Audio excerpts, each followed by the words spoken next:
This fucking thing says I'm out of storage. Who gives a fuck? I mean, who really gives a fuck? Just partying today. Yeah, Chris and Debbie, they're going to come on tonight. They both have been released out of a mental institution. And I wanted to give them a chance to start over, bury the hatchet. I was going to see if Mark Kropka can come up too. He's going to play some songs for us. Man, my car saga is still going on. My car saga. Fucking nightmare, man. I get so burnt out but getting this fucking bullshit. God damn it. It's worse than being a gigolo to old ladies. Hard to believe, isn't it? Today's a pretty good day. Weather's been not bad. Been getting cold at night. It's getting to 28 tonight. Hey, if you ever get a chance, go on YouTube or TikTok or any of those. Look up jumping spiders. I happened to be having a bagel the other day in Athens, and a jumping spider was on my table. It was the coolest little spider. You know, I like all that kind of stuff anyway. I've been thinking about getting it, but I got a problem with like taking stuff that should be outside and bringing it inside. I mean, I like to treat it good and stuff, but I don't want to be like abusing stuff. Yeah, I don't doubt that you don't get any notification. I mean, I've been on their shit list for a long time. They, I'm surprised that I don't haven't lost 50,000 subscribers. They do me no favors, but I don't give a fuck. And because of that, the way they treat me, they're going to get another 15-hour video tomorrow of fucking clouds going by. It's like the biggest amount of bandwidth in the world. If I had to pay for it, it'd be like $50 a month just for that one video. So that's going to be my thanks to them. Just a big, huge fucking video uploaded that no one watches. I swear to God, man. When I don't feel like doing one, I think of them, and then it gives me the energy to finish it off and upload that motherfucker. I mean, I hit upload, and I get up in the morning, and the motherfucker still is only halfway uploaded. That puts a smile on my face. And then I put non-monetized. Yeah, they started it. Motherfuckers tried to make me a star on the internet and then took it away. That's right. Fucking treat them like they treat me. Yeah, the next phase, the next like big changes in social media are going to be getting rid of motherfuckers like me. And I hate to admit it, but I don't blame them. I shit you not, man. Yeah, I had a fucking couple cars lined up, man. It's one goddamn banana peel after another. I got another one today. Totally rebuilt Lexus, brand new engine, gutted out for a camper. It's got a winch, heavy duty suspension. You can sleep on the camper up on the roof. It's got a ladder. The inside's got a queen size bed you can blow up. I'm meeting the guy Wednesday. I mean, it's all this shit's expensive, man. This motherfucker's a 2006, and it's still $19,000. Yeah. When I start dating again, I'm going to take women up there and fuck them in this tent. Hi, Steph. Hey, what's going on? Not much. I Chris know. You're supposed to come up tonight, but they're still in their straitjackets. Oh, yeah, I saw that. Darn it. Yeah. I wanted to know what it was like in there. Yeah, well, they'll tell you, man. They had to give them separate rooms. Yeah. Yeah, Debbie got assessed an extra charge because of the food she consumed. Yeah. I tried to get hold of Rita, no answer. Oh, yeah. She's probably mad. Oh, well. Life's too short to be mad. I don't think it makes any sense. You know? I mean, I know. She takes her anger out on herself, though. It just isn't the wrath of Rita to us. She does it too. Yeah, I know it. I mean, she's just a miserable person. Yeah, I know. I mean, who in the fuck who gets over cancer than chain smokes? Yeah, I know. I mean, you know, it just doesn't make any sense. I mean, she even hates herself. Yeah, I know it. I feel sorry for her. Like I've said before, all these fucking wackos we got rid of, they're all Yeah. not 100% bad. They all have something they did. Like she was very kind and generous to the prostitutes when I was interviewing them. Right. She's also very good with animals. Right. Yeah. So I mean, I'm not saying they're 100% bad people, but I mean, all these Right. people have some good quality. Yeah. I mean, some of them. I mean, like Superwoman or whatever the fuck she calls herself, Survivor Girl. I mean, Oh. that's the only person I've ever met in my life that had cancer and nobody believed it. Yeah. Why didn't they believe it? She's just fucking wacko nuts. I mean, it's just suspect. It's like she's so full of shit and psycho that you don't believe it. Whatever happened to that? What was her name? Sharon. She's out, not doing shit. Somebody sent me a link the other day that she got caught like going in and pretended to be a employee at restaurants, and she'd say she'd come into training, and then she'd go in the back room and steal out all their purses and shit. Oh, you're kidding. Yeah, and whoever did it, that's definitely Sharon on that fucking tape. And she also got caught stealing whiskey out of someplace or something like that. She's living with some white guy now somewhere, so she's improved. Oh. But just I spotted her long ago. I mean, I cut her off real early. If you look back at my track record, yeah, I ended up canning earlier, didn't have anything to do with. Every fucking single one of them is doing nothing now. Their channels have been kicked off. You don't hear from them. They're in jail. They're in prison.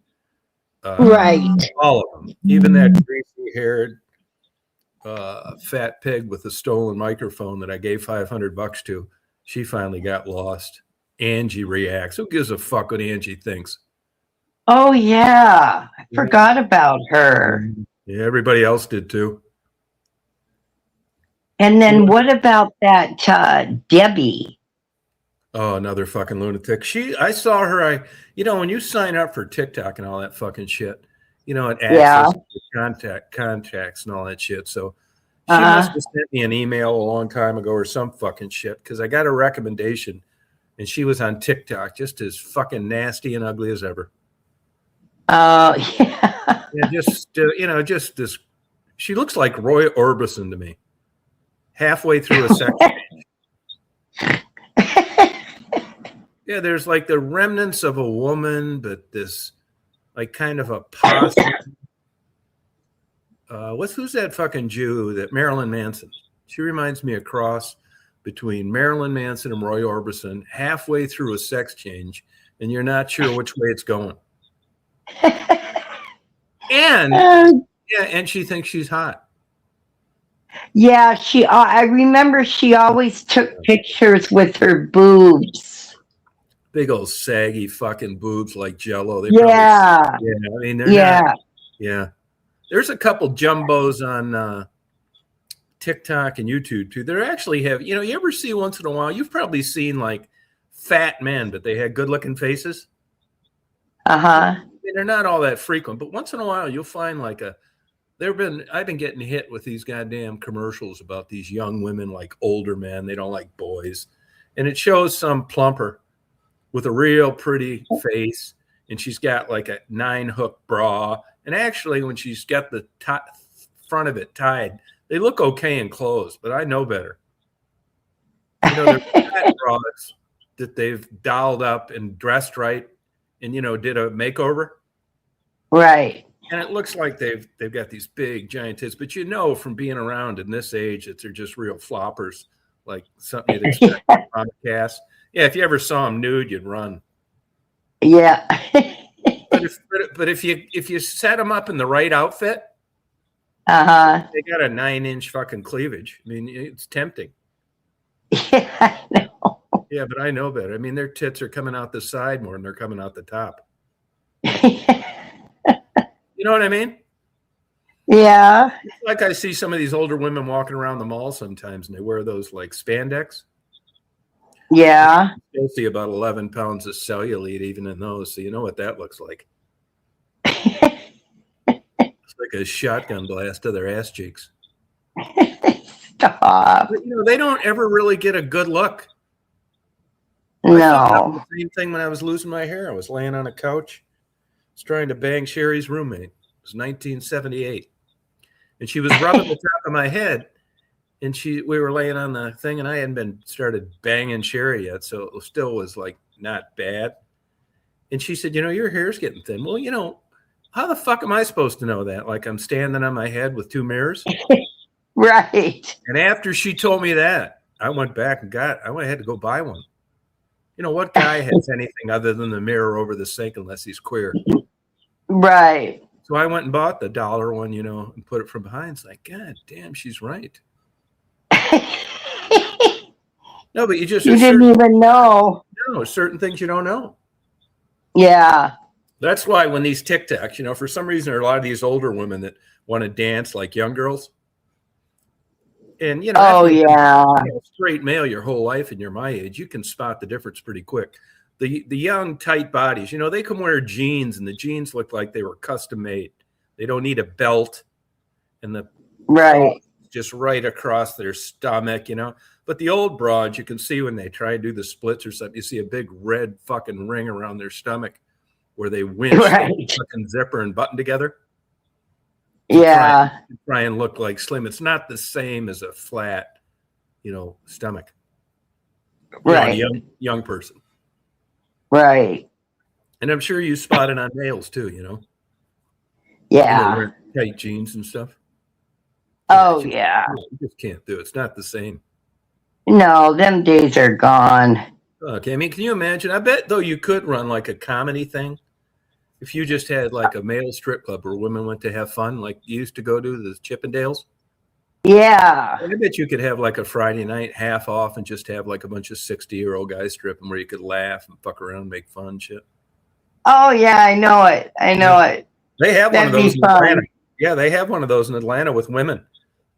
Oh, really? Yeah, you got to be at least 60.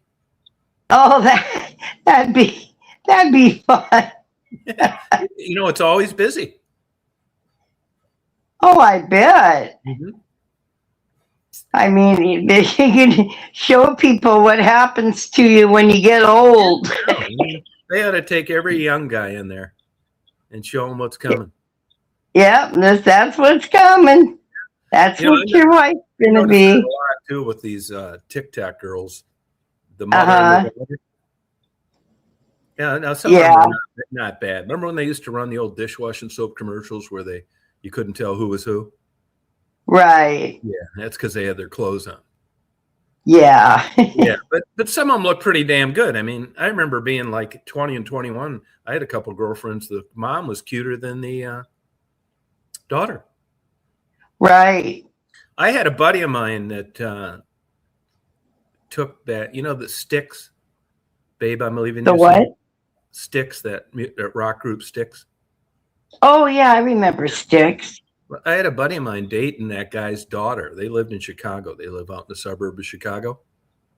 Yeah. And the daughter went to the health club we belonged to downtown. She was like, okay. But he said the mother was unbelievable. And I looked her up on Facebook and he was right. Oh. but that happens. Yeah. You probably dated guys when you were young and their dads looked pretty good. I really never remember. I don't know. They might not have, but it's possible, Yeah. They could have, but I never noticed. Yeah, right. Yeah.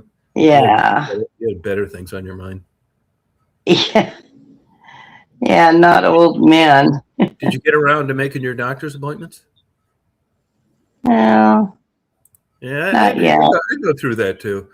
If you got there and you went there and you felt like $1 million 3 months later, you'd be more motivated. Yeah, I know it. If you're going to go there, same thing I do, give you a bunch of bullshit. Try something. I know. Get a big fucking copay in the thing. You don't feel any better. I know. And they'll send me to They'll bring up something to you like, do you think you could just eat like rabbit food for a month? We want to try and get this down lower. It's like, no, I don't. I know. Yeah, that kind of Well, thing. oh, I know it. They always tell me, I'm probably about, I don't know, 20, 25 pounds I should lose, Yeah. but screw it. I'm not, what, this say, I'm not going on no diet. Yeah. You'd have burned that. I've been, Yeah. If you'd have been young and you got fat, you'd have ran that week when you were 20. yeah, Hey, you had a lot of motivation. yep. Yeah. No, would you plug in your phone? No, my little niece is trying to FaceTime me. Hey, go ahead and do it. Come back on. Okay. Come on, you chicken shits. Come on. All right, I'll be right back. Go ahead. Tell her I said hello. Study hard in school. Come on, you chicken shits. Come on. Come up here and talk. I've been having a hard time getting another car. As soon as I get one, though, I'm going to have that Honda rebuilt. Keep that too. I'm getting this 2006 Lexus 470. The tent on the roof, winch on the front, all stiff suspension, lighting. So great. I can't wait, man. Hope I get it. I'm going to look at it Wednesday. I've had a couple. I almost got one in California. Thought I had one nailed in Arkansas, and the guy kept fucking around, never called me back. I don't, even if he calls, I don't want to deal with him anymore. I've tried keeping an open mind on car salesmen, but they're just a bunch of losers. They really are. They're just, the whole joke was when you're a young car salesman. Now that I've gotten older and you try and give them the benefit of the doubt, and the economy's changed, but they're just fucking bad. I can see why they're not in any legit career. It's like selling aluminum siding. Just shysters, irresponsible, stupid. Tired of fucking with them. I really am. I wanted to change thing how I did. I forgot how you got rid of this storage on here too. You look on here. The fuck is that? Oh, here it is right here. Please. Oh, the settings are disabled while I'm live. All right. Oh, that's it. Other than that, it's getting colder here. Getting down to like 27 or something like that tonight. Hey, have you guys ever, I uploaded a video about it the other day. I'm thinking of getting a couple jumping spiders. They're cool, man. There's this girl on TikTok that has them. They come out, look at the camera, walk around her. She said they have the reasoning capacity of a 2-year-old, which I don't know if it's true or not, but I'll tell you this. She opens this little door and these things come out and just stare at the camera. It's crazy. Hello. Yeah. Hey, I sent you a thing. Look up jumping spiders. They're really kind of interesting. Do spiders give you the creep? No. Yeah, I saw one the other day eating lunch, and then I've been watching a lady on YouTube that TikTok that had them. They're really pretty interesting. Huh. Mm-hmm. What's that? Your train going by your house? Yep. You can hear it? Yeah. When they go, are they hauling ass? Yeah. Okay.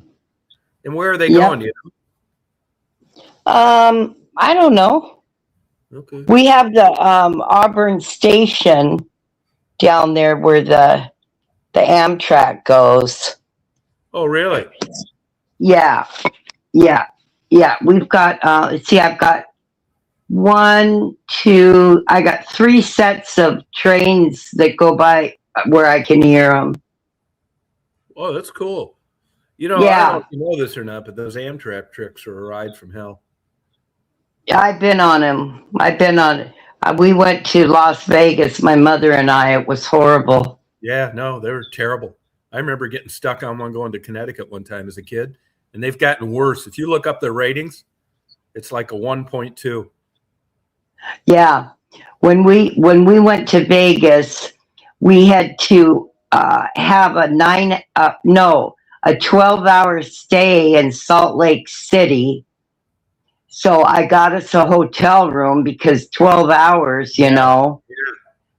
And then we had to take the train from Salt Lake City to Vegas. It was horrible. Oh, yeah. Those things run out of food and the bathrooms quit working, air conditioning. They'll show you pictures of like going through the Rocky Mountains. It shows a kid pointing up to some damn buffalo and stuff. Bullshit. Oh, I know. They're terrible. And the people that complain the most are the ones that paid a lot of money for like a sleeper. Oh, yeah. Yeah, and it leaked and smelled and you name it. Ugh. Yeah, I rather take a bus. No, Trump should cancel Amtrak. It's just a big waste of money, just like all this other shit is he's getting rid of.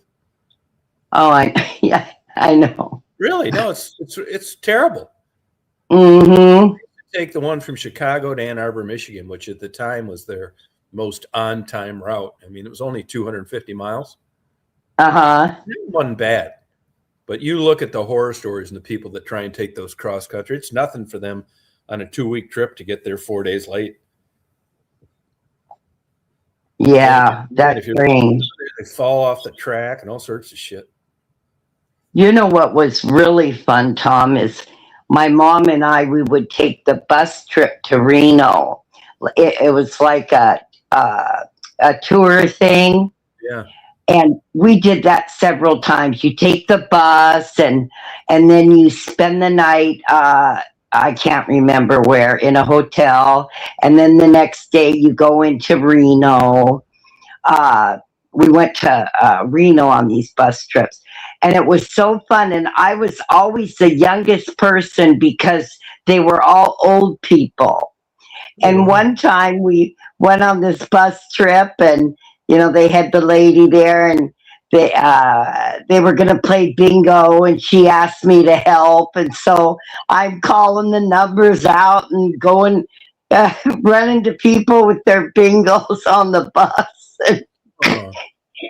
It was fun. Yeah. Those old people, they knew how to party. They had their booze on there and oh God, that was fun. They don't have those bus trips anymore because I looked them up. They don't have anything like that anymore. I couldn't find any because I would love to take a bus to Reno or Las Vegas, you know. Did you ever take one of those trips in the winter? We probably did. Yeah, we probably did. I know Reno, you know, that's out there in the Sierra Nevadas. They get some pretty big snowstorms out there. Oh, yeah. We went over Donner's Pass once. Right there. Yeah, up near Truckee. Oh, man. Talk about, I remember my dad, my mom, my grandma, and me. And he went down I-5 to, where was it? No, not Sacramento, farther down. And then we cut across Donner's Pass. What a nightmare. Was it? Did you go when there was snow? Yeah, there was snow, all right. Yeah, hell yeah. Can you imagine those people cutting across that shit in stagecoaches? No, I was scared. No, yeah, Donner's Pass still gets nailed.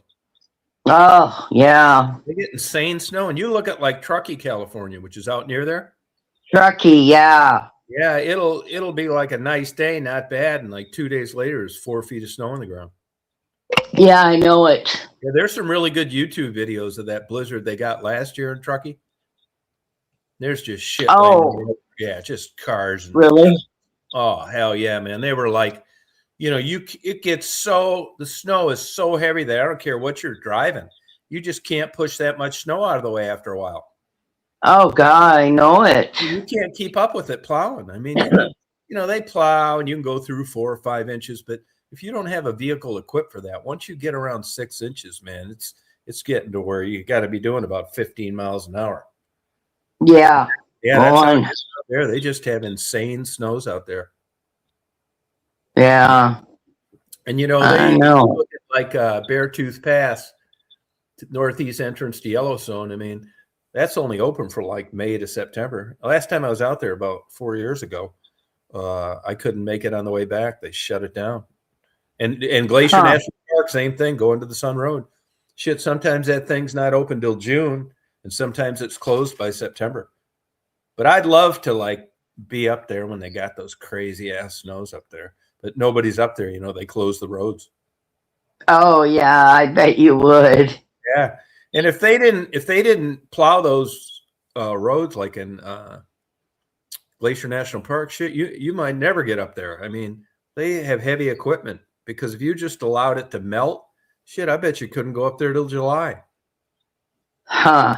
And I've been through the Rocky Mountain National Park before too, where the snow's like the banks of the snow where they plowed are like 13 feet high, stuff like that. It's crazy, man.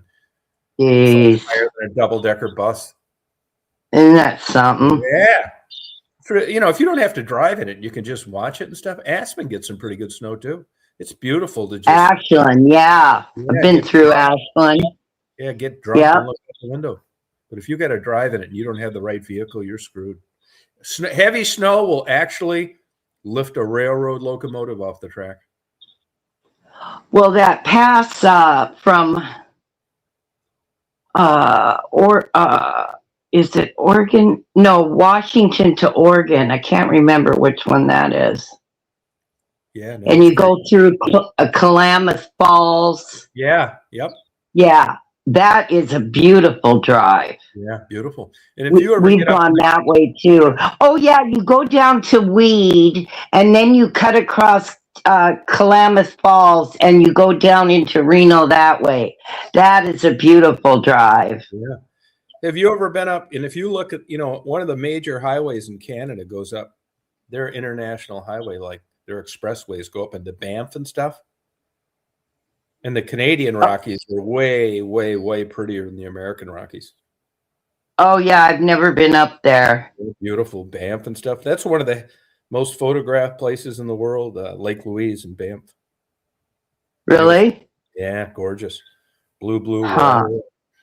Crater Lake too, and Oregon's beautiful. Oh yeah, Crater Lake. Yep. That's actually the top of the volcano blown off. It's like feet deep or something. Yeah. Yeah, it is. Yeah, I like that stuff. But Michigan's had some pretty good snow this year. I'm trying to miss. That's another reason why I want to get like a vehicle. This one I'm looking at now is all-wheel drive all the time. Not that I need it around here, but I don't want to be going to Michigan in the winter without all-wheel drive. I just don't. I mean, it's stupid, really. I had to go up there once every 2 years, and I'm getting four-wheel drive. But it's male thinking. Always want to have that horsepower available to you. This latest one I'm looking at's got a 10 on the roof, refrigerator, bed. I'm gonna start dating again. Yeah, you there? Sorry. That's okay. Yeah, I would. So yeah, I love that winter if I can get a chance. I just haven't had it in a long time. But Michigan's been getting their ass kicked. Oh yeah, that's what you said. There's here he is. Here's the Mexican black tar heroin importer, Rob. Hey, Rob. Hi, Rob. He doesn't have his microphone engaged yet. He's probably think there's a wiretap. Stop. Say something, Rob. Yeah, he's at a pool tournament. When I can't sleep at night, I think of a pool tournament. What? When I can't sleep at night, I think of a pool tournament. Oh, that'll put you to sleep. Fucking A, right, man. I mean, we played it as kids because there was nothing else to do, but I just could never get into it. Yeah. They tried to promote it with a couple hot-looking, like women, but shit, they could have showed up nude, and I still wouldn't have went to it. I think of bowling if I can't sleep. It fucking sucks too. I did know. have to catch a bowling video somewhere, TikTok, YouTube, where the guy got into it with the crowd, was telling them to fuck off and shit. They were trying to. Oh, I would have liked that. Yeah, no, I'll send it to you next time. And they couldn't. They were trying to mute the Okay. camera. It was like live back then. You couldn't do that shit. Right. Somebody was yelling, screaming, and they just let it go and stuff. God. Yeah, I think bowling. Fuck, I don't even hear of bowling tournaments anymore. Yeah, I don't. I know of one bowling alley around here, and that's it. Yeah, believe it or not, they still do those in places like where I was living up in northern Michigan. There's nothing else to do. It's just so fucking boring, man. Now, Oh, I know it. Do you remember Michelle used to brag about being a good bowler? Oh, did she? Yeah. Yeah, she said she was a really good bowler. Oh, I didn't know that. Yeah. That's what she says. I mean, probably was. Maybe. Yeah. What else was she good at? I was a good roller skater. Oh, really? Remember the roller skating rinks? Yeah, could you go backwards? I could go backwards and fast and Oh. oh yeah. We got all through elementary school, every month they had a bus trip to Tiffany's, which was the roller rink. Mm-hmm. And so we would go, and then a lot of my friends had parties at the roller rink, birthday parties and stuff. Yeah. And I just taught myself. Wow. Yeah, it was fun. A lot of blacks still do that. Well, where do they have? We have none around here anymore. It's funny, they had one up in West Branch where I was, and a convicted child molester bought it. You're kidding. I swear to God, look it up. West Branch, Michigan, sex offender buys rolling rink. And they had a deal there where you could drop your kids off and then lock the doors, so they couldn't leave without, because no parents were there. Oh, yeah. I mean, once that got out, although to be honest with you, I'll bet you, say the guy was a convicted sex offender. Yeah. And he opened a roller rink. That's probably the safest place you could take your fucking kid after you've already been caught. You know what I mean? They're going to fuck that whole thing up doing some stupid shit like that. I'd be more worried about the fucking preacher renting it for a night. Yeah. The building that the roller rink was in is a Mexican restaurant now. Oh my God, no shit. You gotta tell Rob about it. Yeah. He's only half. Is he there? I don't know what the fucking weirdo's doing. Probably fucking drilling the fucking 8-ball out to put some black tar heroin in. Stop it. Stop. How would you come up and have your fucking microphone muted? Yeah. He's the superintendent now when the cargo ships come in. Yeah, I'm going to be making some noise for a minute. That's all right. That's okay. Yeah, he's an expert, Rob. Yeah. Okay, better for you. Yeah, Chris Hansen. I hate that fucking Chris Hansen. He's such he's from near where I'm from, Birmingham. Yeah, he's really looking old now too. He wrote a bunch of bad checks. Who? Chris Hansen. Oh, yeah, that's right. I remember that. And it was all on a bunch of stupid shit, coffee mugs and shit, like a novelty place when you're trying to promote your business. But he got caught fucking around on his wife too, the motherfucker. Oh, he did? I mean, he's a fucking prick when you're feeling sorry for the fucking offenders. I thought he always kind of looked like a pervert. Yeah, fuck yeah. I think so too. Don't you think? Yeah, but I'll tell you, man, honestly, seriously speaking, a lot of those fucking perverts were like not all there, like almost like retards. Who? Chris Hansen? No, the perverts that you go in. You could tell they were fucked up. Oh, yeah. It wasn't like a straight, have it all together guy. The motherfuckers were weird. They had speech impediments, overweight, bald, living with their mom, 50, fucking weirdos. They're showing up with pizzas and shit. I know. Yeah, and some of them I felt sorry for. I mean, it's fucked up. You can't do that shit. But say this, man, I don't care what you say. I got a fucking problem, which is why the show's not on anymore, by the way, because they got sued and lost. And that is, I don't really like the idea of TV shows getting involved with police departments on confidential shit. Oh, yeah, I know it. Chris Hansen, he just did what he could. He's trying to sell it as just Mr. Do-Gooder cleaning the streets of perverts, but he's just fucking humiliating a motherfucker with an IQ of about 85. It's like when you watch these YouTube videos where they're shooting these insurgents, these crazy motherfuckers trying to take over the United States. And, they got some airplane at 35,000 feet blasting them. They don't even fucking know they're up there, and they're shooting like 20 at a time. I mean, I guess that's all good and shit, fighting terrorists, but, they're fucking donkeys and shit. I mean, I just wouldn't feel that good about doing that shit. Now, if they had a plane and you were duking it out in an air fight, okay. Now I can live with that, right? The skill level, right? But when you're just blowing these motherfuckers up from space and they don't even know what's hitting them, it's not, I mean, I guess it's barely still good, but I mean, I wouldn't be like bragging about it. It's just so unfair. I mean, you know what I mean? You just can't do anything you fucking want, like Geneva War Convention and shit. Yeah, well. A-10, man. You're shooting donkeys and stuff. What the fuck? It's just not a fair fight. I wouldn't be like puffing my chest out after I smoked 20 guys with fucking slingshots that hated me. You know what I mean? Yeah, I mean. But when you think about it, war, I mean, is it ever fair? Well, I mean, you're not supposed to shoot down Red Cross helicopters and people in parachutes and shit and torture fucking POWs. Yeah, there are rules.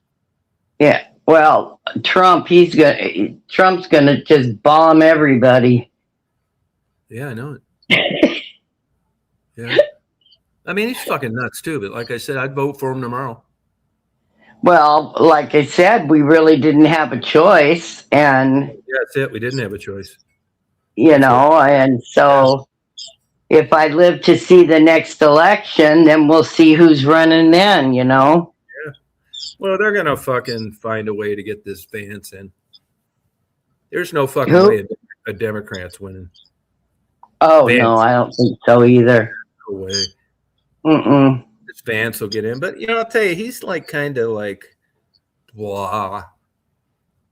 He reminds me of Jeb Bush. Just kind of.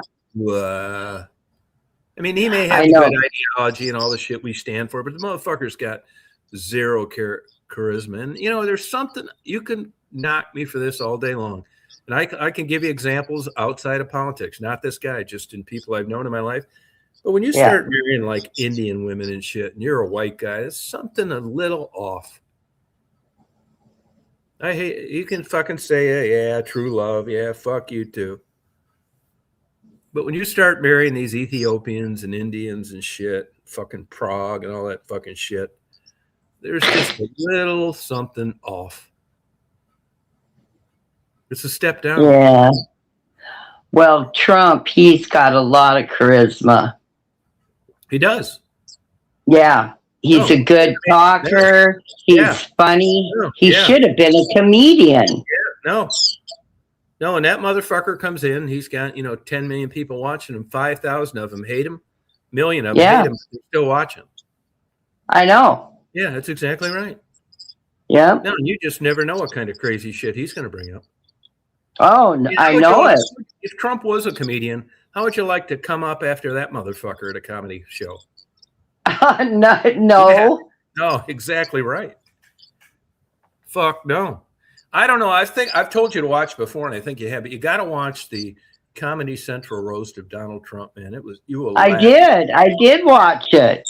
God damn, man. Funnier than hell. Yeah, they must have gave that motherfucker a couple Xanax. I could watch it again. Yeah, no, same here. And the Joan Rivers one was good too. That was good too. I mean, whoever wrote that fucking comedy for that shit, to be able to write it, not like at the spur of the moment. Yeah. That was excellent writing. I'll tell you where there else used to be good writing too sometimes is that fucking show Charlie Sheen was in. That TV show. Oh. That fucking show. Yeah, I watched that a little bit. Yeah, some of that was good writing too. I mean, you really laughed. Yeah, you laughed. I know. Yeah, good writers. Just like Seinfeld. Oh my God. Yeah, I love Seinfeld. Yeah, really got into that show, I mean, he wasn't that great in it, but the cast members were hilarious. No, that's right. Yep. What's I that can, fucking show? The liberals really like it. They're all gays and lesbians and shit. It's like space something. yeah, You know what I'm talking about? yeah, Yeah, and those fucking fuckers were getting like $500,000 an episode and stuff. yeah. So was Friends was a big success too. You know that place I used to eat lunch in Chicago. I used to see that fucker in there all the time. That David Schwimmer. Oh, yeah. I saw him in there probably 20 times. Yeah, he was from there, Chicago. Yeah. Yeah. Yeah, but I never was really a guy into watching like I did watch. I had a girlfriend for a while that liked to watch that Elf. I thought that was pretty good too. Oh, the movie? No, it's like a character, like a stuffed animal. Elf, ELF. Oh, Yeah, it was good. They're probably on YouTube somewhere, but it was good writing. huh. Yeah. Crazy. Oh, I know. Yeah. Elf. ALF. Yeah. I'm sorry. ALF. Yeah. Elf. I thought it was good. You don't remember watching that? Uh-uh. No, I don't. Yeah, I remember in high school watching Saturday Night Live. It was good. Then I think Saturday Night Live sucks now. Oh, God, the old set. Yeah. Yep, in high school. We always watched it. Yeah. Saturday Night Live. Fucking Lauren Michaels is still alive. The guy that produces it. Really? Yeah, unfucking believable. I mean, that's pretty damn Yeah. hard to keep a show on the air 50-something years. That was a great show. I wonder if Ice got robbed. Yeah, Rob better look out for Ice, man. Oh, Elf is still on TV. Oh, okay, yeah. Yeah, Rob can play it either way because he's only half Mexican.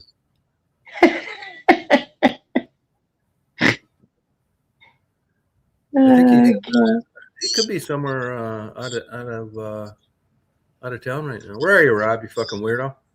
This shit Chris used to do. Yeah. No, Chris couldn't keep his mouth shut. You couldn't. Yeah. Interrupted us all the time. Fucking lunatic. Said it was a disorder. Well, Yeah. you can have manners. Yeah, no, that's right. There he is. Where you at, Rob? It's a mystery. Where you at? Oh, tell me, goddammit. We'll track you down. I'm gonna call Ice on you.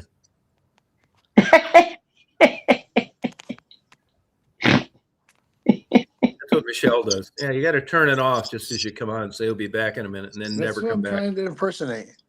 Yeah, good job. Do it again. Thank you. There you go. Look down, though. Look down. That's it. Bingo. Yeah, there you go.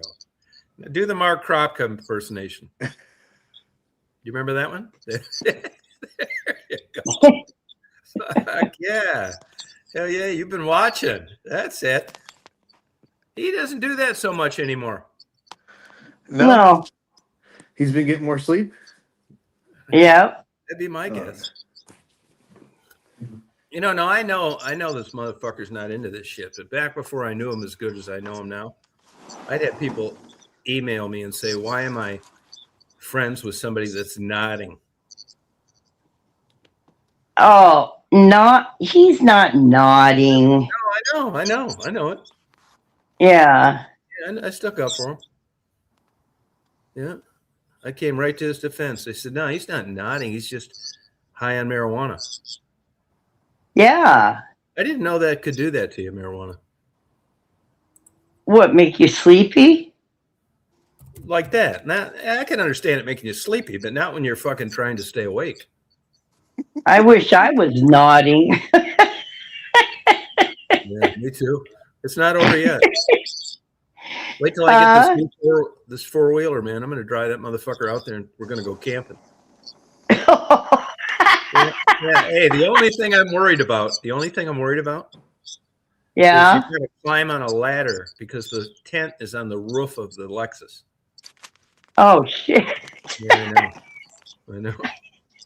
I can't climb up no ladder. Yeah, fuck, you won't. You want to go camping? You have to You have to push my ass up. Yeah.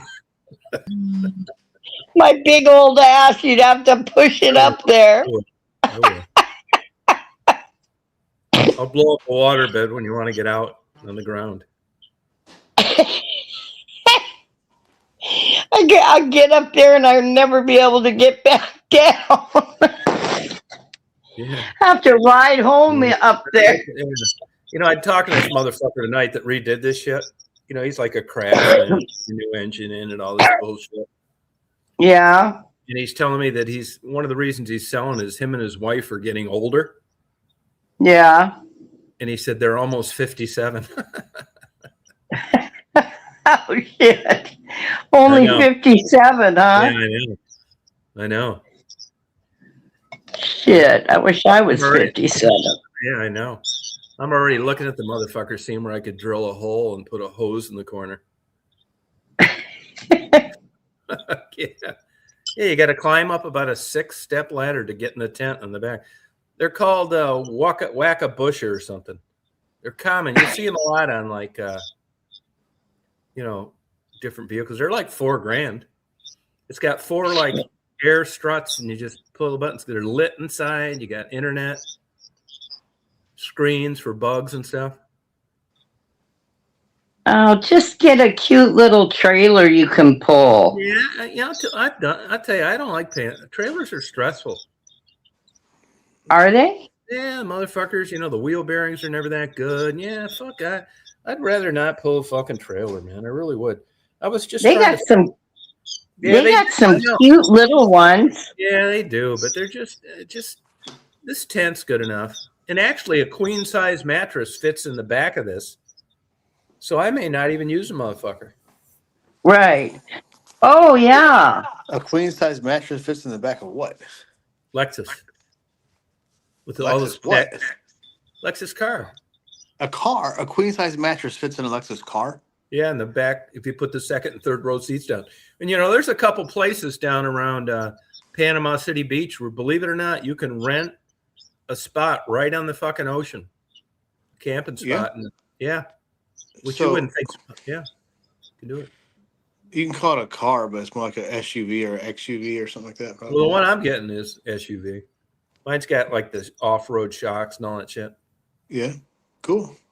Yeah, I wish I'd have had it in high school, college. Oh yeah, I mean. Oh fucking A! Wouldn't that have been the dream vehicle? We all wish we had the things yeah. Could have when we were younger. Oh my! You didn't have a van in high school? No. I had a Toyota Corolla. Mm.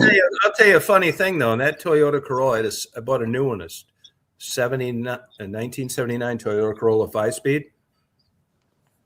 And you'd think like economy car, all that shit. But I'll tell you, man, those seats couldn't have been better.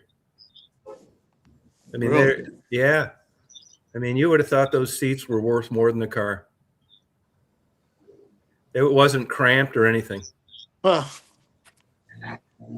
I had a Ford Pinto in high school. Remember those? Yeah, you're lucky you didn't get rear-ended and burn up in it. Yeah, I know it.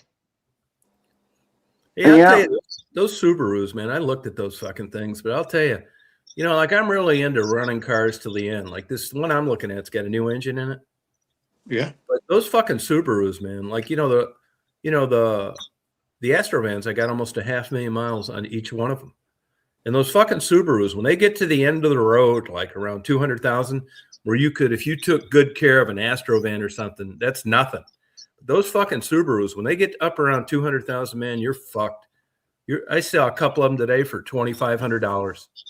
Really? Yeah, they have like fucking zero value at about 200 and 225,000 miles, where all that other stuff still keeps a way better value. I don't know what it seems like when those engines get to that level, that boxer engine. Yeah, they work great up until then if you took care of them, but you're not setting any records like you are with a 5.7 liter Lexus or a V8 Ford motor or any of that good shit.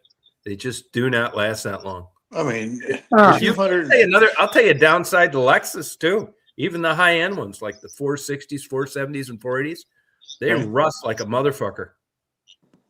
You got to keep up with the. Yeah, from what I've read, you really kind of can't.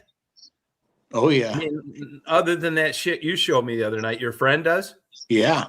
But if you look at like Lexuses up in the eastern states or up in like where you're around, Michigan, Wisconsin, man, they fucking turn to junk in no time. And that's actually a selling point when people go to sell them. They brag about those things never being in a salt environment. Well, when I grew up, yeah, we didn't like driving in salt, but that's the fucking way it was. It's either not or have a car, but nobody really ever, they did bitch, and there was some problem with salt. It does corrode the shit out of stuff. But it wasn't like, you were getting rid of your car because of it, And now this new junk with all this bullshit metal and stuff. Oh fuck! Is getting eaten away, and the cars are fucking. And cars are in the scrap pile. Even Ford with those, as it turned out, that sounded like a great idea. Aluminum Ford F-150s. They started doing that in 2015. It's like, oh, that's fucking great. Well, they're having problems with the frames rusting. And as it turns out, these repairs on these aluminum frames are fucking nuts. You can't even fix the beds. You got to replace the whole bed. It's one piece. Oh, shit. And these insurance companies know this shit too. So if you go to insure these 150s and they're all aluminum, it's not like the old days, man, because you just got it like Marty's. Somebody ran into him on his, and the claim should be like 2,500 and it's 22,000 because it requires a new bed and a new fender and all this aluminum shit. No Bondo. Yeah. Yep. Yeah. I think maybe the Raptor might have a steel frame. Yeah, there's some you can still get steel. Well, in the Fords, I think you got to be 2015 and earlier. But those Subarus, I'll tell you, those fucking Subarus, they're not worth a fucking deep snow. They're just not. My sister has one that my dad previously owned, and he had to have the transmission rebuilt. Yeah, no, they're not like, now the good news is they're pretty cheap to get into. Yeah. But that's not some car you're going to drive for eternity because you took care of it.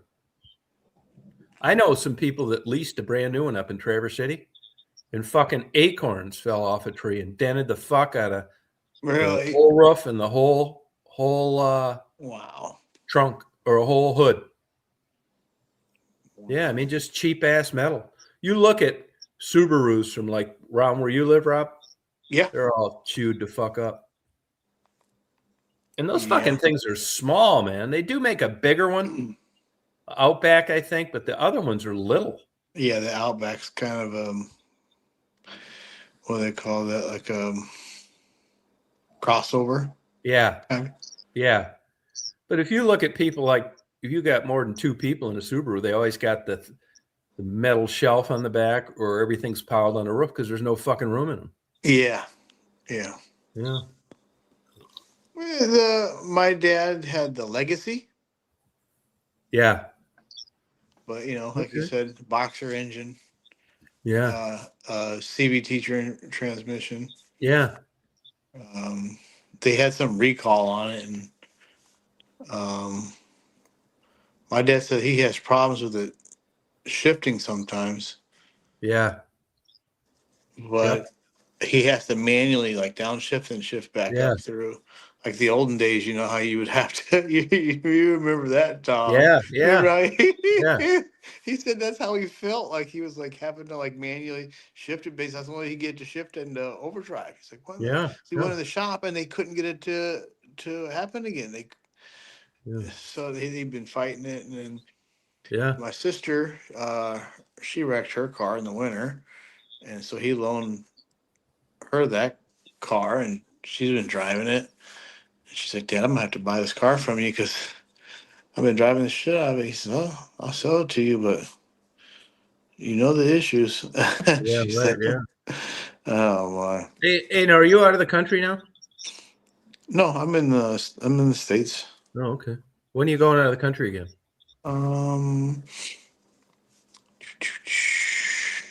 What's planned out of the country right now? I think it probably would be maybe I would probably go to a trade show, probably out of out of the country before. Okay. Hey, so like when you're on the road, your expenses get paid, right? Yes, sir. So you should be saving more money than you would be if you were working at 8 to 5 in Iowa. Yes, sir. Okay, good for you. Now, are you getting like burned out over this shit? Not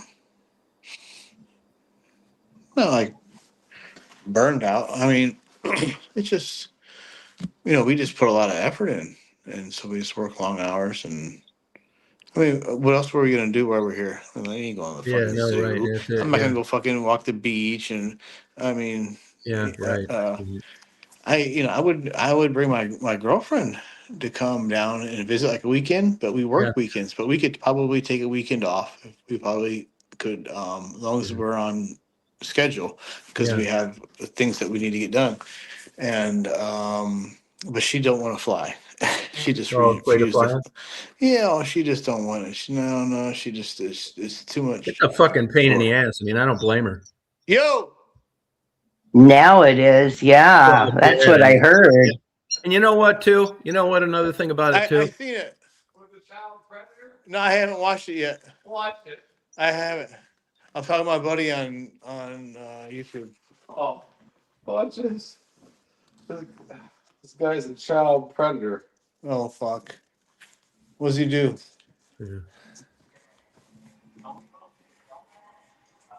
Oh, these people catch up with him at a grocery store. Today I'd be dying laughing. Watch this.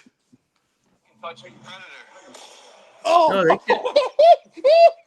Holy shit! They fucking blast him with a fucking pumpkin. Oh my! Knocked him unconscious. Good. They do have a lot of those. There was one on the other night where the dad caught him taking pictures of his kid and they beat his ass. Really? Mm-hmm. I think I'd come unglued if. Oh yeah, I would too. I'd fucking take it to him. Yeah, I wouldn't give a fuck if I got arrested first at this stage of the game. Oh. Yeah, but I think that Chris Hansen, he tried another show on his own. He tried another show on his own. Oh yeah, yeah, I've seen it on YouTube. Red. Come over there. Sucks. Watch it. It's like right here. If I pulls out his glove, he's ready. Watch him. What the fuck? Watch him. It sucks, that. Oh! Fucking people up. Volvos are good cars. Yeah. Golly. All that foreign shit, though, man. When said that one to you, Tom. Holy shit. Oh, that's great. Who's that, Rob? Jeez. They should have fucking butchered him right there in the street. Rob, Cut who's his that? fucking dick off and shoved it in his fucking ass. Rob. Yes, sir. Who's that? He says, "Don't go back to the little boys."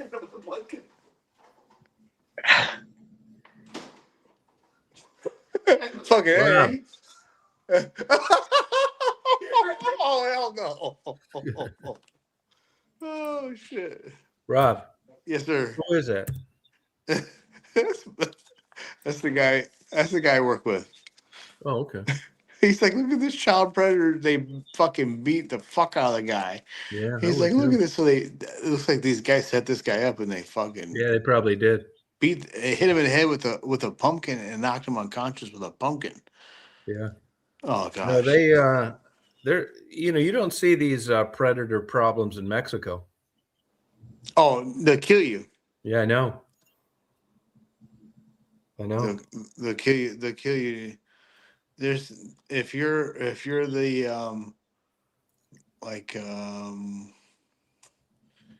I don't know, if you're gay or transgender, they kill you. I Really? think they're backing off that gay shit. Yeah, don't fuck around with that shit down there.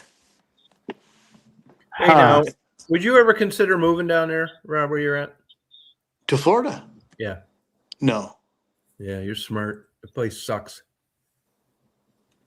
I just talked to a fucker today, man, that lived down there. He couldn't wait. The guy bought a speaker and a fucking CD changer from him. Hey, you know what I did? You ever do fucked up shit like this?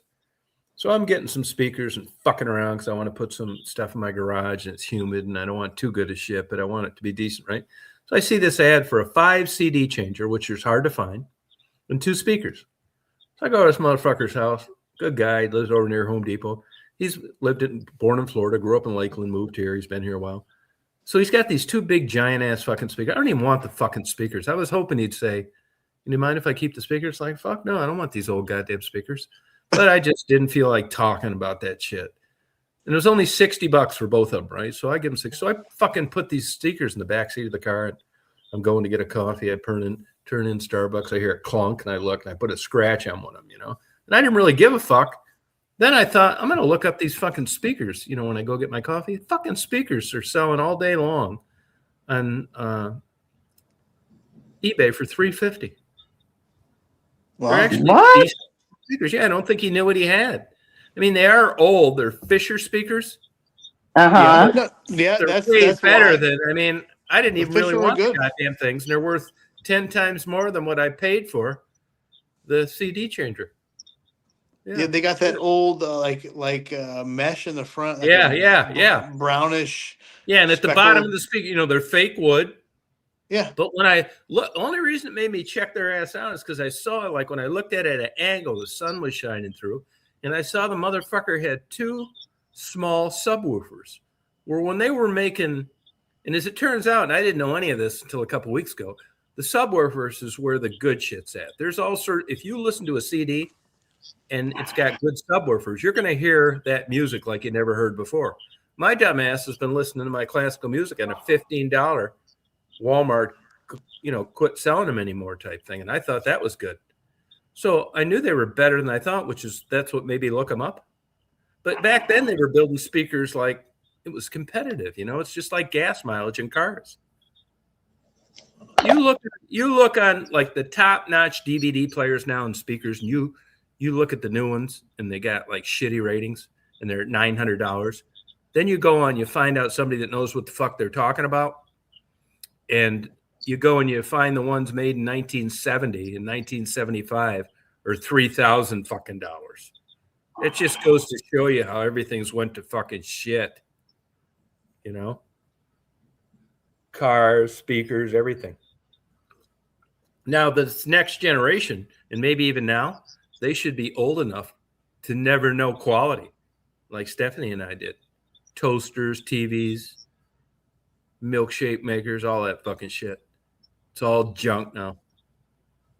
Yeah. Yeah, quality cars are fucking junk. God, man. See, we're in a fucked up position right now because we know better. But the good news is we'll be dead soon.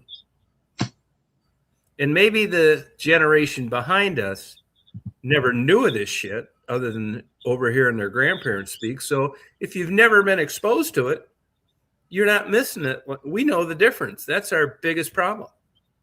You know? Yeah. Like I told you guys, 82 is the magic number. And if you look back, anybody on this chat right now, you look back, like I just turned 70. So that's 12. I'll be fucking dead in no time. I'm fine with it. That's fucking nothing.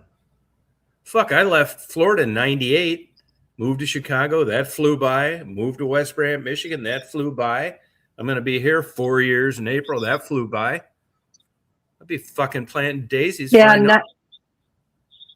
1982, I was 24 years old. Yeah. I can remember I thought fucking elementary school, junior high, and high school would fucking never end. I know it. You know, I look back and think of like the years I've went through depression and I could have got 2 medical degrees.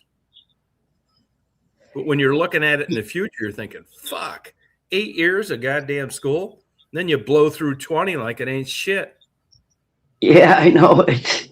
That's why I tell people they're really not sure what they're going to do with their life. You know, I don't know if I want to go do this. Like, hey, look, motherfucker, this time's going by one way or the other. So you might as well do it. Right? Yeah. These fucking kids are lucky to be born into these Jews and Asians. They're on their fucking ass constantly, man. You don't even need to threaten them or anything or ground them or none of that shit. It's just part of the upbringing. They got this magical way of getting young fucking kids to buy into this bullshit. It's so funny how when you get old, the time goes by fast. Yeah. I think that's a fucking I think that's a function of, though, it's just your brain. That your brain is cataloging things differently. Like from 6th grade to graduation, if you think about it, 6 years, that's fucking nothing. I know. You know, you went from fucking prepubescent to getting fucked 3 times a week in 6 years. And that's nothing, 6 years. Now we're looking at like fucking 30 years went by like nothing. I know. You went I know from it. no sex to losing your virginity to fucking 10 times a night to 5 times to 3 times to none to dead. And it just seems like it was a blink of an eye. I know it does. It's like, yeah, drinking, cocaine, you know? Mm-hmm. I know. Crazy. You're so goddamn old now, you don't want your grandchildren, your nieces and nephews doing cocaine. Oh, God, no. No, I know. It's because you're fucking old. But no, it's because nowadays they don't have the real cocaine anymore. They don't? No, it's all cut with that fucking fentanyl shit to kill you. They're still catching these fucking Mexicans in Arizona with it in the U-Haul. I know, but I sure wouldn't trust it nowadays, Tom. They mix it with that shit and fentanyl now and shit. Yeah. One snort and be dead. When I was down there interviewing those prostitutes, you'd have 2 girls living in the trap house. One would OD on fentanyl, and then the next day the one would try and figure out where they got it so they could give it a whirl. She got it from me. I'm making it down here now. Chasing a good high. Yeah. Well, you got the best fucking setup in the world, pool tables. Yeah. Yeah, there you go. And drilling those fucking pool balls out. There you go. God, Tom. That's the move, bud. Really? Container ships coming in, a warehouse. Yeah, I should have brought that sticker with me. I've got a bunch of stickers. No, and if they did like surveillance on you, mm-hmm. you'd be at pool tournaments and all that shit, and they got bigger fish to fry. Yeah, that's right. You know, they'd probably like drown in the river trying to watch. Yeah. But I got some stickers from some stuff we have to import in. And it's like I got these big U.S. border inspection stickers that are all over these containers that we brought in. Oh, really? Mm-hmm. They looked through them? Yep, they sure did. It says right there. It says it was open, like stickered. It says it's been open for an inspection. Big, like big crates, like probably like a little bit. It's bigger than 4x8. Probably like 5x10. I wonder how much though. They're not fucking. You didn't find any goddamn pool balls sawed in half, did you? No. All right, then get it was just materials for building pool tables. Yeah, well, there you go. Then that's a perfect test. They looked in it.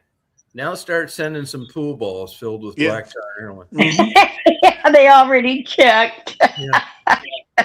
You know why they checked it real good, right? Why? Because it came from Portugal. Oh, is that a big dope place? I don't know. I'm assuming. I mean, I guess if you were smart, you'd go on, you'd do your homework, and you'd ship that shit to where they don't give a fuck, and then you'd reship it. Yeah. I'll tell you, if I was in that game, man, there is no fucking way that I would.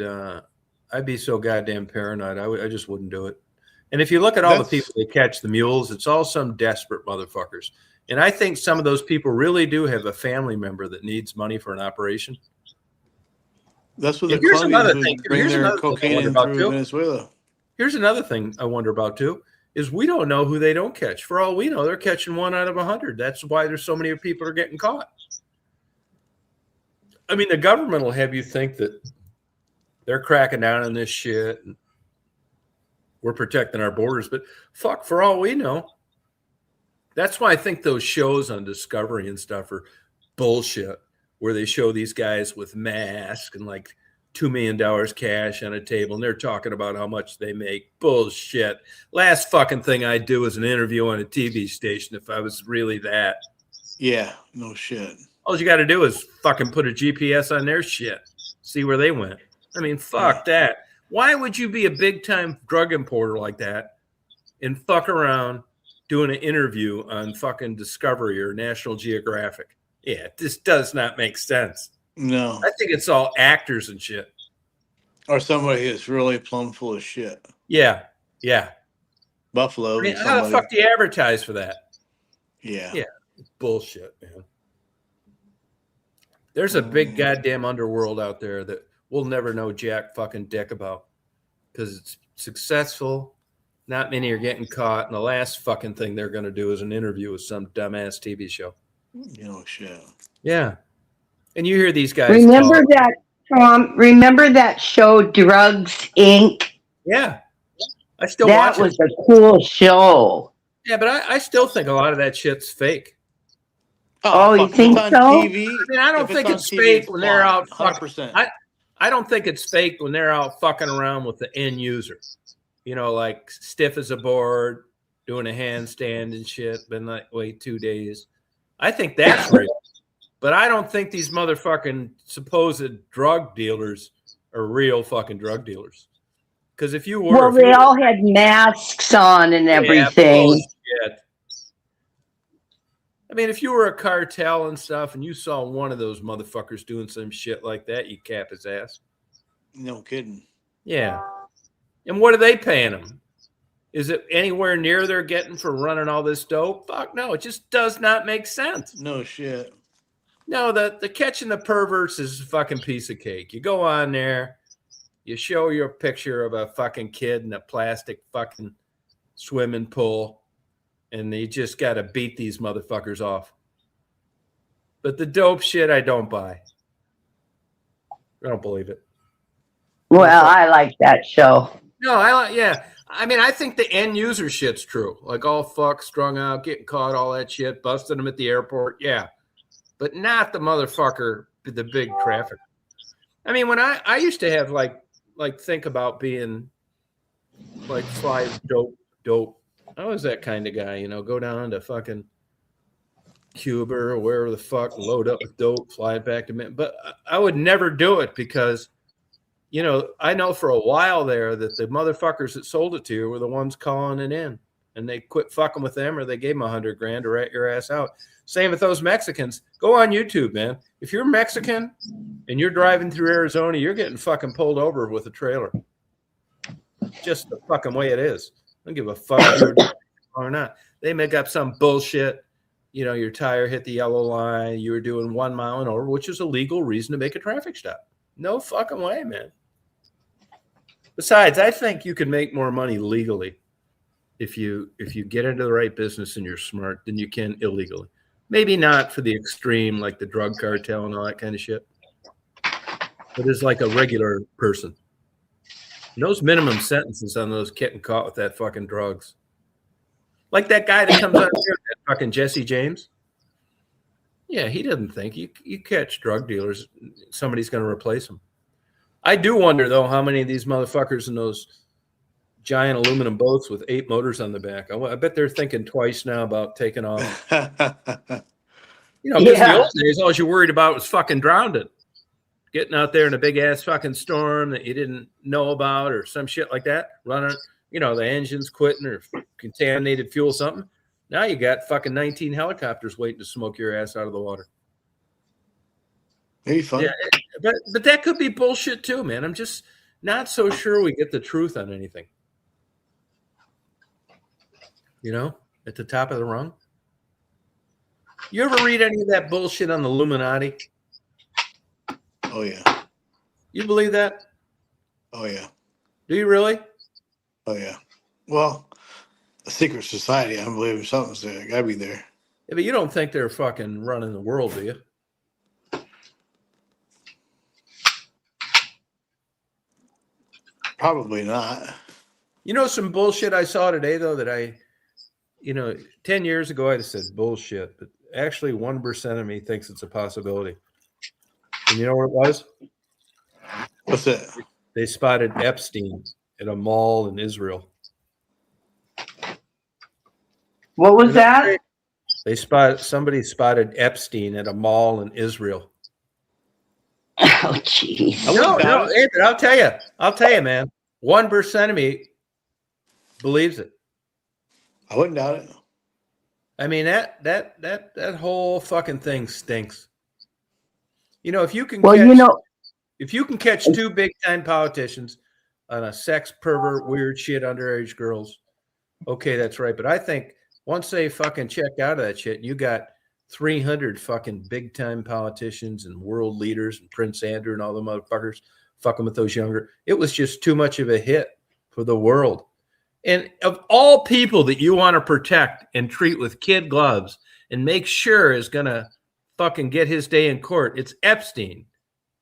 And the motherfucker hangs himself. You could get 2 drunk driving tickets going to any goddamn jail in the fucking country right now. And I guarantee you, I've been in mental hospitals. You're not, if they think there's a chance you're going to off yourself, there ain't a goddamn thing in there you can do it with. They give you toilet paper sheets. All the fucking shit where you hang your coats and shit collapses like a toggle switch. And here this motherfucker successfully hangs himself. Bullshit. That's kind of what I was thinking. And the cameras weren't working. Uh, I'm suspicious of it. I mean, I hate thinking this way. Hey, man, how you doing? I just don't turtle suit. He knows. This motherfucker's been around.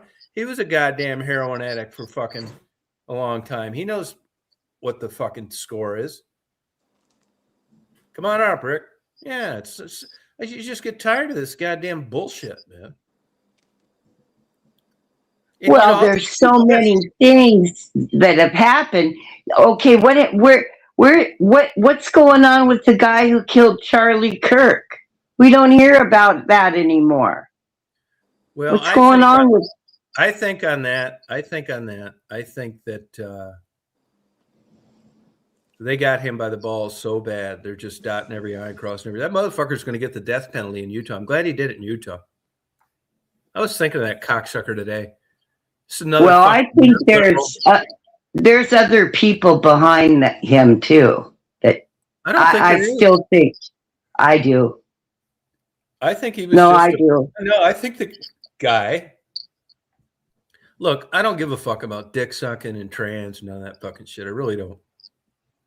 And the reason that I don't think anybody was behind it is because when that middle of the transition bullshit fiance or boyfriend he was living with, when he laid that shit on that motherfucker, he freaked the fuck out and contacted authorities.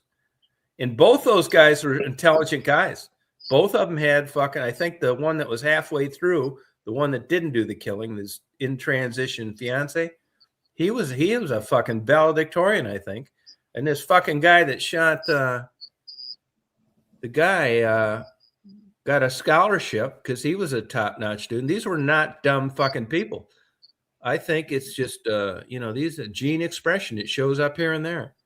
There's no real explanation. Actually, he came from a pretty good, decent, right-wing conservative Christian family.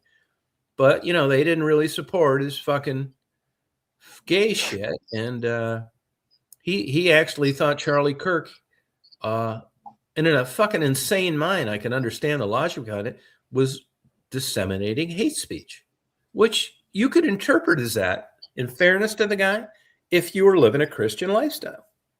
And if you were an outcast that came from a Christian family and you wanted to, bang a guy's new vagina, I can understand why you thought Charlie Kirk was using hate speech. I'm not agreeing with it, but I know why he got there.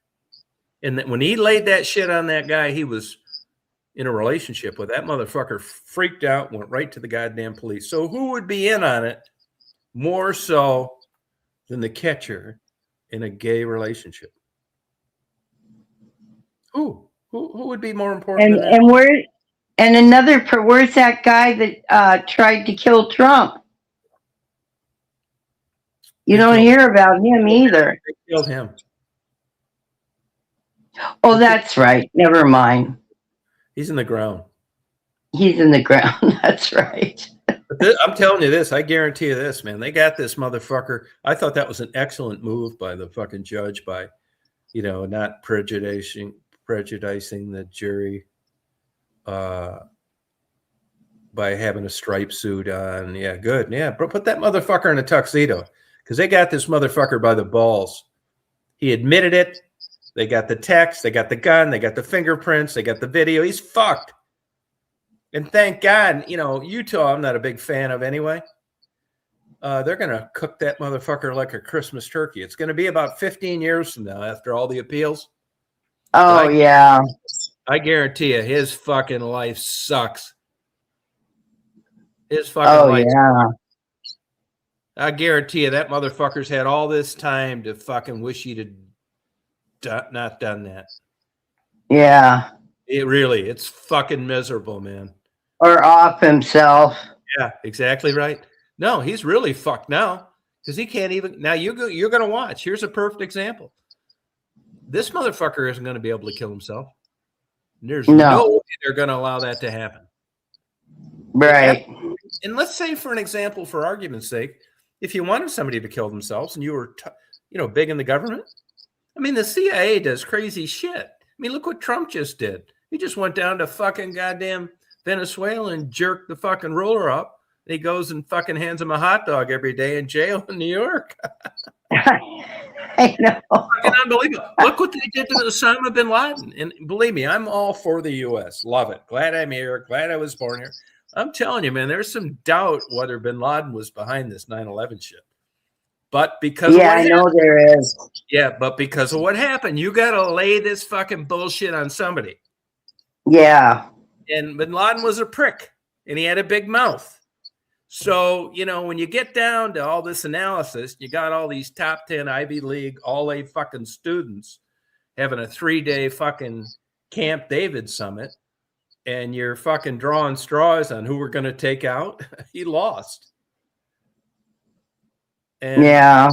That's what's going to happen. I'll tell you, Gaddafi, dude. He didn't have a goddamn thing to do with that fucking 747 get blown out of the air. And say, well, why did they sell it? I've read like 10 books on that. Why'd they settle a civil suit? Because he's a smart fucking guy. And it was because of sanctions. They couldn't get a goddamn sweet potato sent there during that fucking bullshit. So just like he says in the interview, we wanted to put it behind us. We were convicted in a political trial, so we paid a settlement. I believe that. He was a good guy. That place has fucking been downhill ever since. But in the political world, the United States depends on what you have to stake, what you have to offer. This fucking kook from North Korea, he's afraid to say fucking hi. I bet he's under his bed right now. I know. Fuck yeah. You're goddamn right. I know. And you got to give Trump to hate him or like him. When he tells you something, get ready. Yeah, I know it. I mean, he's talking about bombing fucking Iran tomorrow. I know. Yeah, fucking crazy. So, when you got a guy doing this crazy shit, and he's a big enough of a fucking, all you got to do is read his tweets. I'd be afraid of that. I know. Yeah. How would you like to have him catch you fucking Melania? Oh, God. Yeah, right. Oh, my God. He is a vengeful motherfucker. He's everything psychologists and psychology books tell you not to be. He's going down his list of people, that's for sure. Absolutely, man. Oh, yeah. I hate to say it. That's what we needed, or we were fucking cooked, man. I know. Yeah, it really was. It's a shame that the bar's been lowered to that level, but it was just like we were so fucked, man. I mean, just think of the craziness that was going to be approved. Nobody worked. Oh, I know. Gas through the fucking roof. No drilling. I mean, I'm an animal nut. I like them, but when it comes to me and whether it's fucking riding in a rickshaw or driving a car, fuck the world's last frog. Really, I mean, it's the fucking perils of being a human being. I know. Yeah. And all these crazy lunatic Hollywood liberals, you know, they're going to tell they're living in their $20 million mansion, got 19 Lamborghinis and a house staff and a chef. They're going to tell you what you should do. You should drive an electric vehicle, even though they have a private jet. Yeah. Yeah. Fuck you. That's one thing. This administration's done. It's fucking basically canceled fucking Hollywood as being nothing but a joke. Yeah. Like look up to stars in Hollywood and watch the Academy Awards. They don't give them the time of day now. You can't even make a movie anymore and expect anybody to watch it. No, I know. Who the fuck wants to watch George Clooney anymore? No. They're all getting too old. Yeah, too old, and like there's better shit out there. I'd rather watch YouTube. Oh, me too. I watch it all the time now. You know, and they got a hot potato in their hands too. You know, they're fucking with them now. Their private jets and their fucking boats over in bumfucked Egypt that burn 8,000 fucking gallons of gas a day, keeping it 72 degrees. Yep. One thing Trump's done, he's kept these lunatic fucking liberals in check. I know it. Zuckerberg, he's got them all sucking his fucking nuts. He does. It's so fucking bad. They've had to eat so much shit. They've had to go down there and suck his fucking balls to keep from getting taxed out of being in business. I know. It's so great. You know, that fucking cocksucker Mark Zuckerberg spent $400 million, not this last election, but the election before, to keep Trump from getting elected. I'd like to have been a fly on the wall. And he told that other trying to save Ukraine, get the fuck out of here. These stupid sexual ideas. Let them blow your ass off the map. The only thing I worry about is the 2,000 hours of videos that Putin has on Trump getting peed on by underage girls. Oh, God. Yeah, there's some weird shit there. There is. And I'm glad him and Elon Musk have like kind of an extended olive branch. I'm telling you, man, Donald Trump can fucking cancel Elon Musk. Cancel all that fucking Tesla shit. Never use their batteries again for anything. Fucking come up with $1 million a second tax on that space shit. And deport that motherfucker. So even while he was in the midst of smoking some fucking toad with Aaron Rodgers, he came to his senses and shut the fuck up. He did. Have you heard fucking Elon Musk bad-mouthing Donald Trump lately? No. That's it. And Donald Trump can call him on a goddamn $1 million walkie-talkie and say, hey, why don't you go up there and save that old 45-year-old motherfucker with atrial fibrillation in that space station before we got to scrap the whole thing. Yeah. Firecracker below that motherfucker and go get some. I mean, you got private people saving astronauts now. I know it. Fuck. I mean, wasn't that something? Crazy, NASA is not shit. I know. Nope. Musk is our new space guy. Oh, yeah. You can be out in the middle of goddamn, the middle of fucking nowhere in Ethiopia and have a fucking 5-bar signal on your fucking iPad. Oh, I know it. Yeah. It's unbelievable, man. Yeah. I know. And, you know, I think we're lucky to have these people. I'm telling you, you can say what you want. I mean, I got different opinions on what the fuck do I know? But I love Bill Gates. I like Jeff Bezos. We're lucky to have these motherfuckers over here. Oh, I know it. I swear to God. I mean, you can knock Amazon all you want, but, you know, the motherfuckers. I love my Amazon. Yeah, no, exactly right. No, I love it. But you can't have it both ways. You can't bitch about not being able to go down to Johnny Fucknuts grocery store locally, shop locally. These fucking stupid liberals. That's how dumb they are. Jeff Bezos is the best example of capitalism that ever lived. Yeah. They're trying to cut my ass off here again. See how they took away my picture? No. Yeah. Do you see my face? Let me see. Oh, yeah. Yeah. That's that fucking YouTube. It is? I'm sure it is. I mean, I got fucking 2 gigabyte fucking internet speed, and it says my browser's slow. Really? Yeah.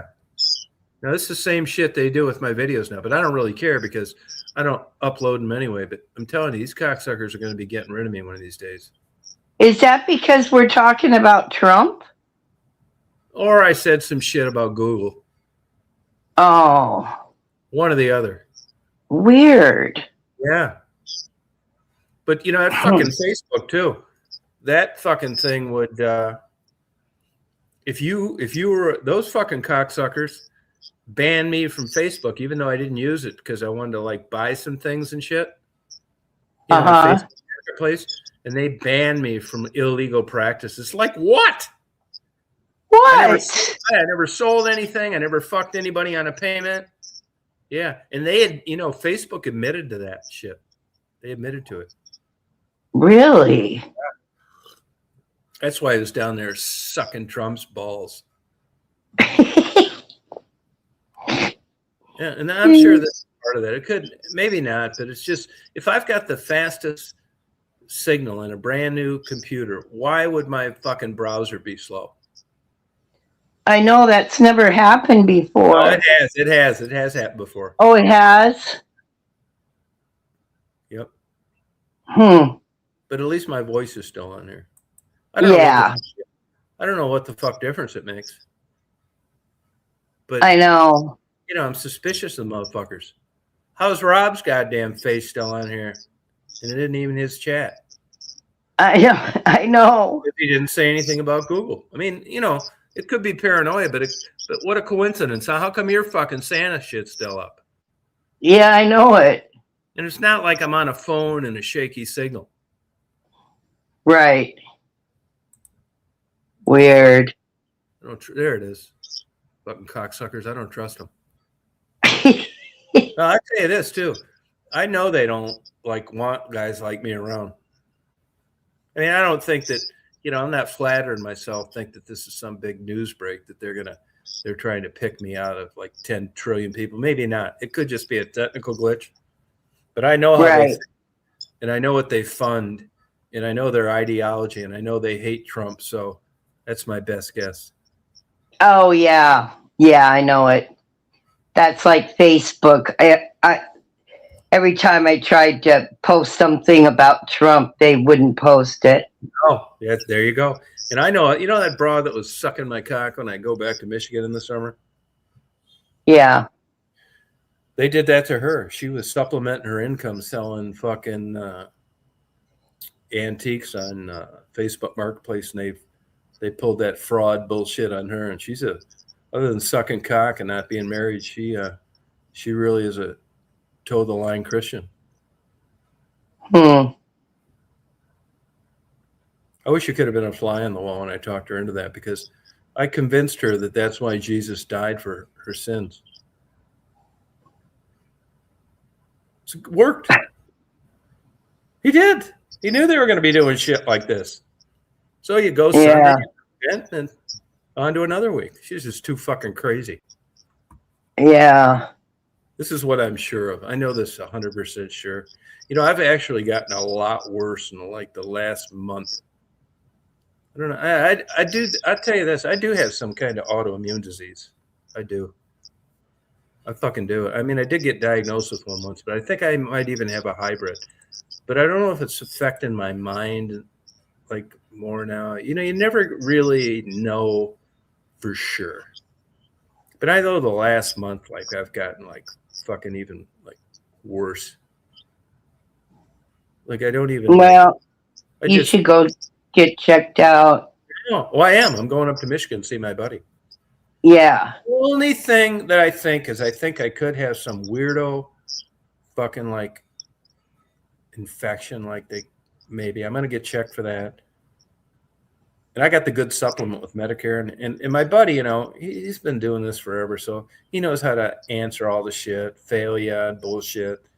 And I'm just Right. one more grand slam. But if they don't find something this time, it could just be fucking crazy too. I mean, I do think that sometimes I'm like fucking out there.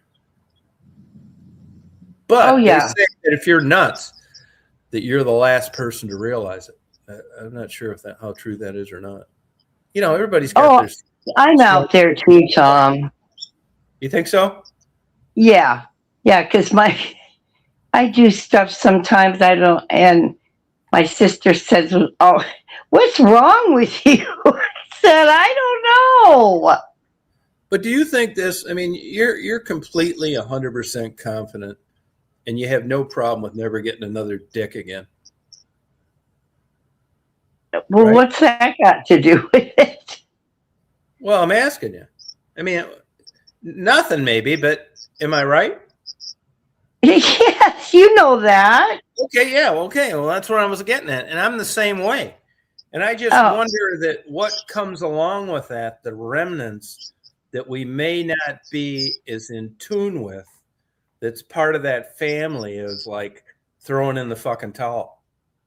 Is it psychosis? Is it depression? Is it doomsday fucking mentality? I mean, because we've acknowledged this, the scary part about it, not really even scary, but something that's worth discussing is why we give a fuck so much.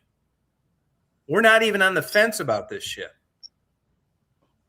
Yeah, but what does it matter? What matters is because we know when life was better, how good it was, and to not want that anymore, what comes along with that we're not in tune with?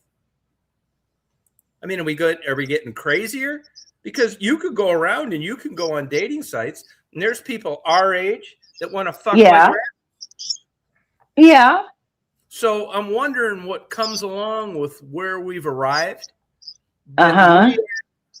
Aware of. I mean, we talk all the time about we're happy that we have no future and that we'll be dead in 10 years. I mean, I'm just wondering if that's normal. Oh, well, no, they probably would say it isn't. Yeah, well, that's my point then. But I mean, there's nothing wrong with accepting it. And that's what we're doing. We're accepting it. So we're living the way we want right now. Yeah, but does that mean that the people our age that are out wanting to fuck and have new relationships, does that mean there's something wrong with them? No, that's just what they want to do. Hey guys. I think when you get older and you retire, you get to the point where, okay, this is what I want to do. I don't want to get in a relationship. I know that we don't, but why are there so many that do? I don't know. I think there's a lot of lonely people, Tom. Yeah, that's the thing that I hang my hat on. But, you know, just because you think that doesn't mean it's true. Hey, Rick. How you doing? Good, Rick. You know, Stephanie and I are thinking of doing heroin. Oh, good. Nice news to hear. Now, Rick had a hell of a problem with that. For how many years, Rick? Oh, man, I would say almost 10 years. God. And the bottom line is stay the fuck away from it, right? I would stay as far as you can away. Run away. And what's the Reader's Digest version of why? Because here's the question. If you did it for 10 years, it must have done something. So what trumped that to not do it anymore? Just being sick and tired of trouble, rehabs, being sick every single day. And then I luckily got into a place and got clean and just, I don't know, I just didn't want to go back. Was religion any part of that? Never. It pissed me off. Yeah, that's how I couldn't hear it. Right. Do you find if you're out chasing pussy, I know you fucked that one boss. Tom! Well, he admitted it. It wasn't a secret. I'm not ratting him out. I know. What I'm wondering is, Do you find when you're laying this on women, it expedites things, or you wish you'd have kept your mouth shut? Well, I mean, it depends. I mean, the girl that I'm with now, I mean, she kind of like wanted to save me in a way. Yeah, so yeah, bingo. She like, That's what I was looking for. She kind of was like all about worrying about me and making sure I'm not doing that. But here's the thing, like, Rick. Sorry to interrupt, but she was attracted to you. Oh, yes. Okay, so that's why she wanted to save you. It's not the other way around. No, I mean, me and her from day one were like frickin' frat. Like, she wouldn't leave my side. And see, we're this is the kind of bullshit together, I try and sift through. Yeah. He was attracted to him. Therefore, a rational explanation is wanting to save him. If you weighed 450 pounds, you'd not return your fucking phone call. And like when I first met her, and she'd spend the night. No, my buddy every morning would come and pick me and be like, "Is Nick here?" And she knew exactly what I was going to do every single morning. And she eventually talked me out. She was a big help, actually. She was. I bet she was. Was she on top or were you? You lucky fucker. You need to write a book. I would love to, actually. I mean, this is fun. Cool. This is why I like having these chats because, we cut through all this fucking horse shit. Would you admit this? If she wasn't attracted to you, she might maybe wouldn't have been all on board with like wanting to help you. It was her own selfishness. She could have got any guy she wanted to, and if I was not attractive to her, she would have been on with whatever. Thank you. Yeah, finally some fucking truth. I want you people right now to quit fucking with me about saying it all boils down to that. Sorry, it does. And I was attracted to her as well, so that made me want to stick around. I mean, she is, and that's also the reason why Stephanie and I don't fuck anymore. You can't have it both ways. Nobody's attracted to us. If Stephanie and I were heroin addicts, they'd find us fucking face down an alley somewhere because that card has been played. Yep. Thank you. You guys are too funny. But here's the thing. No, man. There's a fucking time clock on all this shit. Well, I mean, no one would want to help me and Tom because we're old and we don't look good anymore. Right. Yeah, but like there's still people out there, I guarantee, if you put yourself out there, that would hate you up. I'm sure there's someone for everybody. But just see, now I do know with Stephanie, she doesn't believe this, and I know you know this, Rick, because she's just like that. But I guarantee you, there's some motherfucker out there, where I'm not sure, but if she got on OnlyFans, there's some son of a bitch out there that pay. Here we go. Oh God. No, there would be. Like I told you, when I went to the horror house, the Chicken Ranch in Las Vegas, or not Las Vegas, wherever that Pahrump, Nevada.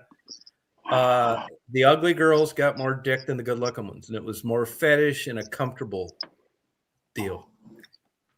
It's not like you're thinking, Stephanie. I mean, see, Stephanie's taking the old blueprint when she used to get a lot of action and applying it today. That's just fucking wrong. It's true. You do have a different market, but it's there. Yeah. I know. Yeah, you wouldn't be Makes saying me sick thinking about it. Yeah, well, you wouldn't feel so bad thinking about it. Would you rather go back and slice fucking goddamn honey baked ham for $14 an hour or get $10 a minute for doing something no one ever would know about? I don't know. When I said, when we come up and I argue with males sometimes about what you give a blowjob for, the only thing that I'm willing to disclose is I start out at $1 million. And you said, Stephanie, that you'd be right there for $1 million. So this is my point. Everybody has a price. And I think you're underestimating what you're worth on a big scale of like, it isn't all like looking like Miss America. You got it wrong. You're using an old blueprint to today and now. You're shortchanging yourself. Ugh. I know. Right, Rick? Right. But yeah, but I don't want that anymore. No, That's I know. But if you could make, like, let's say for an example, $300 an hour. And nobody knew. No. 500. Yeah. No. The thought makes me sick. All right. For dating or Rick. for only? Ugh. Rick, Yeah, what's up? how long you been dating this girl now? A long time. A long Oh, time. right. You see any like long-term future? I do. Okay. Do you think you'll get married? We joke about it, but I mean, we've been together for so long now that, but like, I just can't see myself being with somebody else, honestly. Like, Oh, good. she's Congratulations. just so cool. She's just so Yeah, cool. you And dog. And what? And Yeah. I don't give a fuck. But do you just like?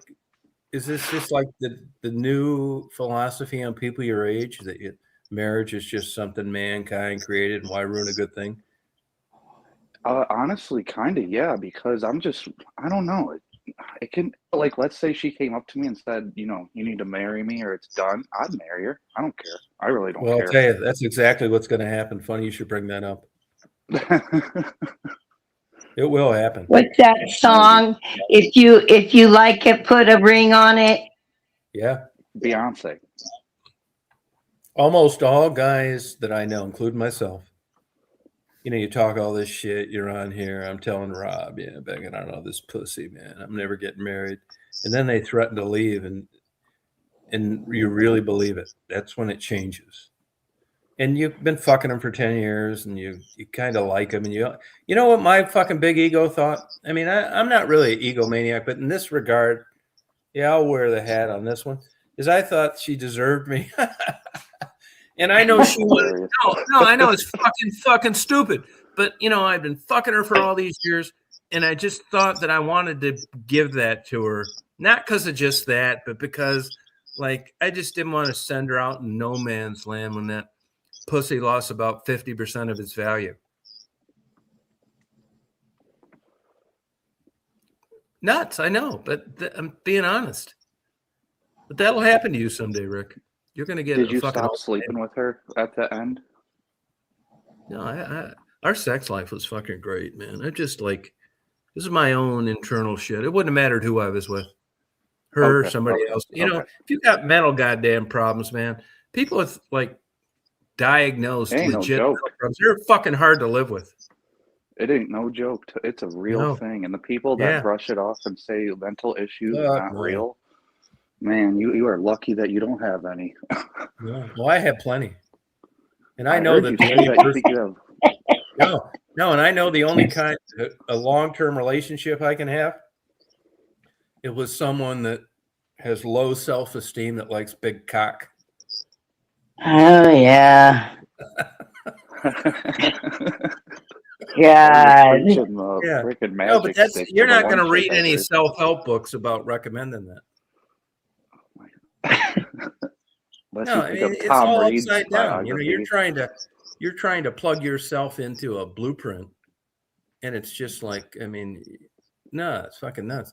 I think honestly, I mean, I know some of these like Christian relationships. I don't know whether it's a facade, but they seem to like, maybe it's a daily maintenance, and every Sunday you get a pep talk. Fuck, I don't know. I just know I wasn't too good at it. Here's the thing, man. I know if I meet like even older women and they like me, you can kind of get that vibe. I already know they're fucked up. In a good way? Swear to God, man. You wouldn't believe. It's not as much as it used to be, but you wouldn't believe these fucking women my age that get a hold of me on YouTube. And right away, the worst thing you could do is like say that, guys like me are hard to find. It's like, if you're looking this way, you got to be seriously fucked up. No, seriously, man. There's got to be something fucking wrong with you. Yeah, I know. But you could argue like, he's different, but I know the real him. Nah, I mean, if you think this is cool, this is not going to work very long. because I know you're nuts, and I already got a chip on my shoulder. Oh God. I don't act right to like get the right kind of relationship that I think would work. You know how it is. It's self-sabotaging behavior, I guess you could call it. But I'm fine with it. It's like Stephanie and I talk about this. You know, we're not, you know, thinking we're going to, you know, go to French finishing school and get what we really wanted all along. I mean, I'm just fucking going with it. It's like the drug addict that never gets sober, and they just, it's like I'm like kind of leaving Las Vegas, motherfucker. That's hilarious. Yeah. That's a good movie. No, there's not going to be this is not going to be a happy ending. It's just going to be like a normal, natural death of, you know. But Tom, I don't want to say that you had Yeah. an autoimmune issue. Do you think you have Lyme disease? No, I don't. I don't think I have Lyme disease, but I did get diagnosed with reactive arthritis when I was 19. Okay. And at the time, and I'm proud to report this, they said it was from getting blowjobs from prostitutes. Oh, I remember you telling me about that. Well, you know, I got into it with a fucking doctor about this one time because as it turned out, this later evidence came out about reactive arthritis. It's called Reiter syndrome at the time, but it was later changed because Reiter was a Nazi. That you have to have the genetic predisposition to this. And later on, it said that you could have got reactive arthritis from blowjobs. You also could have got it from spoiled milk. Oh. And I was trying to tell this dumb motherfucker that if I was going to get reactive arthritis, you know, if I was going to get it right, and I had my choice, I'd rather get it getting a blowjob. I mean, who wouldn't? And that motherfucker just did not understand that. He related like promiscuity to accidental tainted milk, and I just fucking gave up on his dumb ass, even though he was a doctor. But if you told me tomorrow you're going to get reactive arthritis for sure, would you rather drink some spoiled milk or get a blowjob? I'd rather get a fucking blowjob. I mean, where's the mystery here? Blame out a broken fridge. Yeah, what the fuck? But as it turns out, you know, if they've done this, yeah, I do think I have one, but I've been reading a lot more because this shit fucked me up, man. I mean, I don't care if you think I'm like fucking nuts and that's how I got there. It's an autoimmune disease. It doesn't fucking matter, but I do know this, that I've had about 10 of these goddamn things in the last 15 years, and it's not fucking depression. It's not. It's this goddamn autoimmune disease. I just came out of like a fucking 9-week bender on this goddamn bullshit, man. And the year before this, I had about a 8-week bender where I lost 37 pounds, afraid to eat anything. It's some kind of weirdo autoimmune disease. But overall, my life's worked out. I never thought I'd make it this long. And even when I got diagnosed with this shit, which I basically was symptom-free for most of my life, other than sore joints, which didn't keep me from doing shit, and some uveitis, which would cause eye inflammation that I could treat with a steroid. So now my plan is the next time I start getting this shit, you know, I could go to a normal doctor and he said, your labs are great. You know, there's nothing wrong with you. Well, you kind of think depression. And I was in that rabbit hole for a long time. So I'm going to do in the future what I've done lately, and that when I have this bullshit coming on, I'm just going to go on a fucking short course of prednisone, knock it the fuck out, and then get the fuck off it. I won't need to taper either because it's only about a 10-day plan. That's what I did this last time. Now, I've been feeling good for about the last week, but you can tell when this shit hits. I quit doing YouTube videos. I don't let them put comments. I fucking pack all my cameras away because I think, man, something is really fucking wrong. But even at the height of one of these flare-ups, I could go into any doctor and they'd say, man, your labs are great. Your heart's great. Your fucking labs are great. Well, believe me, I feel like I'm fucking like going to drop dead. But the good news is I'm pretty comfortable understanding that this is something like that. But I'm not copping out on being in 2 nut houses because that doesn't bother me. I mean, I would have much rather preferred just a mental problem that could have been treated with medication, but I think it's some kind of autoimmune. And I just ordered another book today, actually. As it turns out, there are plenty of autoimmune diseases that are kind of like a hybrid that don't fit the definition traditionally of any of the ones that you know, like lupus, rheumatoid arthritis, I didn't know that. And I think that's one of mine. Kind of like the theory of dermatomyositis, where you can trigger that genetic predisposition by working out too hard. you could be a healthy guy, run a marathon, just get this dermatomyositis and just have a lifelong of fucking flare-ups like I have. But it's at the end of the road now, so it's not that big a deal with me. You know, next time I have this fucking shit go on, I'm going to call my guy and say I need some prednisone. I'm going to go on it. And if I got to stay on it, I will. So there's better news now than there was in the past. How are you familiar with this? This autoimmune disease. Do you know about them? I don't really know much about them, and even you saying that there's a bunch out there that there are not names for like the common ones. That's scary. I actually got yeah, that's right. Yeah, that's right. Hey, Puck.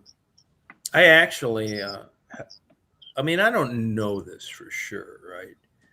But I'm pretty sure, being me, you know, I've lived it, right? But I had to get a fucking heart operation over this goddamn shit back in about 2011, Cleveland Clinic, for atrial fibrillation. And that shit was bothering me that fucking bad, man. It's like, God damn. And I remember thinking, man, if I get this motherfucker, I had to be feeling good. Because at the time, you think they tell you about atrial fibrillation, you're on all these fucking medications. You can't eat leafy green. It's a fucking nightmare, man. The insurance company doesn't want to pay for the good shit, so you got to eat this bullshit. It's a fucking nightmare. So I got that. It was like $140,000, but I had good insurance. And I thought, man, this is it, man. I'm talking to the doctors, man. After I get this, you think I'll be feeling better? Fuck yeah, you will, man. Your symptoms sound just like what this shit does. And I got that, man. It lasted for a while.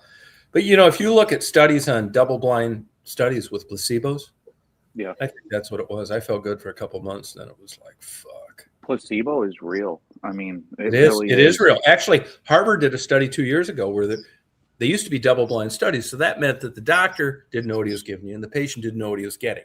It's as good as it gets when you're looking for real data. Yeah. Harvard did a study where they told you what you were getting. They told you it was going to be a placebo. And the motherfucking shit still was neck and neck with the real McCoy medication. Which, you know, circles back to, are you fucking nuts? I think the mind is so strong that you can convince you that the mind is strong, but I'll tell you, man, that's dicey there. You know, when you got motherfuckers bending forks with their mind, okay, you got my vote. But when you're just some motherfucker like me getting out of bed in the morning that feels like shit and you're going to rah your ass to fucking overcome this joint pain and this gastro problem, maybe I'm just the wrong candidate. I mean, the mind is strong, but like, I mean, you're not going to get me to quit watching fucking porn if that's what you mean. I'm going to bullshit myself into feeling good when my joints hurt and I got a bloated stomach all the fucking time. It ain't working. True. I mean, maybe it does with some people. I mean, you look at these fucking monks that get into this TM and all this fucking shit. I mean, they're cutting these motherfuckers' dicks off, and they're not even saying it hurts. I mean, there is a state that you can get in with your mind that these Buddhist monks get in. They've verified this during MRIs and with contrast. These son of a bitches actually get into a state mentally better than anesthesia. And they can higher and lower their body temperatures with like their chi. Yeah. I don't know what it's called in Buddha or in Indian culture. Walking on fucking hot coals. Yeah, I can't think of the name, but like a chi, like the energy inside. Yeah, like they can literally tap into it. Yeah, tap into it. I mean, if I stub my motherfucking toe in the corner of my bed, I want to fucking call an ambulance. I'm acting like a baby. Like, No, I just don't think I'm a good candidate for some of this bullshit. Yeah, I don't. I'll tell you what I've been doing lately, though, and I don't want to recommend it. They'll fucking give me a strike for this, too. But you got to get 3 to get your channel canceled, so I'm going to tell you what it is. Lately, I've been fucking washing down 2 goddamn ibuprofen PMs with 2 shots of aged whiskey. Be careful with that, Tom. I've been sleeping like a motherfucking baby. Yeah. I knew someone that died from that. No joke. Yeah, well, I'll tell you, man, I've been having some goddamn dreams that it's just like, I'm not worried about dying, if you know what I mean. Forever. Nap. Dirt nap. You know somebody that dies from a lucky motherfucker? How many did they take? I don't know. It was like my family friend's wife growing up, and I remember like finding out that she died from those Tylenol PMs. She was a heavy drinker though too, so I don't know if it was a mixture of the thing, but yeah, she was popping them like they're going out of style. But some people get addicted to like just wanting to sleep, like they just want like Michael Jackson, man. Oh yeah, but you don't. Oh, I know it. That's not really sleep with propofol, but I understand getting in that mental frame of mind. Yeah. I mean, he thought it was sleep. You know, he looks at the clock, it's midnight, and when they open at 6, but supposedly, and there's pretty good data on this, when you don't get deep sleep, REM,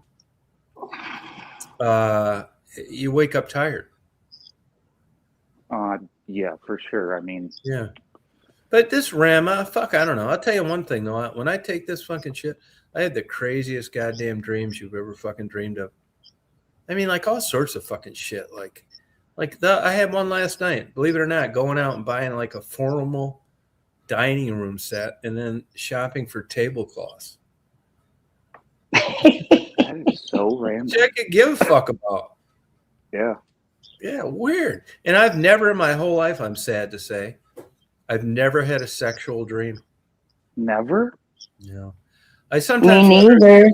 I sometimes wonder it's because I jacked off 5 times before I went to bed.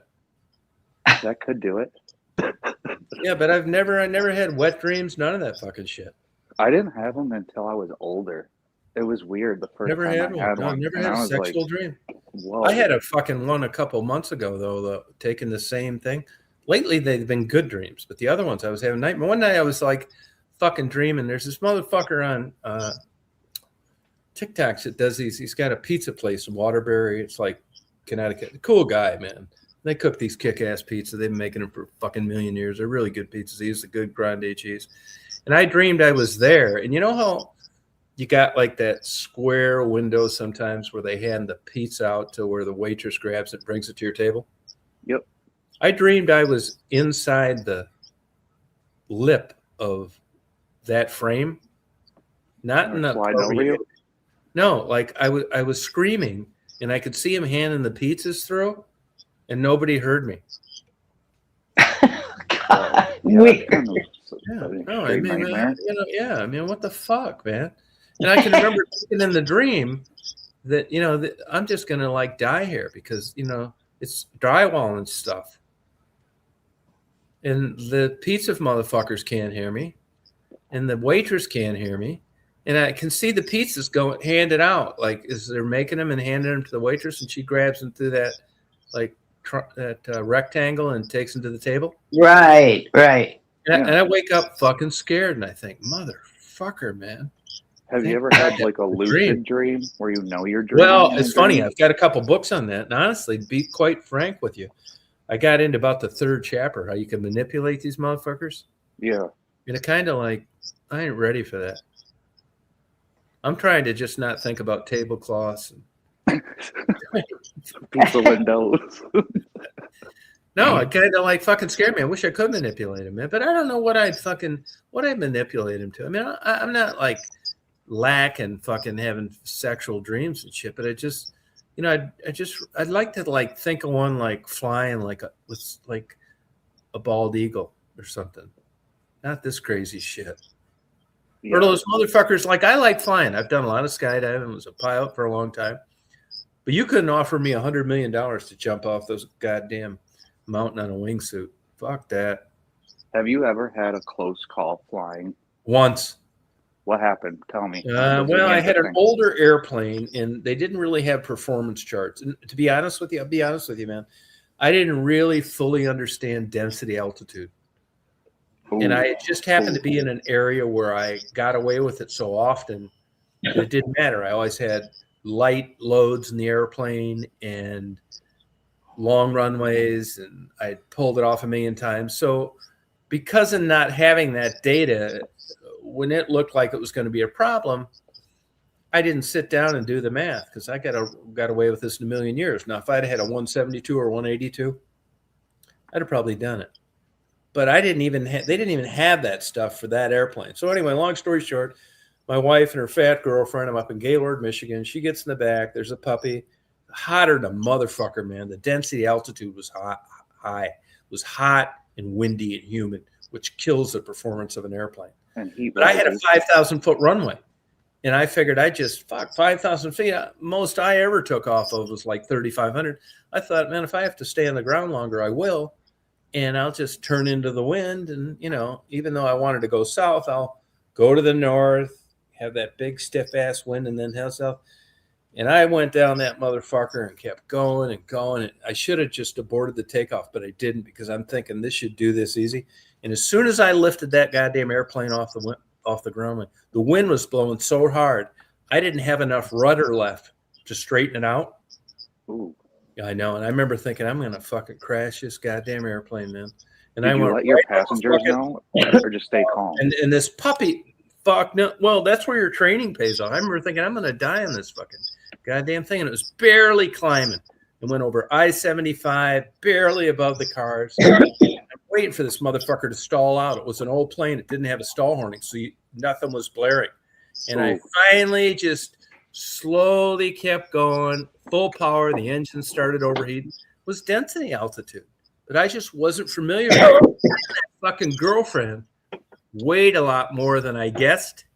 So between that, the condition, and I was at full throttle all the way for about 85 miles, and I landed. And I rented them a car to go home. It scared the fucking holy out of me. And I waited like 2 days, and I actually ended up buying a new airplane after that. But it wasn't 20 years later till I figured out what I had done. And I just, it's the only time. But I remember thinking, it's fucking true, man. I remember thinking, I am going to fucking kill us. I knew, and once you were off the ground, you were fucked. And I remember my wife looking over at me like, what the fuck is going on here? And you know what the girl in the back seat said when we finally got to our destination? She thought we would have been higher the whole time. That's hilarious. Yeah, it scared the fucking hell out of me, man. I didn't know we were going to be at kite height. I flew all the way back from Gaylord to West Branch, probably 1,000 feet. She thought she flew airplanes higher than that. Yeah, I fucking wish I would have been higher. It was full power the whole way back. I'm lucky I didn't smoke the fucking engine. But if you look at density altitude, because of what I was flying at that time, and I didn't have a chart, I just was fucked up. And you go on YouTube, you'll see people crashing planes all day long for the same. Is that why on 9/11 there was no helicopters close to those buildings because of the heat messing up the? No, you could have done it there. You could have done it there, but you will see. There are plenty of YouTube videos at density altitude getting military helicopters flying in the mountains. And if you look at when they go up and do the Himalayas, you'll see helicopters crash in density altitude. There's just not enough air for those rotor blades. What about like in Alaska? The deal, cold? Man. Is that good or bad? What happens is cold? What's that? Like in Alaska, the real cold weather, is that good or bad for flying? Good. Like, is it good? Airplane flies good. like a motherfucker. What causes density altitude is heat and moisture and takes up space in that molecule. So you got a lot of water where you'd like to have air. Yep. And you look, there's a lot of planes in the summertime all over the country where you can land, but you can't take off until it gets cooler. But just for the hell of it, later on, look up density altitude crashes on YouTube and you'll see exactly what you're talking about. There's just tons of motherfuckers that are dead because of that same thing. I mean, I used to race at Milan back in the day, and we would always run better cold weather than hot weather. I mean, I'm just saying the engine here's the thing. You can get a turbocharged airplane, which maintains manifold pressure in the engine, but that's not helping that prop. When that prop's spinning, that motherfucker, density altitude affects it. There's a lot of water molecules in there that affects your takeoff performance. That same airplane I had, I know of 2 families killed both families, the wife, the 2 kids, in the same airplane I had, going into sod strips in the summertime in southern states, and they hit the fucking trees, taking off the tops of the trees. There's a famous, what's this? Sam Lyons. Look up the Sam Lyons case. Lyons. Super famous painter of aviation stuff. Yep. I met him before he crashed, but he crashed and ended up killing his wife. Density altitude. That's what got him too. The thing that I've disappointed myself in is you just can't believe sometimes you're that fucking stupid. You know what I mean? Have you ever flown a helicopter? Even if I had a 172, but I thought this was like, if you say, well, it's density altitude, it's hot, it's blowing, all this fucking shit. But I had a 5,000 foot paved runway. That's where I fucked up. And it's still, like you said, you only took 3,500 in the past at Max. So you're thinking, oh, I got. But I never, and I had hot days, but the density altitude wasn't the same. Damn. I know. That's the only time, but it's fucking true. I can remember thinking, as soon as I got that motherfucker up off the ground and it turned into the wind, I didn't have enough runway left to like abort the takeoff, and I wasn't climbing worth a fuck. I was climbing like 20 feet a minute, nothing. Oh my God! I remember thinking, it was just like they say. It was just like they say, your mind slows down, and I thought to myself, I'm going to kill us. I mean, it kind of slows down, really, just like a record. And you're thinking, I am going to kill us. I just fucked up big time. I barely got away with it, man. And here's another thing, too. When I was fucking around airplanes, I wasn't exactly like the greatest fucking student. You'd fly up to Mackinac, the weather'd be great. You'd have your girlfriend. You're up in this nice hotel. You're sitting, on the fucking internet, and you're looking at all these guys with 10 times the experience you do. A lot of airline pilots kill themselves in their day off because they don't have all that massive power. And I'll tell you another thing too, like these Blue Angels, Thunderbirds, that shit isn't that hard to fly compared to like a Pitts, an aerobatic prop plane. Yeah. Those are the real skill guys. The jets, you've got so much goddamn power, you're just bailing yourself out of every fuck up you could do. They've got so much power. It's unbelievable. You take those guys, those biplanes and shit, that's power management. That's a sign of a really gifted fucking pilot. But you'd be up in a place like Mackinac Island, you'd have your girlfriend, Joe hot shit pilot, you got there, and you're reading all these crashes that have happened that weekend. You look up the guys that crashed, F-16 pilot, fucking 747 Delta, and you're thinking, how in the fuck are these guys wiping their goddamn whole family out? They find the plane spread out over a cornfield, and your dumbass is still alive. It happens all. Yeah. I mean, like you said, on the days off, it's like they are used to being in a military jet or whatever. Bail them out. You've got excess power. I belonged to the University of Michigan Flying Club for 10 years, and we had two airline pilots, one from Sweden and one from Italy, that crashed the rental planes because it just not fucking getting it. If you'd have been in a jet in that same scenario I told you about, you'd have just firewalled that motherfucker, and there'd have been no problem. You think, what's the big deal? But when you've got limited power and an airplane with not that much horsepower to begin with, under that scenario, you're fucked. Sorry for boring you, Stephanie. I don't know if she's still there. Steph, you still there? No, I'm here. No, I'm just listening. Have you ever flown? Not boring. Now, you can go on YouTube and I could look at 1,000 crashes today with guys that had 10 times the experience I had. There's just weird things that happen. Did you fly a single prop airplane at that time? Yeah, I did, yeah. Mm-hmm. Man, you got balls. It's not though. I mean, aviation, if you crunch the numbers and you fly like you're supposed to, it's safer than 10 times safer than riding a motorcycle and twice as safe as driving a car. The data's there. Skydiving's safe. Flying an ultralight is not safe.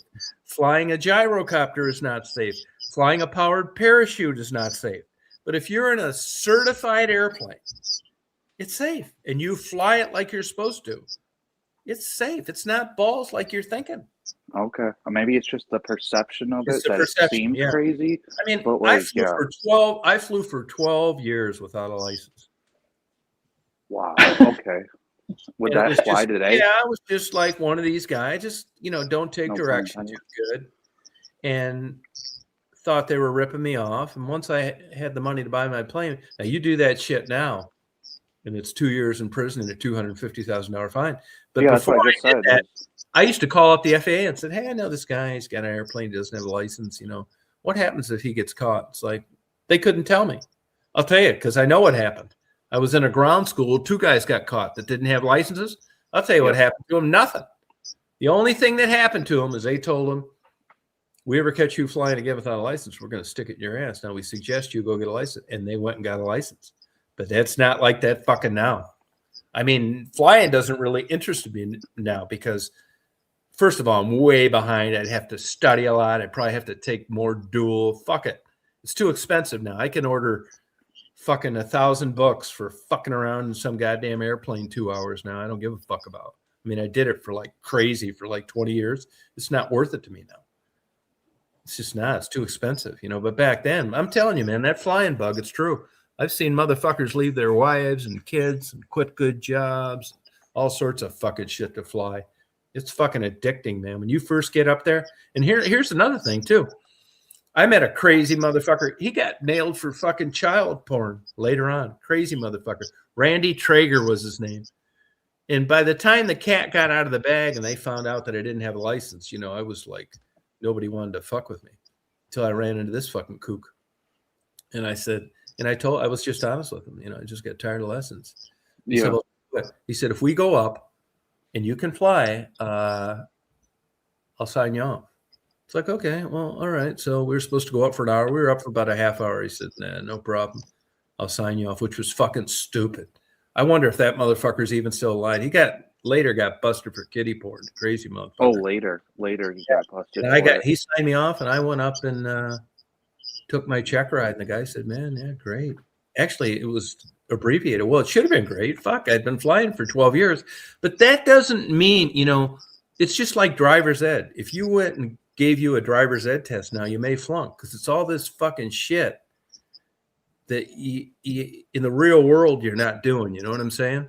Absolutely. And they say you're the safest pilot in the world the day you get your private pilot's license, and I believe that.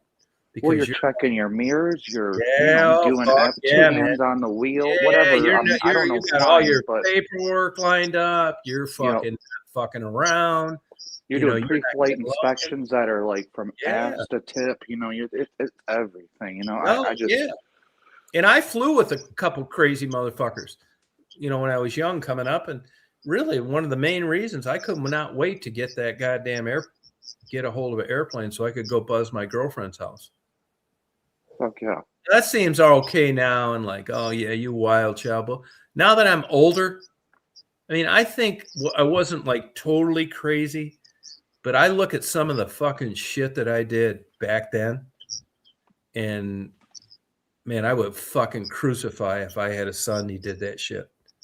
I'm sure I know. Thinking about you going in for a half hour and getting a sign off, it's like, damn, like this could just be a lucky flight. Like I don't know. I mean, Well, I'll tell you what happened to me. I was so worried about flunking the check ride because this fucking kook signs me off without, you know, usually when you go to take your private pilot check ride, you're doing everything because you never know what kind of rabbit they're going to pull out of the hat to get you to do. Yeah. Well, I was worried about that. So I checked around and found the easiest motherfucker that passed everybody. And it was up in Traverse City, Michigan. And I thought, I'm going to go with that motherfucker. That's exactly who I want. And I went up there, and I thought Traverse City, it's up in the northwest corner of Michigan. Yeah, it's a nice place. Beautiful. I thought, well, fuck, man. It ought to be easy. I was a little shaky on my navigation because I was just fucking around, taking girls for rides, following I-75 up to Mackinac. I wasn't doing any of this complicated fucking shit. So, you know, I went up to Traverse City, and it was real hazy. And I thought, oh, motherfucker, man. And once we got to like 2,500 feet, I couldn't fucking see shit.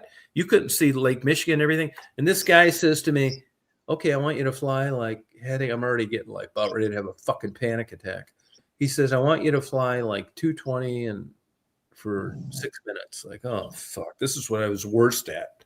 So I'm flying around this motherfucker, and I'm thinking, where in the fuck am I at, man? And I got a goddamn map, and I kind of know, you know, I know I'm flying away from the airport, and I know I'm flying northwest, and I know I should see Lake Michigan, and I don't. It's like, fuck. The motherfucker says, where are we right now? And I said, it's right down there, Lake Michigan. He said, that's right. The hardest part. Yeah, fuck yeah. We turned right around. He'd had me do some bullshit stall, some other simple fucking shit. The only thing I fucked up on is this was like a short wing airplane. A lot of people crash. And we went back to land, and he said, I want you to do a no flap landing. Well, I've fucking been flying for 12 years, right? So we're on a long final. I have fucking flaps in. And I thought, motherfucker, I pulled the flaps. He could have flunked me for that. I remembered. It's on a 2-mile final. I thought, God damn it, he said no flaps. I retracted those flaps, landed. He says, you just earned yourself a pilot's license. I couldn't fucking believe it. Holy shit. I know. So like shit fucking like, it's funny how, you know, a lot of things are like this. Absolutely. Like there had to be other guys out there doing. You know, so I fucking leave my wife. I go to Chicago. Chicago's got this PI test. I think, fuck, I've been a PI forever. I've been like super successful at it. Bring it on. I take this test, and I knew when I got that motherfucker. I studied a lot, but I didn't know what was the deal. I take the test. I study it. When I got that test, it was 60 questions. I swear to God, I didn't know one answer.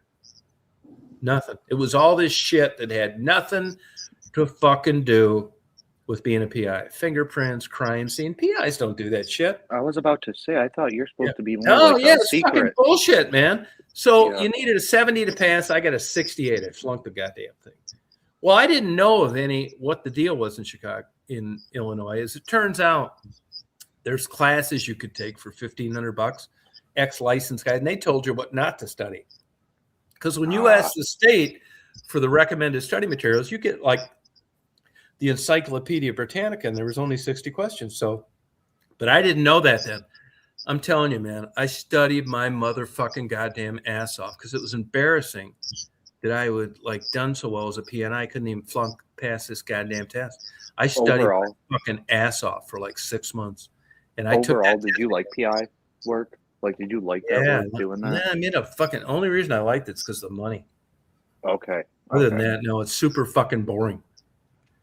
And I took that the second time I took the test, I studied my fucking ass off, man, like 10, 15 hours a week. And I got that test again. There were different versions of the test. And I didn't know anything on that motherfucker either. And I just fucking checking the boxes. You know, like it's supposed to take like 2 hours and 5 minutes. And it's like, I'm done with this motherfucker in 20 minutes. And it's like, you know, go over your things. It's like, why? I mean, none of this shit made sense. And I passed a motherfucker. I got a 72, which I could not fucking believe. And as it turns out, it was a big fucking deal set up where you had to go to like people that used to work there. And I didn't know that then. I mean, I actually knew less the second time after studying than I knew the first time by not studying that much at all. So there's a lot of tricks to like fucking bullshit, you know, that. Well, like you said with the flying thing, I think like how you talked to some guys and found out who would pass you the easiest. There's things like that for everything. Like there's people that you could talk to that I'm sure there was a bunch of guys and gals that were getting their license for not even knowing what they're really doing. Yeah, I mean, that's true. But later on, though, the FAA for for the last 30 years, the FAA was always preoccupied with thinking that weekend warriors like me that were taking girlfriends for a ride were going to go out and kill themselves. I mean, you got weather, they'll just take care of themselves. Yeah, and as it turns out, that didn't happen. And believe it or not, they've actually relaxed the requirements on getting a license, and they've got this sport fucking thing now because what they thought was going to happen didn't happen. And I think the reason for that is you get guys like me that was just, you know, taking pussy for rides, and I wasn't going to be trying to go 400 miles on a foggy day. And, you know, you don't want to die, so you kind of self-police yourself. And it wasn't the crazy motherfuckers that be dropping off by the droves that they expected. It was these guys that were those pilots of those military things or whatever, pilots that fly in a Boeing or whatever. Yeah, and you know the military pilots, it's funny, they come out of there with not much time. You'd think a guy was, the Blue Angels would come out of there with like all these hours. They fucking don't, man. Those fucking Blue Angels come out of being a Blue Angel and apply for the airlines. and have like 650 hours. I mean, that's not that much. Oh, that's nothing. Don't they No. say like I know. 10,000 is like a And I know a guy that was an Air Force Academy graduate down in where did he go? He went to the Air Force Academy. He was from Florida, but he flew for United. And, Okay. you know, every fucking guy that was from the Air Force Academy that he flew with did not pass the fucking check ride, the introductory check ride in the airlines. Here they're flying all this kick-ass jet shit, and they could not get over the first hump on the simulator for United. They were not hired. That's wild. Like, Yeah, you'd think so that they would fucked have There's a fucking fag that just started a new aviation thing on YouTube. I think he's Spanish or something. He's bilingual. Super fucking cool guy. You know, I fucked with him at the beginning and said, I said something like, what do the bathrooms look like in the airports? You know? Yeah. Yeah. You know, I'm like that. He wrote back, you tell me, and that kind of shit. But he's a really good guy. He'd be a great instructor. Okay. Yeah, You're just fucking super giving a good hard guy. time. Yeah, he flies a 747. He's a first officer. He's flying for Coletta now, which is I lived up there. But he'd be the great guy, and he tells you what it's like, man. Flying's a weird fucking business, man. I know some real good guys that never got in, and I know some fuck ups that ended up. I got a buddy of mine that retired from the second highest seniority for Delta. He got the Orville and Wilbur Wright Award by the FAA. He's a designated examiner. That crazy motherfucker. We used to fly 30 years ago, and there were Mexicans that would pick potatoes up in Michigan at this potato farm. Yes. He turned me on to it. He said, you ever buzz those Mexicans? It's like, no. I said, well, guys, we went down there and buzzed them. Actually, I had a Mexican in a rental airplane hit the fucking tail of the airplane that when I was buzzing him and put a big fucking dent in it, and I had to pay for it. It was $1,100. Did he throw a potato? He threw a potato, hit the fucking tail. Oh, that's what you get. Oh my God. Yeah, no, it's true. It's true. It's fucked up. But back then, you know, you're fucking doing. And this motherfucker is a big shot in the FAA right now. Did you see that guy on YouTube that jumped out of his plane? Yeah, stupid son. I could guarantee you that was going to happen because, you know, it's always been that's the dumbest thing you could have fucking done. And he disappeared. I haven't seen that guy back. No, but they fucking threw the book at that motherfucker. They did. I mean, you know, they've got that when I was living down in Florida, there was an attorney that shot himself and crashed a twin. Well, I had an airplane down in Kissimmee for a while. This is why I know I'm fucking lucky. I mean, there's guys way better than me, you know, that like got, and he had a twin. He had a fucking Seminole, and he was across the hangar for me. And I used to talk to him once. He was a divorce attorney. Yep. Some motherfucker went in there one day while he was cleaning his plane, shot him right between the fucking eyes. And they never did catch him. They never did catch him. Yeah. Interesting.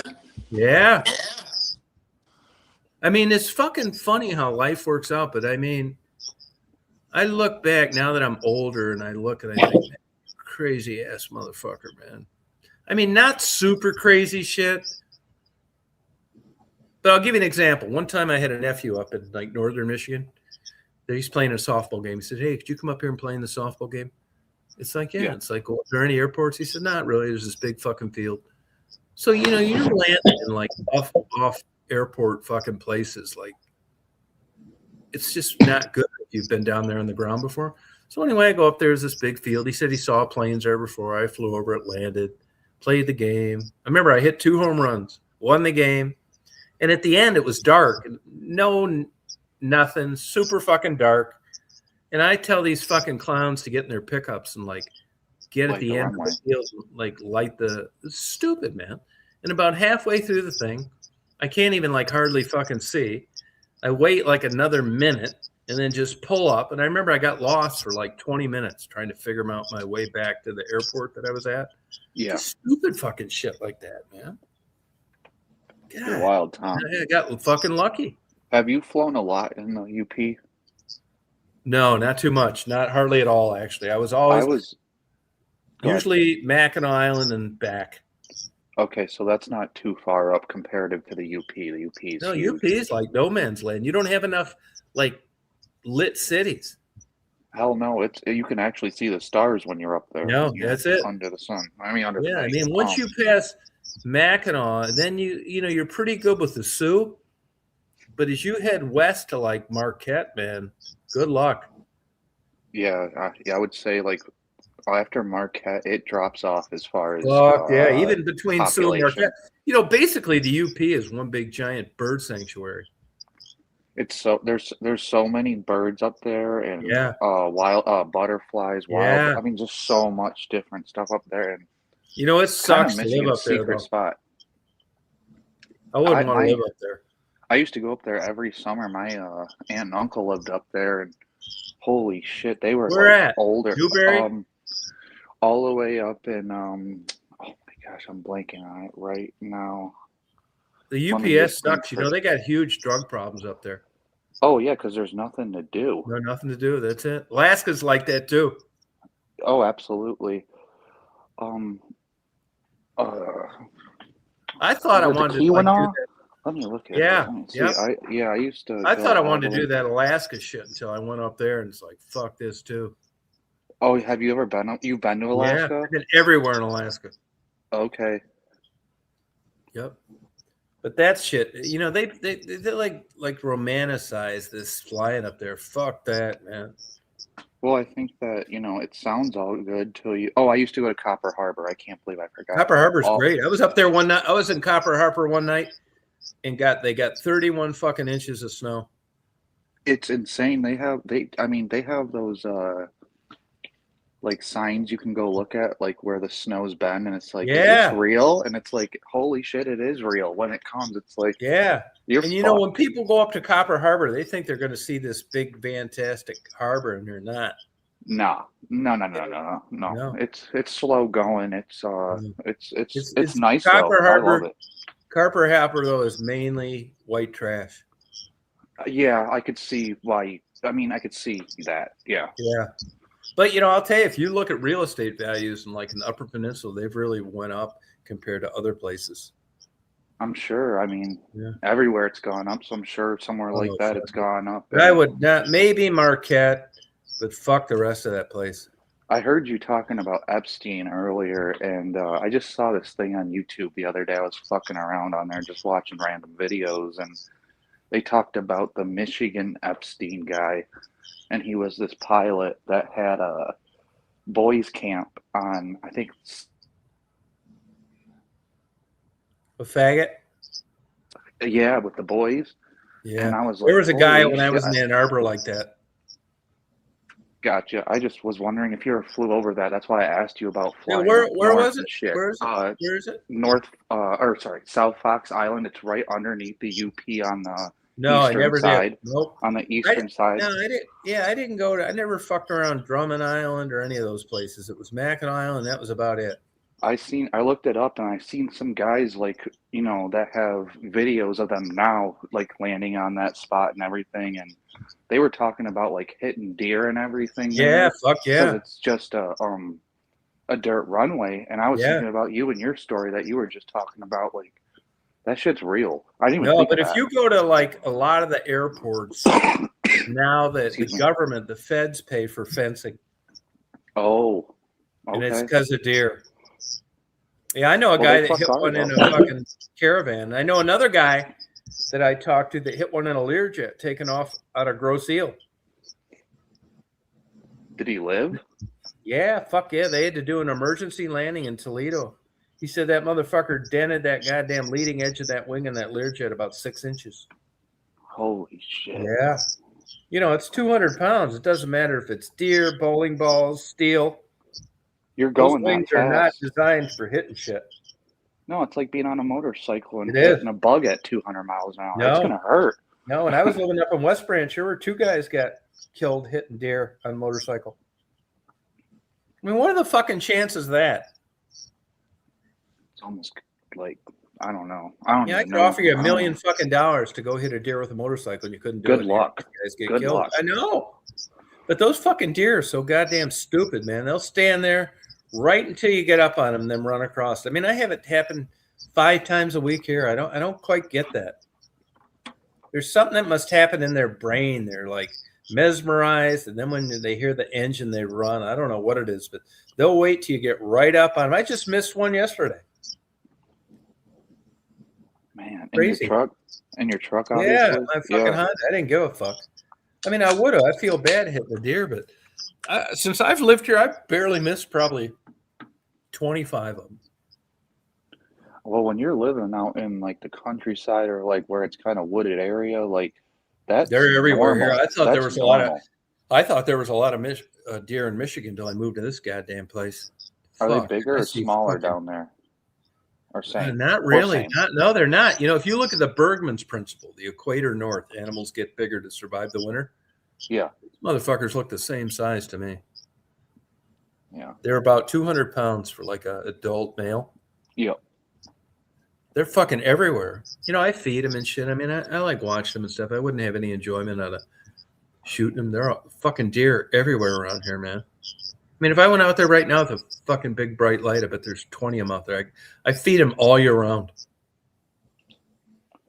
Yeah. Yeah. Well, So I ran over a interesting goddamn shooting them either, lawn but a I couple just years ago with a 4-wheeler accidentally.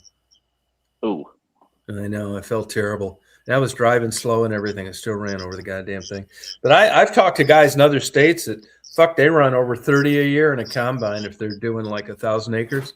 Those goddamn dumb things will just lay right there. That's part They'll of their. lay there with a combine coming Yeah, towards them. yeah, That's like Willy Wonka shit. I know. No, it's their fucking genetics are to like stay still no matter what. Man. Yeah, and they have no scent, you know. It's weird. Like they can't smell you coming? No, Is that what you're saying? no predators can't smell them. Oh, okay. That's what I thought you meant. Well, it makes sense. You know, deer. you're staying still and nobody really knows you're there. I mean, I'm sure most of the time it works, but yeah, I know guys in out like Iowa and shit just run on them all summer fucking long, and you can't see those fuckers. They bury right down in that tall stuff. Yeah. Yeah. No, I was like doing 3 miles an hour when I ran over the one I did. I felt bad, but you know, I was doing whatever I could to like not have it happen. Yeah, of course. You're not out there like purposely trying to run them down. It's an accident when it happens. Yeah, But, I know. Those whistles are bullshit, Jeff. I mean, you may not have hit one, but I don't think it's because of the whistle. Because they were a lot of them where I was up in Michigan too. And every motherfucker that clowned a deer had a goddamn whistle on this thing. I mean, it sounds like their vehicle. Kind of like wives' tale horse shit. Yeah. I mean, they're stupid when it comes to that. I don't know why they do that. Another thing I could never figure out, if you look at like the evolutionary adaptive benefit of any living thing, you know, it gets better, not worse. Why would a fucking wild animal, a deer, when he sees your ass, stop? Wouldn't you think the evolutionary benefit would be to just haul fucking ass? When you think so, because yeah, they don't. These fucking deer, these stupid ass things. If you really want to confuse them, just stop. They're waiting for you to move. That's why you'll see them hit their hoof on the ground. They're trying to get you to move, and then they'll be able to say, "Hey, this is friend or foe." But those dumb fucking things, I've walked up on them before in the wild, and they'll be walking, they'll see me and stop. And that's how they get shot. It's just the like reverse of what you would expect it to be. And then you got like jaguars in the Amazon. You'll never see those things because they're like completely elusive animals. Yeah, there's a lot of shit like that. Coyotes are like that down here. I've got only one seen on a one fucking trail camera. I've only seen one in real life, and I was actually, till this day, I still wonder if that was a dog, but it couldn't have been a dog. It was No, I was out in Yellowstone one time. And I see this coyote coming towards me, and he looks fucked up, like scrawny. That fucker came right by me, like just kept fucking walking. It's definitely a coyote. But here, you can hear him. It's deafening sometimes out here. But you don't see him, man. Those fuckers are smart. Oh no, I was camping in a tent in Copper Harbor in my uncle's yard, and I heard the coyotes get a deer. I heard them. It was bright, or I mean, it was clear as day. It was the sound, I was like, oh my God, they're getting a deer right now. You can hear them yipping and Yeah. barking and Oh, if you go on YouTube, killing. there's a bunch of people that have coyotes as pets. They're cool animals. Yeah, I mean, I'm sure that they can be, but yeah, I But don't know. I'll tell you, I don't believe any of these stories that people say that they're hard. They get the fuck out of Dodge. People say, I've had people tell me coyotes follow them and shit. I don't believe it. Usually they're more like Yeah. scared and Yeah, want they to are. just not even have anything to do with No, most that's it. animals. Most No. animals. I mean, If you take like trail cams, I've put them out like a lot, and you just that shit. You'd be surprised the stuff that's out there at night. you and don't how have bear, do you? Day. You don't have bear No, down there, right? No. No, I found an article like 1965. They saw a bear here. Now somebody told me about 30 miles south of here, Sparta, they see bear, but no, not here. Okay. You know, the state of Michigan was having a problem with Black fucking bear, and they were putting radio collars on them. And a lady hit a huge one up in West Branch when I was living there, 450 pounds. Oh yeah, my mom used to go to the dump for like something to do to watch the bears. You know, they would be all over. That motherfucker was tagged way in the southwest corner of Michigan, and here he was crossing I-75 in West Branch on his way up to the UP. Yeah, weird, man, how they navigate. But they did big studies on black bear in Michigan. They said it was unbelievable how they would alter their course to not cross paths with humans. Purposely, like go way out of their way. Go way out of their way. And you just wonder how they know that shit. I don't know whether they, hear chainsaws or cars or whatever. But here, this poor motherfucker ends up getting tagged crossing the expressway, which at the time it got hit was like 5 a.m. It's just bad odds. Should have been able to make it. Yeah, for sure. Yeah. I remember being at my uncle's house, and the two things they would always say to look for is the copper mines and the bears. Yeah, was the two there was a this is, you can find this, you Google it. There was a conservation officer that was from West Branch, Michigan, mm-hmm. and this was a long time ago, like the 50s or 60s, and they moved up to the UP, and that fucking black bear snatched their baby out of a goddamn thing on the front porch. Holy shit! Yeah, you can find it on Google. Yep, man, you imagine that shit? Tragedy. Yeah, that's a tragedy. I mean, of course you're gonna kick yourself in the ass for the rest of your life for that shit. If not, and have you ever read any of that Timothy Treadwell shit in Alaska? That name sounds very familiar. Yeah, he's a guy that got eaten alive. His girlfriend did. I actually met him up in Alaska. Wow. Yeah, ate him and his girlfriend alive. I watched two separate guys tell bear stories up in Alaska, and I just think grizzlies are a different animal than a black bear, and they're smart too. They're very smart, and also they're very aggressive. They will charge your ass. They will charge your ass. They can outrun a racehorse in a 100-yard dash. I believe that. I've seen them move. It's amazing. I've seen a bear climb a tree, and it looks like they're walking up a 2 set of stairs for a human. It's like, what? Yep. Yeah, I thought there's no fucking way that I was up in Kodiak for a whole summer, but they weren't too many of them where I was, but I was I had bear spray and all that fucking shit. But the area that I picked was not where a lot of them hung out. Well, isn't there polar bear up there too? They're up, polar bear are up around Barrow, way up north. And those are meat eaters, correct? Am I wrong? Yeah, they're believe it or not, polar bear, that their hair, they're not white, it's translucent. And those motherfuckers, they sneak up to you and you can't even see them against snow.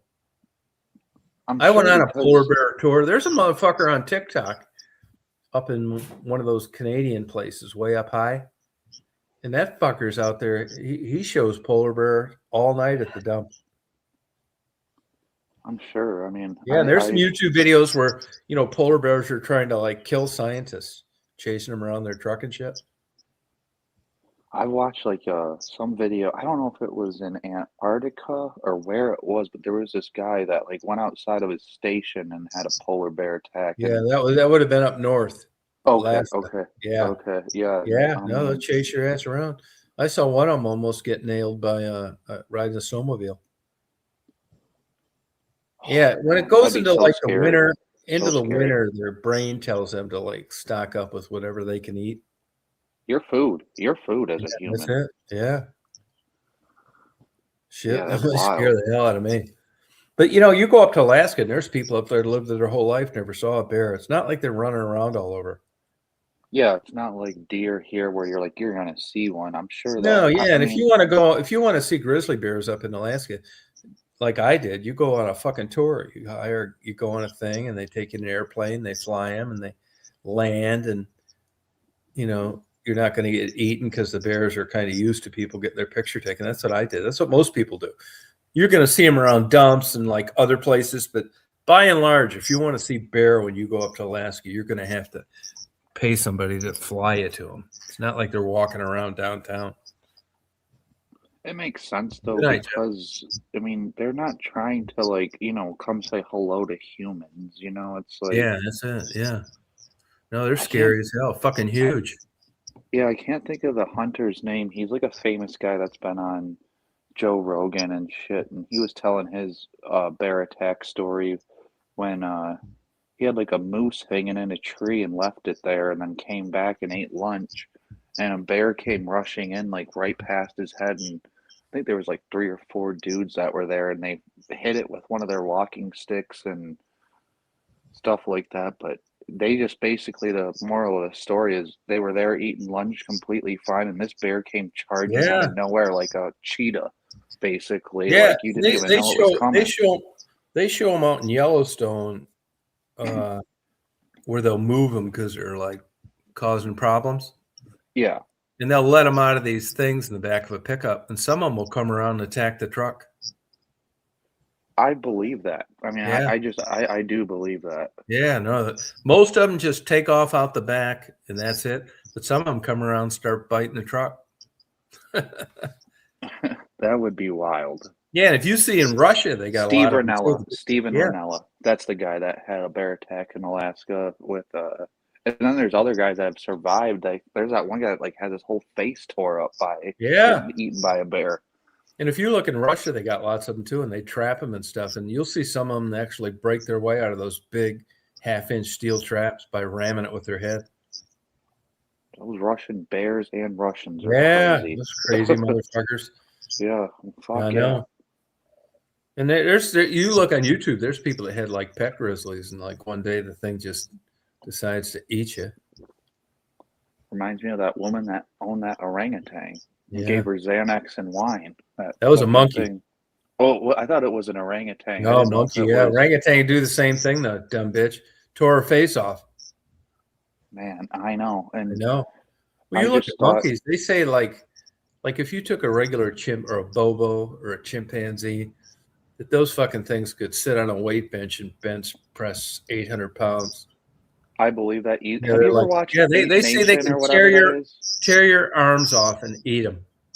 Yeah, absolutely. Have you watched that Ape Nation thing or whatever it is on Netflix? Oh man, do you have Netflix, Tom? No, I will watch it though.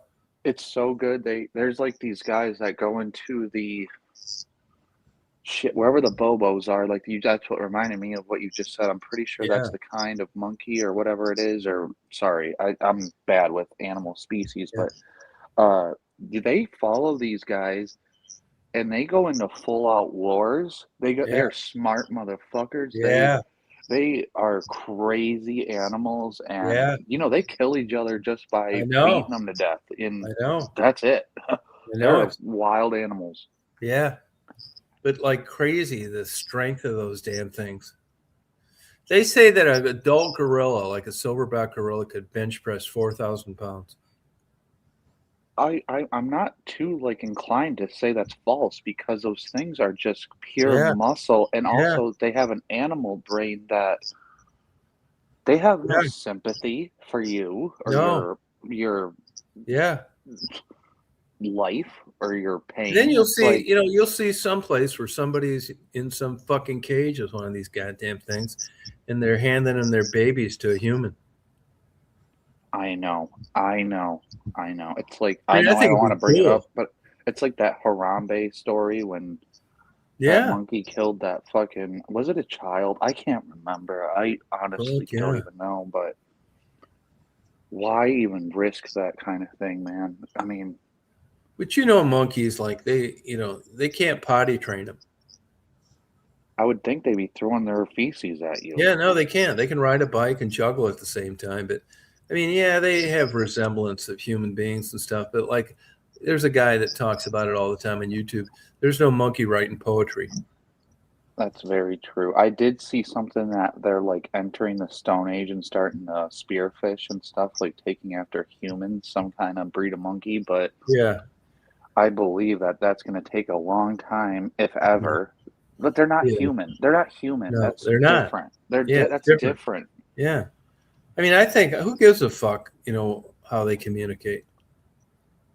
I don't understand all the money spent on this stupid shit. Yeah, they do. They do communicate, and it's like I said, when you watch that documentary, it's like, or I think it's called a documentary, I'd say, on the monkeys. So Yeah. it's very interesting, and like I said, it's so weird that they have like tribes, and they actually go to war, and they actually do human-like things, like, we're going to invade this area because we know this tree has this fruit on it, and we're going to do whatever it takes to get to that fruit, whether it's losing a couple of the males. And also the males, they do exactly what we do. They do what they got to do to stick out. They show these gorillas on YouTube where these big ass fucking gorillas, he's super fucking strong, and it shows them like they like make these big grinning things. They don't want to get rain on them. It starts raining, and they got to like walk on this thin ledge to keep from getting wet. Yep. And they do exactly what people do. Like they're trying to squish themselves against the wall, and they're got this big smile on their face. They don't want to get the raindrops on them. It's cute, really. Yeah, it is cute. Good night, Jeff. That's that documentary. The whole thing is cute, but it's also very telling, and I like that they show the violent side of it, because it's real. It's real. It's not just a monkey in a cage that you're pointing at, or a gorilla. They're really living in the wild. And I watched something about the like people that did that documentary, and like they kind of like were talking like about how they did it, and they were just said they were trying to stay back as far as they can, but close as possible, not interfere, not throw them food, not do any of that, just watch what they do as a species. And it is a violent, it's like humans. It's just like humans. Yeah. I mean, we do. You see how these guys will be on these things where they have these apes, and the apes will be coming, and they'll like walk up to one of these humans and start playing with their hair and stuff. Yeah, it's crazy. They look, check it out, and then they take off. And that lady, I can't think of her name right now off the top of my head. Goodall. She just died. Yeah, I know. Like 3 months ago, she just died. And, she was a huge person, or advocate for monkeys and primates. I guess I should call them primates, because monkey is a certain, but whatever. And the lady that gave that monkey Xanax and alcohol. I mean, I just think that you are asking for it. You're asking for it.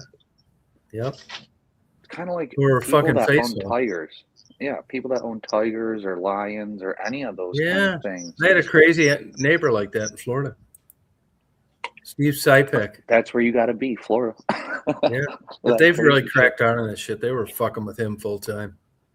What do you think about that Tiger King story? I never really watched that. What's his deal?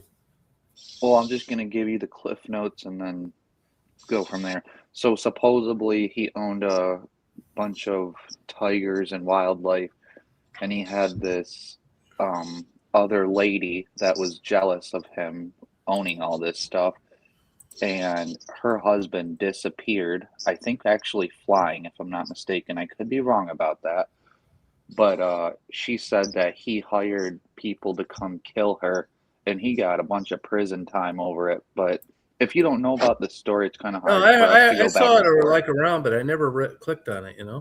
It's interesting. I mean, it's. I guess during COVID, it was the thing to watch, so I watched it. But I mean, it's decent. It's not bad. But he owned a shit ton of tigers and things Yeah, I had a like that. crazy neighbor like that. Look it up on YouTube. Steve Sipek, Sipek, fucking lunatic. He was the Spanish version of Tarzan. Gotcha. He just died here a couple years ago. He's a fucking asshole. From normal causes Florida, or from an animal? Yeah. But his were always getting out, and they were shooting him, and one of them bit one of his girlfriends. Just the exact kind of guy you don't want owning shit like that. Oh, well, the Tiger King, he had a worker that lost an arm to the tiger, and she came back to work after. She's like, "Oh, it's not. It's just the animal's instinct." And I'm thinking, holy shit, I would be like, if I got to live through a tiger attack, I think I would honestly never want to see I had an animal again. There was a lesbian. That Lion Country Safari was close to me when I was living in Florida. There was some lesbian that got attacked down there. Chewed her up. I believe you. I ran into her girlfriend one time at a bar, and I forgot how it came up, but I asked her if she knew her, and she's like broke down, some fucking had a just sobbed uncontrolled because I asked her a question. Fucking weirdo. Yeah. Yeah, but it fucked this goddamn dyke up. Something, the door got stuck or some shit. Who knows? Well, I think all it takes is just a second of fuck. Yeah, it is. Second. Look how they grab these fuckers through these cages in India and stuff. I know, they grab their fingers / hands or whatever. Yeah. Fuck yeah, that fucker gets a hold of your finger, you can forget it. God damn, man. And those people, and I'm not even saying the lions, even with the elephants they fuck with, man. It's like they stomp those people to death. Yeah. I'm like, good for the elephant. Yeah, good that's what job. I say. Good job. Yeah, they deserved it. These elephants aren't supposed to be in the middle of an Indian city. They say they need to walk 60 miles a day to just keep healthy. And elephants are weird. They are not weird. They're very intelligent. About if they have a loved one die from something, they'll feel that stuff and stand there forever waiting for their loved one. I mean, it's weird. Them. Yeah. Yes. Protect people, everything. I just think sometimes when we think of animals, we think they're just dumb, and they're not. They're not as intelligent as we think they are. Good. Yeah, it's true. Did you talk about the Maduro thing already? Maduro, yeah. We're Stephanie and I are all for it. All for it. Yeah, I understand. I mean, it's a different world now. I mean, it isn't like putting flowers and gun barrels and shit. It was either them or us. Besides, we need that fucking oil. Did you hear that Chinese and Russian submarines are surrounding it? No. That's what I heard. Yeah, they probably want it too. They probably want the same thing we do. They have bigger oil reserves than Saudi Arabia. Fucking insane. Yeah, I agree.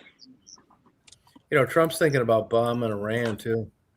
Well, I mean, I don't know all the politics stuff, but I just don't want to go to war with Mexico because it's connected to us. That's what I. Yeah, I don't think I'm freaked out they by want that. to have. What are they going to fight us with? A donkey and a fucking? No, I think they have shit. I think they have shit. They have Mexican? enough money to buy. Yes, I think they do. Even if it might. I don't want to say this to freak people out, but I'm worried they have a nuke. I'm worried about that. You're too fucking stupid. You think so? Yeah, they may nail us with 55-gallon drums of fucking refried beans, but that's about it. I guess. I mean, when the American government decides to fuck somebody up, it's going to get fucked up. Yeah, I'm not worried about Mexico. I mean, even if we go to war, if we go to war, that's not a worry. Fuck, no, it wouldn't be. I'd worry about China and I'd worry about Russia. That's it.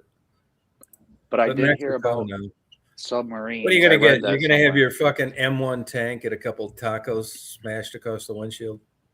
Yeah, I guess they'll be able to like do a couple things, and then we'll just start bombing Stick a their fucking- ass. Stick a tortilla in the exhaust pipe. Oh my gosh! Put a Throw some burrito wrap. guacamole on the gun sight. Yeah. I was gonna say get Oh yeah. sprayed with hot It's sauce. insane, and also they said that they're responsible for all the drugs. Maybe like sending the drugs, but most of those drugs that they're sending, they're coming from China, Southeast know it. Asia, Yeah, it's true. Afghanistan. Like that's Yeah. where all the drugs come from. Well, at least the real ones. Yeah, China sends all the synthetics. we'd send a tank down there and it just sink into a big vat of fucking tortilla chips. Guacamole. And then as the guys got out of the tank, they'd cover it with melted cheese. Put some sour cream on it. I don't know. They don't do sour cream down there. Crumble. Yeah. Like, no. It had to be authentic. Fuck yeah. And then when they capture our guys, they put jalapeno peppers on their tongues. Ah, Yeah. Sorry, ass. Yeah, fuck No, Mexico. I was curious. They like, better not be even talking this shit. We'll come down there and just fuck them up for fun. Yeah, I was just curious of like the temperature of other people because I see this shit and I'm just like, holy Oh, yeah. shit. And I Yeah. saw an interview of like someone else asking like these people that are protesting in Michigan Oh yeah, fuck them. about Venezuela, and they were asking this guy, they're like, so how'd you feel about us going to capture Osama bin Laden? They're like, well, it wasn't the same. And it's like, yeah, it kind of is. I mean, we're gonna go take somebody that's doing fucked up shit, you know? Yeah. Yeah, And they but have a it's torture prison there. What it is, it's us or them. It's not like we're dealing with rational fucking people. Oh no, they're willing to sell us out for fucking nothing. Nothing. Yeah. They'll sell their oil to China, to Russia, Yeah. for nothing. I mean, but that's what worries me about like nukes and shit because I don't know, maybe that's just paranoia thinking of the world, but I just like I'm like these people, they have enough money to where if they get $250 million worth of drugs seized, they don't even flinch. They don't even care. No. That's Like you an said advantage. earlier, they have 10 people going by with their trailers Yeah. way more full than the guy that gets caught. Because I believe there's patsies out there that will purposely get caught. I mean, Yeah, you I could think so. need whatever, let's just call it 50 grand just to make it a whatever number. If you need that money, why not go to prison for 10 years? I mean, if that's going to save your family, like who cares? Yeah. Yeah. I mean, that's why Stephanie and I, we talk a lot of shit about, being this age and sucks and all that shit. But the good news is we're not worried about getting nuked. no. Well, I mean, if a nuke happens, I just hope it hits me in the forehead. I don't care. I mean, it is what it is. If you gave us the choice right now of an assisted living care facility or nuked, I think we're going to go with nuked. That's for sure. Fucking assisted care living, fucking shoot me between the eyes. Take me Yeah, behind the barn. if you're 30, you're 30, you got this girl and you're like really into her and shit. Of course, fucking nuke's a fucking issue. Yeah. But if you're like Stephanie and me, like you haven't had an orgasm in a decade. Oh my God. What's that? Yeah, nuke us. We don't give a fuck. Yeah. I get it. No. I get They're not going to nuke the us though, mindset. because they want to nuke motherfuckers like you. I guess so. It's going to punish you, but us, why would they nuke us? I mean, it's a waste of a fucking nuke, right, Steph? That's right.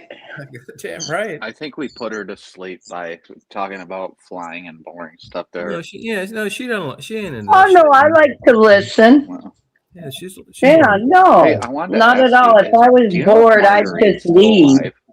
Yeah, she would. Yeah. She'll stop and fuck off if it gets too thick. Yep. Oh God. Yeah. In a weird fucked up way. I mean, this opportunity doesn't present itself that much, but like Stephanie and I, and when we're talking in this vein, of a conversation, we're riding fucking high now. We don't have that much time to worry about this stupid shit. I Well, know if you it. spend your days worrying about it, all you're gonna do is gonna worry. Fuck no. That's right. You 'Cause can't. You got like fucking 3 or 4 times longer to worry about shit than we do.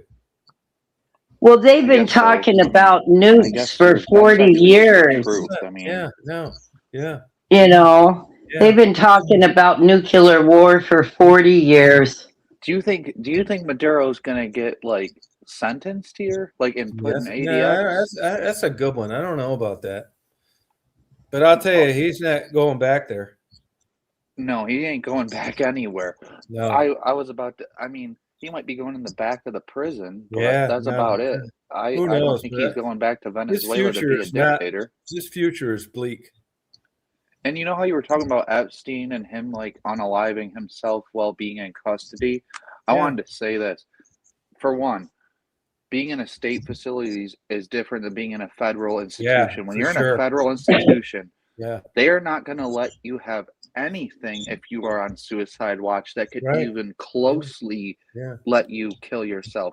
And when his Yeah, that's prison true. was photographed, he had like 20 jumpsuits, a bunch of pills. He had a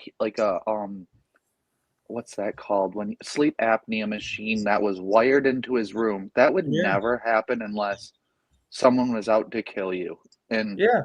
But I you know, don't want to. you could say like, there's a silver lining to everything, and you don't know until you get there, right? So, I guess. you're all saying we like our freedom, all this bullshit, it's all great. But who knows what it's like? I mean, it's probably fucked up, but just for the sake of argument, you get put in a federal prison, right? And you Yeah. meet a couple people that are pretty cool, and you have no responsibilities. You have no bills. Your food's taken care of. Your fate is sealed. You don't need to worry about the future any longer. And I'm not saying this happens, but I just think for food for thought, it's a possibility if you were older and got sentenced to a life sentence, that it's not as bad as you think. I mean, they'll compare that to some motherfucker that's in some goddamn assisted living care facility getting finger fucked by an illegal immigrant that's making minimum wage. Yeah, eating fucking goddamn rations that expired from Korea 2 decades ago. I mean, it depends on what standard you're comparing it to. Once you realize that you have no future, God knows how liberating that could be. True. I mean, I get like getting to a certain age, you don't really care about like going to prison because you're like if they old. lock your fucking ass up at 39 like you, that's a fucking problem. It's a problem Yeah. because if I get if they lock 25 your ass years, up I'm going to be if they lock your ass up at 64, I'm going to be 50, like 60, 70 like 64 me, years old. I'm most likely going to live that sentence. If you Yeah, get locked fuck up at that. 64, Yeah, you're going to fucking die in there. And so what? You're taken care of. Yeah, and you're not old enough to realize yet that life fucking sucks at being older. I guess I haven't been. Which is jaded why that prison much. would be bad for you. Oh, it would be the worst thing for me because I would become more of a criminal. I wouldn't become more of a. Yeah, that's exactly it. But it depends. If you get sentenced to life and you're 20, that's a fucking big deal. If you get sentenced to life and you're 75, who gives a fuck? I know. I mean, I can't argue with you. If you're 75 years old and get a life sentence, okay, whatever. I don't care. You got 10 pals. You got like 20 good-looking women that want to marry you and fuck you. If you're a drug addict, you can do drugs for the rest of your life. It's like, it's a bad. I think I'm gonna go commit a crime. There's people that do. Yeah, I mean, they get out, they're just lost. I'll never forget. I read this story one time about this guy from Michigan that like purposely like pulled his pants down and exposed himself just to go to jail to not be in the cold. Like he doesn't want to be in the cold. He'd rather be locked in a cell with 3 meals a day and access to care and And as you get older, if you're a life sentence at 25 is like really bad, but a life sentence at 70, fuck. Yeah, I guess it's manageable. I don't know. No, if you get a life sentence at 70, you're not going to worry about your heat getting. How old was Epstein, roughly? 50? That's a good question. How old was he, Steph? I'll Google it. And that motherfucker had just waited a couple years. He'd had more young pussy than he knew what to do with. Well, he already got away with it once, so I don't. Goddamn, 3 more years, they'd have been a legal age. I mean, what the fuck is wrong with you? Well, It's he's still a sick creeper. fuck. He's a sick fuck, and Yeah, he still doesn't. He creeper. doesn't want to wait 3 years for them. No, to that's change. it. 60, he He was, likes that he they're was, underage, and he can take advantage of them. Yeah. guys, And also, guys, he I'm was just gonna say this too. 66 When you're years high old. profile in a federal institution, you're doing 23 and 1, 23 hours a day, maybe 1 hour out, maybe. And they're not. I just can't even believe they gave him a cellmate, because there's so many guys doing time right now that don't even get to have any human interaction besides yelling onto their cell. That whole fucking, and he ran around there doing that shit for the whole 20 years, for 20 years in Florida. If not longer. Yeah. If not longer. Yeah, it's just fucking weird, man. But I guess that's just the mind of a fucking creeper. I guess. And also, I think, God forbid, he had blackmail on somebody such as Trump, allegedly. I think he They're gonna has. do what they can to get rid of you. Yeah, but here's the deal on that. I mean, like, honest to God, man. I mean, I got a lot of bad habits, but that's not one of them. And it would be, I would place a priority on an innocent child. I know what this pervert shit does to young people. I just not like that. I've always said like no it's women. not because I fucking go to church or I found the Lord, or I'm just not that fucking way. And I think it would just be like terrible to fucking be that way. Well, I think it's. But I think when you were down there, if you were down there, you go to Epstein's thing, right? First of all, he's rich. He's got a private jet. He's It's an flying in island. private. You're not like fucking around the United States. You go down there, it's king crab legs, fondue. You got all top-notch fucking aged liquor. You got all these young girls grabbing your cock, good in-house bands. And you find out and you talk to Prince Andrew. It's like, how long you been down there doing this shit? It's like, this is my fucking 90th fucking trip. I've been fucking coming down here for 20 years. And right away, all of a sudden, these girls aren't from the United States. They're young, but just like Lawrence Taylor when he got busted with an underage escort, I don't think a lot of these guys that got caught up in this fucking shit, if that shit would have been in Toledo, Ohio, they'd have never got caught because they knew this still. But you're over there, you're at this guy, everybody's sucking his balls. He's got Harvard in his back pocket.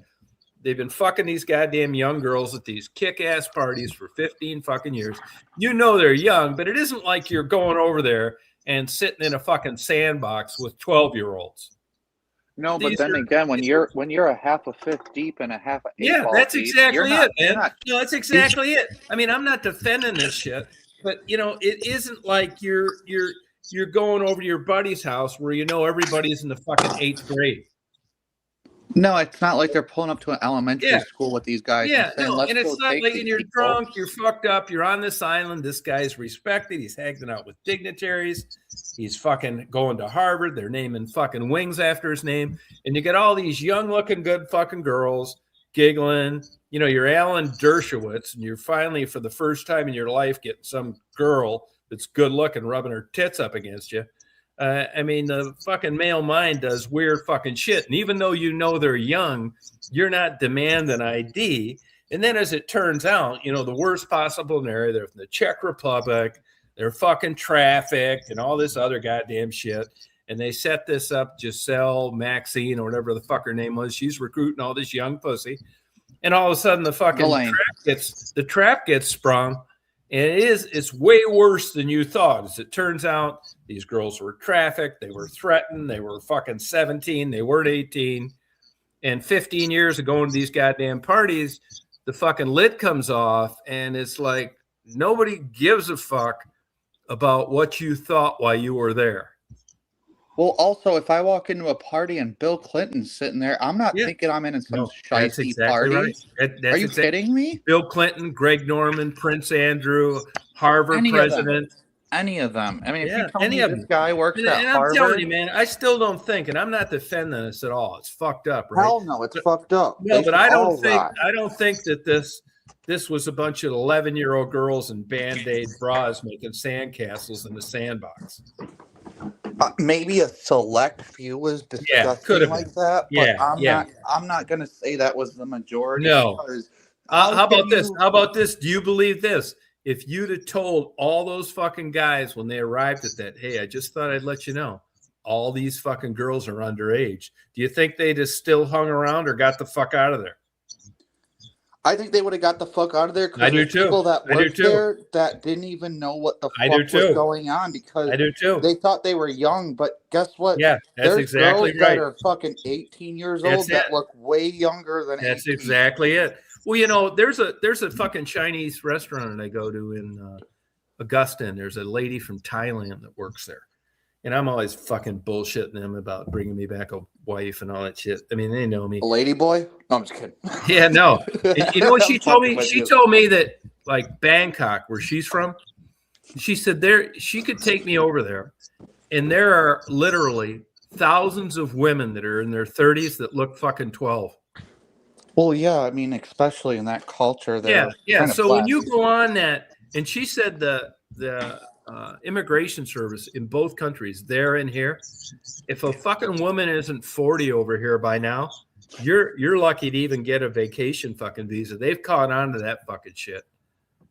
I mean, if you're some motherfucker my age and you're over there and you're holding hands with someone that looks 12, well, as it turns out, she's actually 32.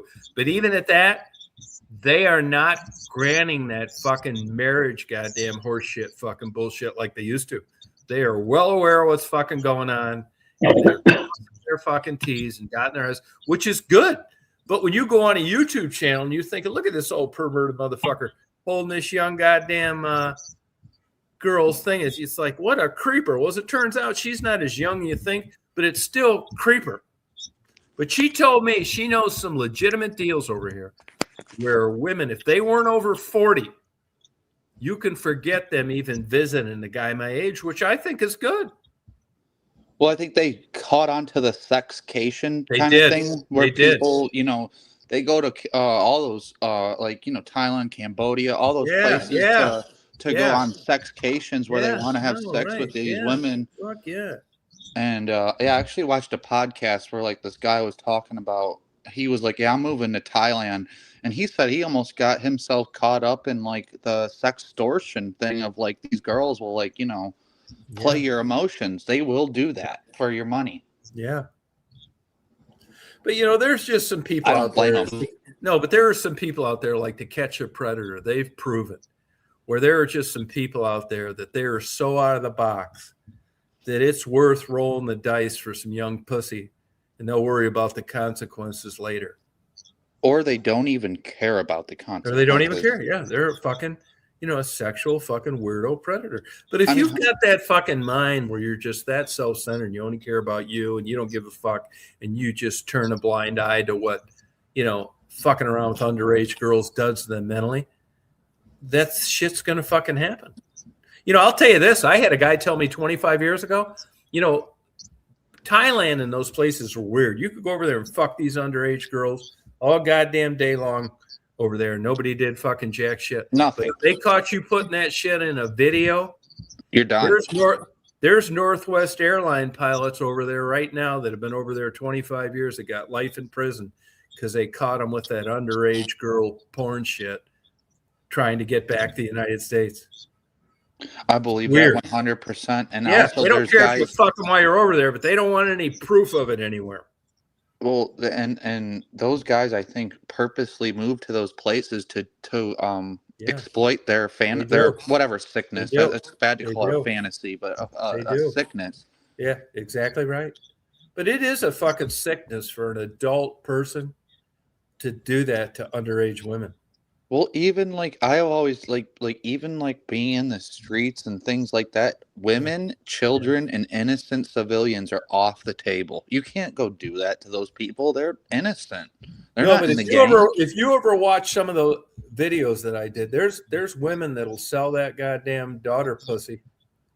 Oh, that's so common. That's so common in foreign countries to see people willing to give up their children. Detroit. Oh, no, I'm saying and domestically. I'm saying, but also for it. But yeah, it's sick. It is domestic too. I mean, they bust women trying to sell their kids on YouTube, like on videos. Yeah. But do you think, you know, like with your experience with heroin addiction, what's your take on women selling their underage daughters for dope? Does it sound like that's just over the line for you two, or that calling of dope trumps all that? Oh no, it's not over the line, because when I say willing to do anything, I think people get possessed. I think they get possessed by the drug, and then I don't know. Then why aren't there more guys out there sucking dicks? Because there's not guys wanting to there's not people wanting to suck guys' dicks. There's not. I'm sorry, like there's not a lot of, there's not women walking down the street after the Fillmore show saying, "God, can I get a dick to suck?" No. Or men. I mean, if men want to go, if there's gay men, there's places and apps and everything where you can find a guy that's willing to hook up. I mean, I'm sure that there's a thing. I'm a guy, so I'm sure that being gay, there's other guys that want to do the same thing. That's easy to get that. And if, I don't know, man, I think you don't think there's a shortage. No, I think if you really want it, you can go find something like that. Maybe it's not going to be instant as far as like, I don't know. But as far as being in a straight relationship, looking for women to do that for you to get paid, it ain't going to happen. Yeah, right. That's right. And if it does happen, then I mean, you're in the. There's so much of that bullshit that gets put out in the media. You know, when I was living out in Chicago, I knew a lot of those male model fuckers. I mean, legit. They were in Milan and Miami Beach and Chicago, New York. Look at motherfuckers, and those guys, quite a few of those guys actually thought that they were going to be coming to places like Chicago and fucking these older women for money. Dream on. No. Yeah, no is right. You're going to find one here and there, like that fat Jew that ran that dance school. Yeah, I know what you're talking about. I can't think of her name. Yeah. Well, you're going to find one of those here and there that does this fucking shit. But there ain't Jennifer Aniston out there posting, "Oh my God, I can't believe," or looking. You know, yeah. It ain't gonna happen. If some woman has a bunch of money, the last thing she's looking for is young dick. I honestly think it's the last thing she's looking for, because she's abundant in that category. That's it. I'm sorry. That's exactly fucking right. But these young motherfuckers, it's like, here I am. You know, just put me on the payroll. You're fucking dreaming. You're dreaming, and you're also delusional. Yeah, delusional. Exactly. You know, that fucking Marilyn Miglin, that one that had the fucking makeup and perfume, that shit happened while I was living down there. And the you know, her husband was gay. That's the one that fucking Andrew Cunanan cut him into. Oh, you're not talking about the Miglin. chick that just died, right? That Mary Magdalene girl. Mary Magdalene, which one was that? No, she's like a porn star that has like huge, like ridiculously huge boobs. No, this was rich. This was a lady that had a big fucking perfume, this is not her. No, and her husband, and they had money, and they were from Chicago, and he was, as it turns out, he was out sucking dicks all the time. I don't know what that would be like. That's the motherfucker. Partner. That was a motherfucker Andrew Cunanan cut into pieces. Marilyn Miglin's son. Yeah, look it up. Marilyn Miglin in Chicago. That was Maybe the that's last where this guy newer girl got her name. Yeah, that's the one that fucking killed Versace. Oh, the Versace shit. Okay. Yeah. There was that movie House of Versace. But here's Versace. You know, I mean, this shit didn't surprise me at all. Here's Versace all sucking us all this young fucking cock all over the place. And fucking Marilyn Miglin, who had like more money than God, that's the last goddamn thing mine on her old fucking ass's mind. Fucking young men. Yeah, she ain't thinking of that. Bullshit. Nah, fuck no. Now, when the whole goddamn thing went down, you know, she said that they got it wrong. No, they didn't. This motherfucker was probably sucking cock the whole time they were married. Just like Bruce Jenner. Exactly. Talk about a surprise. Man, when I was young, I wanted to be goddamn Bruce Jenner. Fuck yeah, having Bruce parties. Fuck yeah, man. Hey, you talk about an all-American little motherfucker, and then he ends up beating a Russian for the gold medal. Are you kidding me? Yeah. Well, what a disappointment he's been. And I want to ask you this: in your opinion, do you think his wife had suspicions or knew about his? I bet she was pegging him before it was popular. I kind of think the same thing. Fuck yeah. I bet that motherfucker can take 26 inches of the hardest fucking fake cock you've ever seen in your life. No problem. It's like why he likes to golf. He sits back on that fucking Yeah, club. absolutely. Yeah, you think that gold medal is something. How about taking 28 inches of hard rubber dick up your ass, not flinches?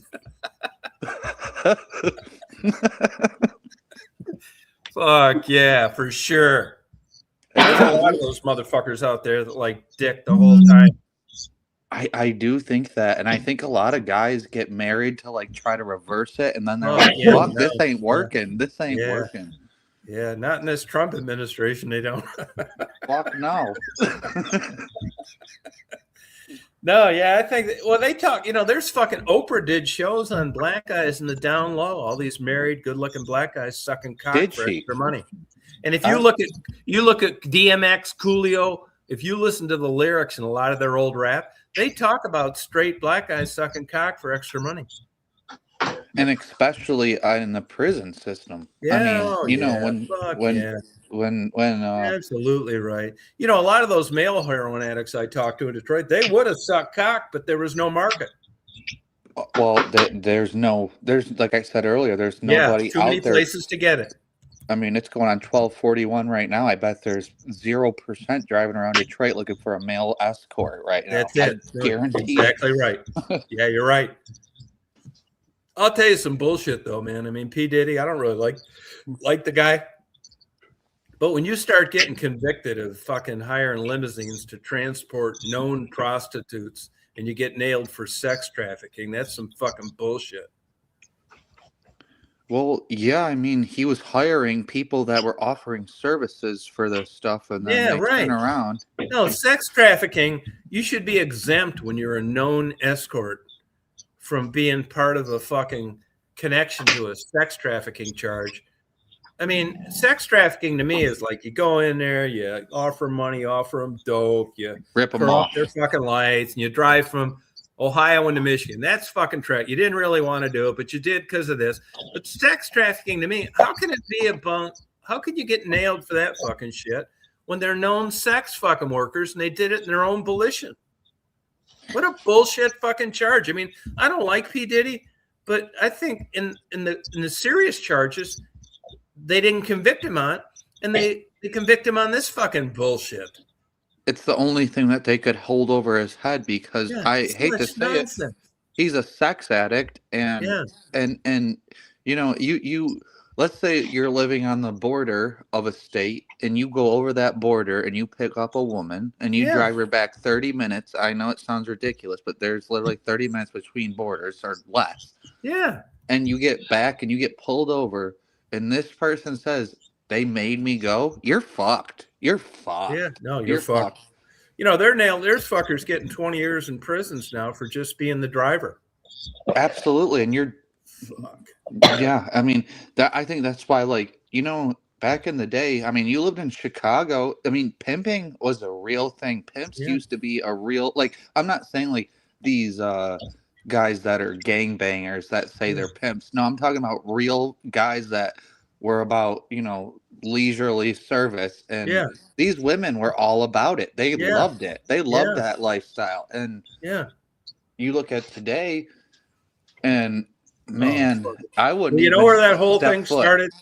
You know where that whole thing started is when the government decided to fuck those Backpage guys.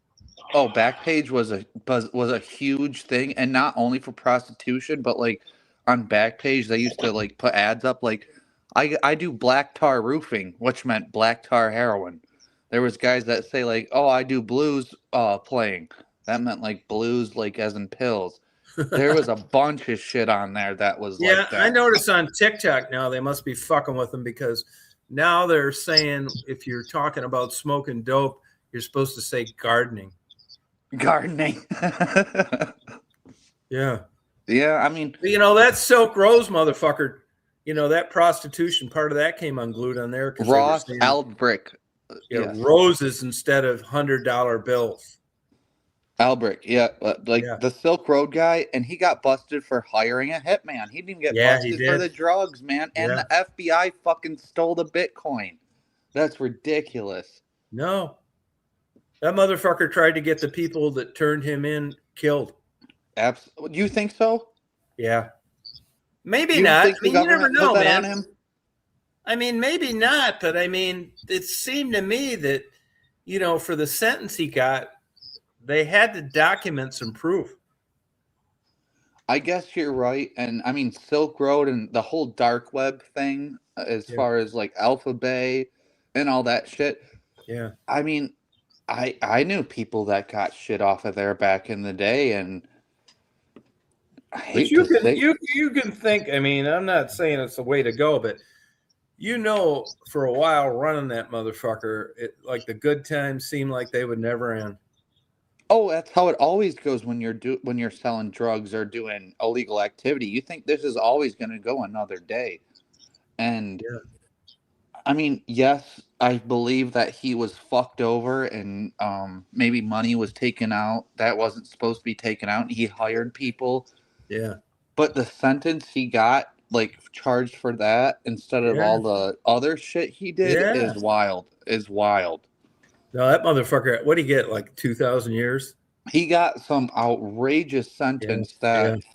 I mean, I'm not saying that you're.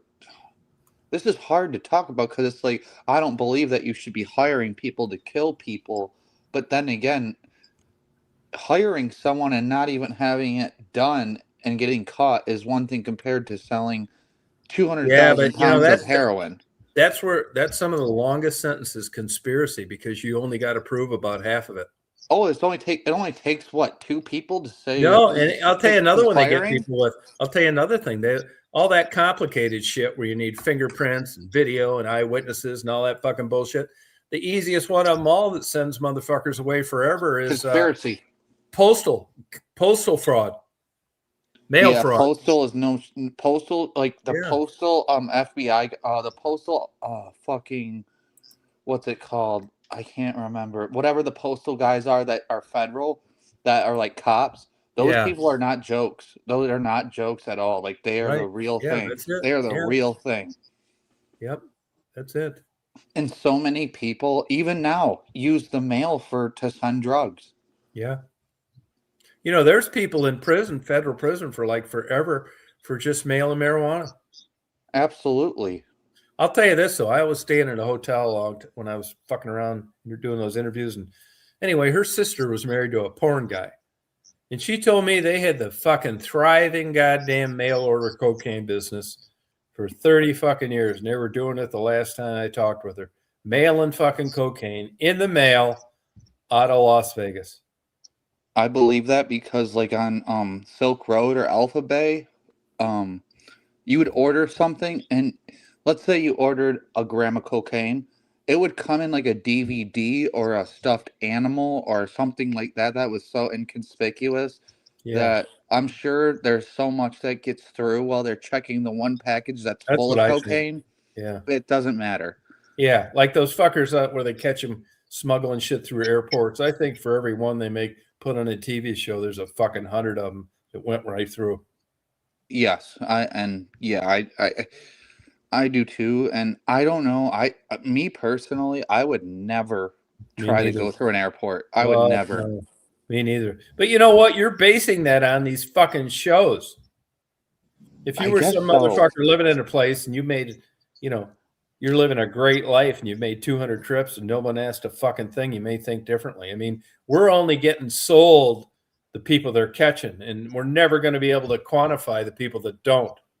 And like you said about the guys that going on interviews and saying like what they do, like bullshit. Like if you're making that kind of fucking dough, you're not going on no interview. Fuck that. Right. No, I not don't going believe anywhere that at near all. you. Yeah. Yep, that's exactly. But you know, you can. There's fuckers in federal prison for sending a box of gummies that they just randomly open, decide to run with it. Absolutely. I mean, if you're gonna accept a package that's not yours or yours and there's drugs in it, there's a good chance you can be going to prison. Yeah, that's it. And they're still fucking with people with marijuana in national parks. I know, because it's federal land. Yeah, that's it. That's it. But And you know, like, people. Yeah, there's people in like major trouble over that shit. not like doing serious fucking time. Yeah. And it might actually not even be weight. Like it might No, just it's be still, a little you know, bit of right weed. now Trump says he's going to change it, but right now marijuana is considered a Schedule 1 drug. It's right there with heroin. Absolutely. And when you get caught with a pound and you've crossed state lines, you're super fucked. Even though you can buy a pound in the state you live in and no one gives a fuck. Literally. Yeah, right. No, it's nuts, man. But, you know, if you look at these studies on these Scandinavian countries and stuff, this fucking all the dope you want and safe fucking injection spot and all that. You asked me about bullshit. that. That You hasn't been that good either. Well, I don't, because like I said, it's not like they're going to wake up one day and say, well, today I'm not going to the clinic. They're going to go get well. Like that's just what it is. And they're not going to do anything. They're just going to wait for the next day to go get well. Right. I mean, do you think there's something that there's just going to be X amount of people always in every generation that are going to be this way? I don't think it's a changing thing because it's part of our culture. Like, I know we don't want to admit it as Americans. I'm just talking about Americans, but yes, there's always going to be people that are addicted to drugs, selling drugs, trafficking drugs, doing anything for drugs. And not just drugs, but the money too. I mean, there's people that have never touched a drug but sell drugs. I mean,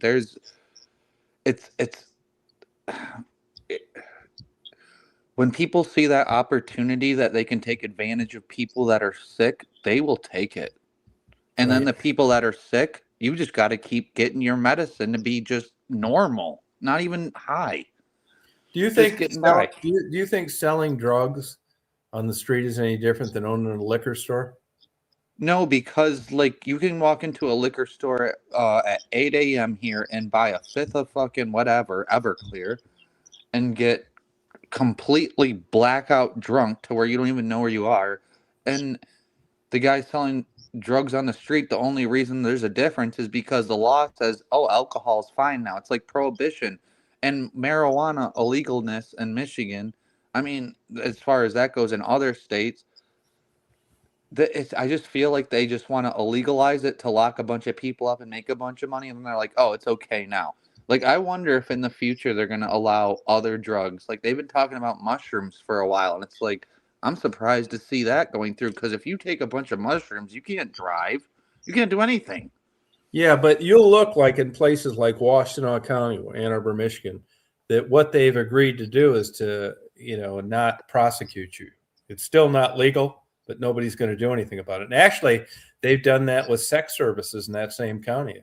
Nobody's prosecuting people for hiring escorts in Washtenaw County, Michigan. What about for escorting? What's that? Like I'm saying, like, what if you're an escort? Do you get punished for being one? No. Not in Washtenaw County, you don't. Okay. And also they actually had a fucking delivery service for mushrooms for a while now. I never followed up on that. They have a bunch of services. I've read some books and, you know, on these studies and shit. You know, you're always looking for the holy grail of like feeling like $1 million every day. And the best I can tell, these fucking mushrooms and this ketamine, all this bullshit, it's all temporary. It's just like being high from fucking dope or booze. That once that fucking shit dies out, you're right back to square one. It's no permanent fix. I agree with that. And also, like on my YouTube, I see ketamine treatments come across all the time for advertisements. Come try this ketamine treatment at this place or whatever. And I'm like, if I want a doctor to regulate my drugs, I'd hang out with a Mormon. Yeah. Yeah, right. That's it. I mean, what? You know, that's what when they're breaking it. You know, when they're finding the bars pried off a veterinarian clinic, that's what they're looking for.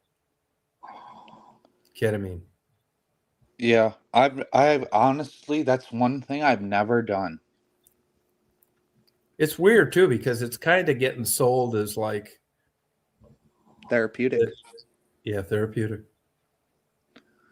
But I think these people hear that this new drug / illicit drug is becoming a therapeutic drug and they want to jump to that because they have some issue. And it's like, I don't know. I don't know what to think about all that stuff. You know, I've seen some I mean, I've seen some decent research done on being able to shelve PTSD through mushrooms, but none of it seems to be long term. How can it be? The Yeah, mushrooms that's wear what I off think. and you Yeah, go back to real life. that's what I think. That's what I think. I've done a heroic dose of bunch of hallucinogenic drugs, and yes, I've had experiences where I've reflected on the important things in my life, but afterwards, I hate to say it, it kind of goes away. Yeah, You're in that's what real I think. life again, and Yeah, things are real. but I think like take for an example, like young straight males that had their dick sucked when they were underage. I bet there's some of them that it doesn't bother. Well, of course there's that pool because there's people that don't even mind like they are whatever. Like I mean if I was let's just say 16 and I hooked up with a 27-year-old, I'm not crying. But No, as but a I gay mean, man, but say you were 16 and you got fucking taken advantage of. Go over there, the motherfucker's got a six pack, and you watch porn, he blows you. There's some people that's the end of the road. They're just a fucking out of control the rest of their life, and there's some people that just don't say anything and move on without all that baggage. yes, of course. Of course. Yeah, that's what I think. So, I mean, like anything, autoimmune diseases, behavioral incidents, molestation, whatever, it depends on your psychological makeup. It's the end of the world. There's something you wish didn't happen and you moved on. Absolutely. There's people that die in people's lives and they're never the same. And there's other people that are like, well, I'm moving on. Yeah, that's exactly right. And a lot of these stories you hear are these people were born to two crack addicts and they're fucking neurosurgeons and Blue Angel pilots. It happens. It does. Yeah. Guys, I gotta go to bed. It's a wild world out there. All right, you nighty night. Hope you wake up in the morning. Yep, be a good day if I wake up. All righty. Thanks for Okay, coming good on. night, Rick. Good night, Tom. Good night, everybody. Good night. Yeah, no, it's not like one size fits all. No way. No way. If it was like that, it would be too easy the world would be too easy if one size fits all with that situation. Yeah. And, there's always that caveat that you can understand that with everything, whether it's drugs, booze, whatever, psychological trauma, there's a market for that in treating it. Absolutely. I mean, look how many rehabs there are. If you're from a third world country and somebody sucks your dick and you're underage, well, too bad. Look at Afghanistan and the Middle East. They use those fucking little boys as fucking whatever, right? It's disgusting. And this is old. This has been etched in history forever. Look at the Roman Empire. That too. I mean, they had boys that they're slaves. I mean, and not like slaves like to go get them their coffee. It was to do the worst. Right. Yeah. Look at Sodom and Gomorrah. Look at Thomas Jefferson. Recent. Yeah. No, it's fucking wild, man. When you think about it, it's fucking crazy. Yeah, and I think it's hard for people to accept that, humanity is fucked. Yeah. It is. And it's been that way, like you said, since for how long? That was the reason and honestly, if you read the history books, that's the reason they funded a lot of trips like Columbus and stuff. Because they already knew that mankind was fucked up and their hope was to find some place where they could start over.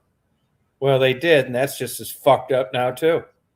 It's human behavior. Sapolsky, that smart Jew that's a neurobiologist out at Stanford, he said that free will is fucking horseshit. All these motherfuckers are just being humans. Understandable his opinion because I mean, yeah. It's a weird human thing. We're always looking for more. We're always looking for the next thing. It's just a human exactly thing. Right. This perfect fucking unrealistic fucking standard that just doesn't exist anywhere. No. And you look at the difference between the higher level of the animal kingdom, like chimps and all that fucking bullshit. And then you look at humans. I mean, chimps aren't doing this crazy fucking shit. No, they'll get I killed. mean, you're gonna find instances where they're killing their babies and gouging their fucking mate's eyes out once in a while, but not at the level like this free will fucking shit. I think it's a bunch of bullshit myself. I hear you. It almost seems like at the higher level of religion, if you're not like, squashing your own nuts, you shouldn't be happy. I mean, you've got to be in this state of limbo constantly and regret and remorse and guilt where you're not fucking worthy. Where Sapolsky said it's all a bunch of bullshit. Guys like girls, girls like guys. People want to feel good. There you have alcohol and drugs. I mean, quit bullshitting yourself. This is a biological, genetic expression with different kinds of personality. I kind of tend to believe that. And I mean, look at humans that, need a drink to like open up and to be social with other humans. It's normal. Yeah. It's normal. It's because you, for some reason, deep in your brain, even though you want to be alone, you want connections with other humans. Yeah, that's it. That's how it is. Yeah. Yeah, they say that foreign substances makes you lose your inhibitions. It should be the other way around. You should be your happiest sober. I would think so. That's what they preach. I mean, that's what they say. Oh, yeah. No, it's nuts. It's fucking nuts. And sober, I mean, I'm not like if you've been sober your whole life, but if you're, every once in a while dabbling in substances, whether it's alcohol, whatever it is, and you feel better, it's hard to say, wow, I feel good sober. I know. But you could, like a guy like you could have an argument that the reason to be sober is to alleviate a bunch of big time fucking problems. Absolutely, because it's not like it comes with a free cost. No. Yeah, exactly right. You're not motivated to be sober because of the way you don't feel anymore. You're motivated to be sober to stay out of a bunch of fucking trouble and being worse in a lot of ways. Absolutely. You know what I mean? Yeah, if you could separate the good feelings from the trouble that came with it, fuck, nobody'd be sober, probably. I don't think anybody would choose to live in a sober mindset because there's exactly right. Yeah. There's bliss in the moment, but I mean, the price you have to pay long term is not good. Yeah, it's not good. And I know there's going to be people out there that say, well, I just want to be in a high mind state, which I understand.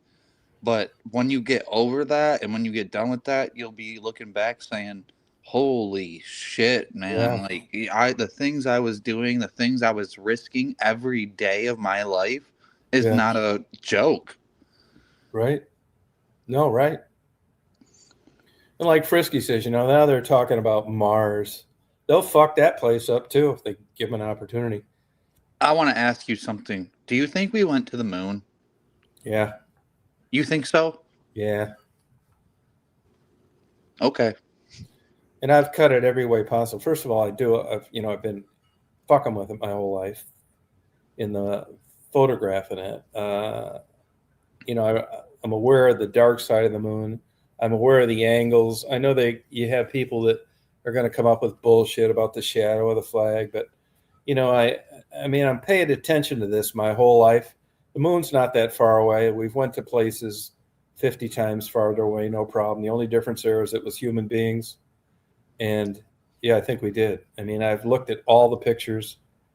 I looked at what they brought back and what we've sampled before and since when humans weren't on the spacecraft.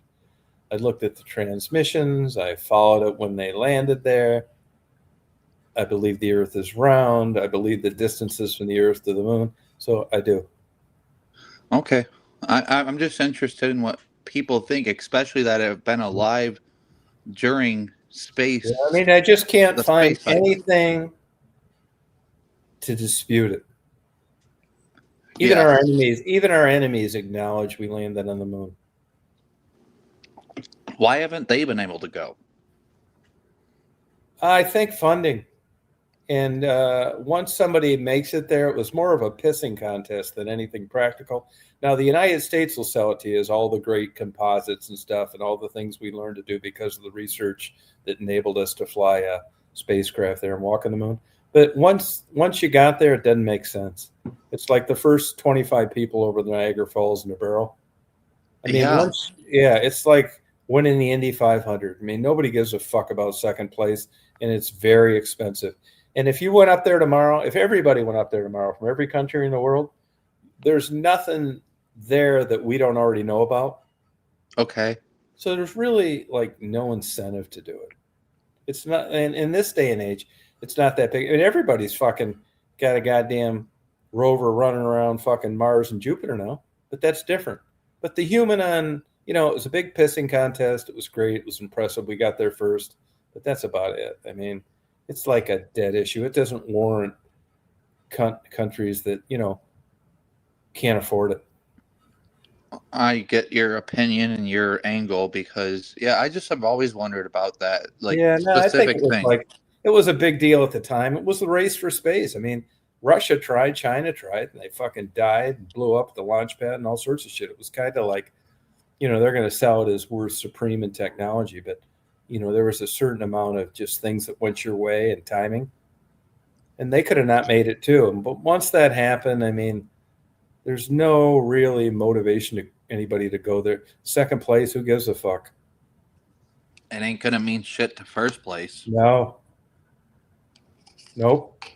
And really, other than bragging rights, where did it get us? Other than they're going to sell it to you like a lot of the things that they discovered on the way to being able to send something there and back, which is probably true. But was it worth the cost to do that? No. And if it was so fucking valuable, why didn't we go again? Should have got easier. Well, it didn't make any sense. That was more a political statement than a scientific breakthrough. If it wasn't us, it would have been somebody else. And back then, during the Cold War, I mean, it was a big fuck you to the Soviet Union. A pissing contest of who's first. It doesn't matter. Yeah, but they went up there, fucked around, stuck a plastic flag on the ground, jumped up and down a few times, and came back. I mean, other than that, Would you go to space at all? No, it doesn't really interest me. Like my buddy Marty, he'd go there. No, I know what it's like, man. I've watched those. There's NASA channels, and I know what it looks like from up there. It's like, not really. I mean, it's the same reason I never wanted to travel to Europe. I mean, I collected ephemera and photos from that for like forever on that. I mean, I know all about it all over there. Just going there would be, when you consider the bullshit of getting over there and going to all the trouble. I've seen it all, only other ways. I mean, I'm a guy that I'll see it any way I can. I don't need to be walking around the pyramids to understand what's there. But there's other people, they want to see it for real. And I was like that about certain things like Alaska, but I don't give a fuck about anywhere else. If you gave me free tickets to anywhere in the world right now, I'd probably give them away. I don't care. I know all about it. It's not the same as being there, but I'm fine with that. It's also not the same as going through all the fucking hassles of doing it. True. That is it's different going there and yeah. I mean, I've been all over Mexico and Canada and Alaska, and that's all. I don't really care about going anywhere else. I mean, I wouldn't. Sometimes I think about Kathmandu or maybe Antarctica or Iceland, but other than that, I don't give a fuck. You're trying to go see the swimmers. Yeah. Fuck. Oh, yeah. I ain't kidding, man. You'll see me. I got a blanket on my lap. Girls are so goddamn cute. It's unbelievable. It's unreal. It's like it's unworldly. No, yeah. You never see a body like that in your life anywhere else. Plus, they do all that super athletic shit. Yeah, that's what happened to America, that we stopped doing all that kind of stuff and just became interested in the ease of everything. Yeah. No, it's crazy. I mean, I still think it's like cool to see like humans, be able to do that like at that level. But I mean, at the end of the day, it's just like, racehorses. It just doesn't make a lot of sense to me. Just running around a fucking circle.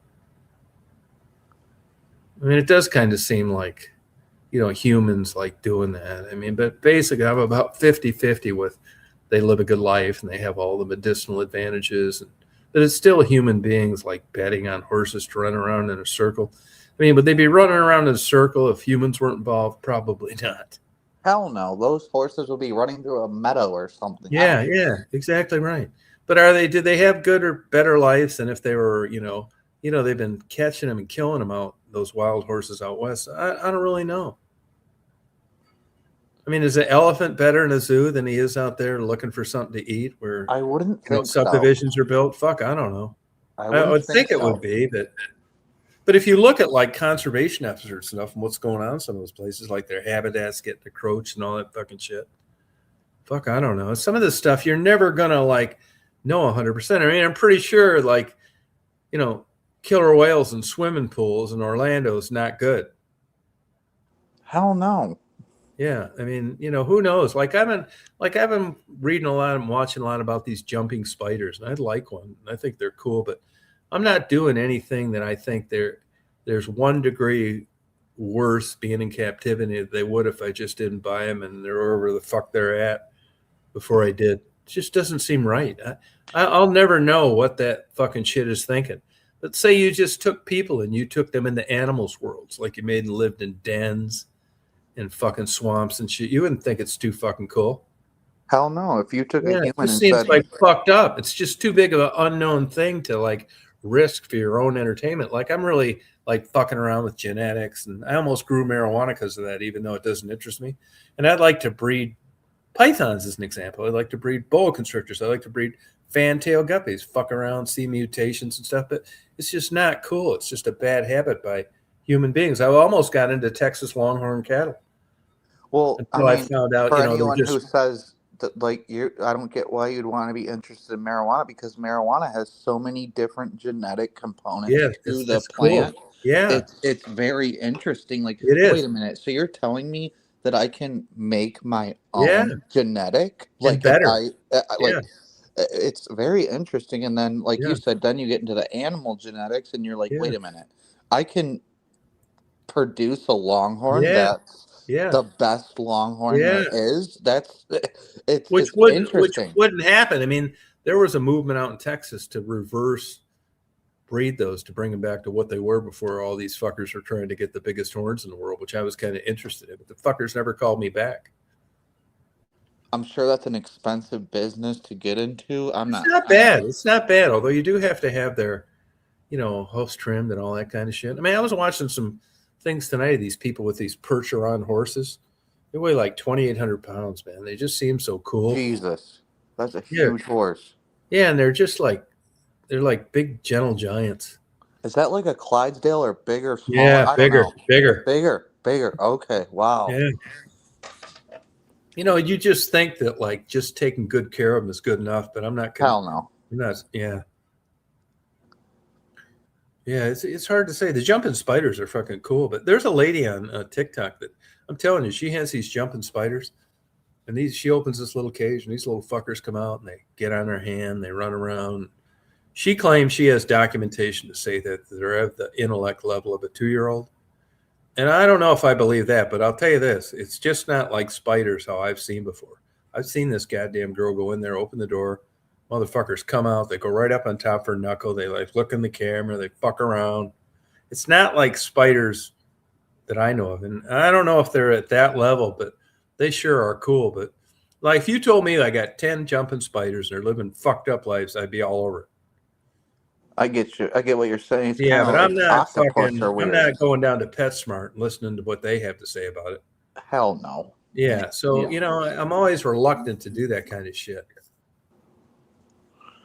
Yeah, they are cute, those jumping spiders, man.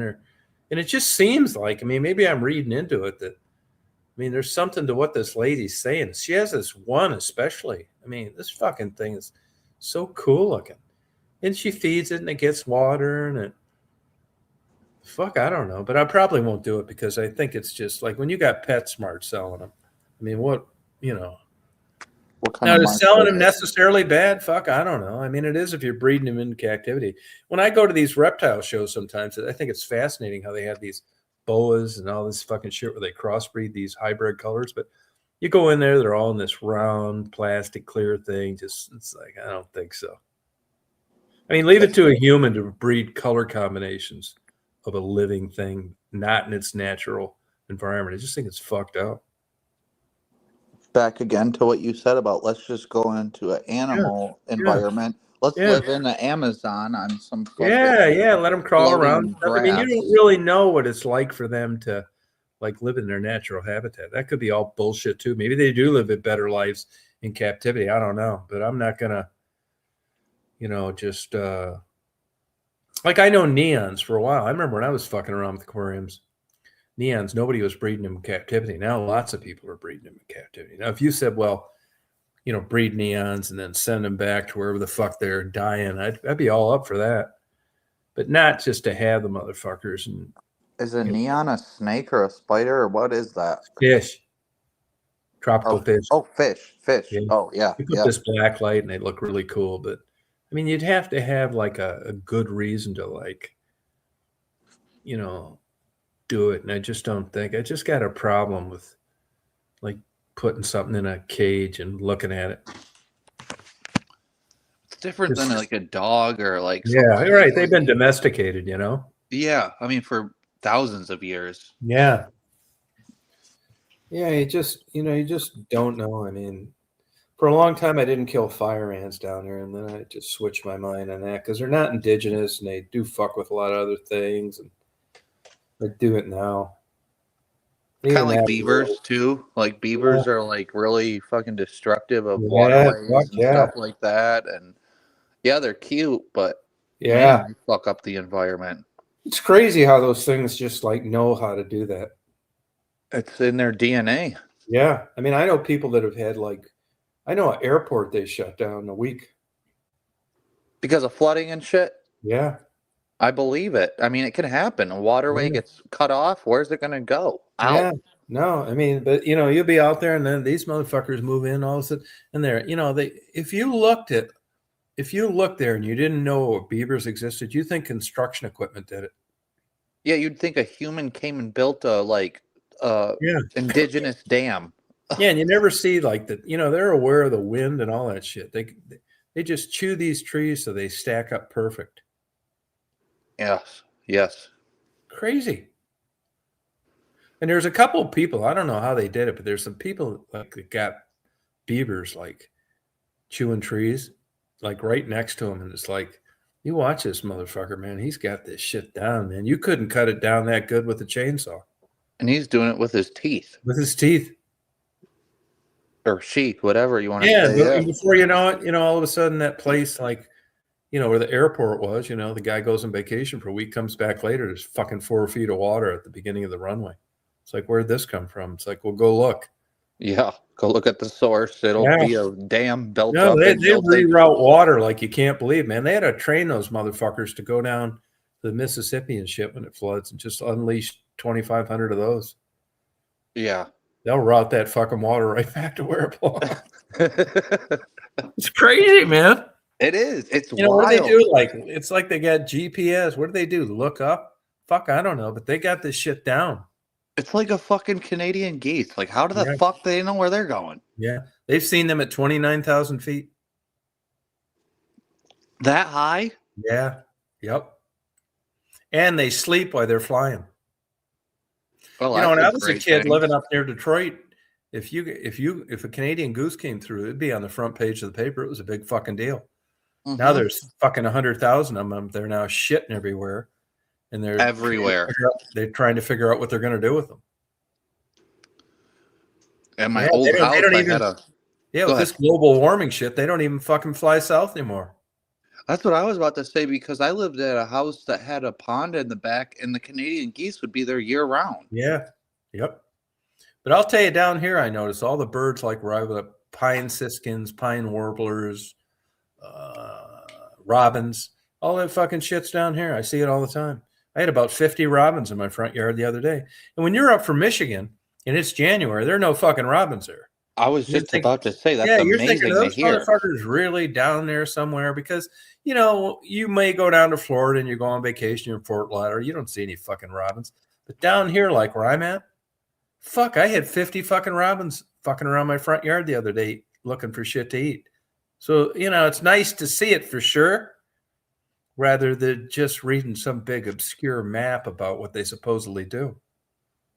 And I saw pine siskins, which are all over Michigan in the summer. Motherfuckers, 2 of them are sitting on my porch. It's like, God damn, man. It's a 1,000-mile trip you made down here, little fucker. Congratulations. And how do they know how to go I know. where they go? I That's know. crazy. Yeah. That Kirkland warbler, which was the world's most endangered warbler, was not too far from where I lived in West Branch. Those motherfuckers were damn near gone until some doctor got interested in them in Ohio and, got a bunch of people believing in it, and they brought them back. But here you got these Kirkland warblers. The fucking fall comes. They lay eggs on the ground. They hatch, and the fucking parents leave before the babies. The babies, somehow they know when they're going to fledge or when they're ready to go off. Baby hangs around for a day or two after the parents leave. Takes off and heads to those fucking islands in the Bahamas. Never been there before. Isn't following his parents. And winters, and then comes back the next spring. That's just fucking amazing. Hummingbirds, the ruby-throated hummingbirds.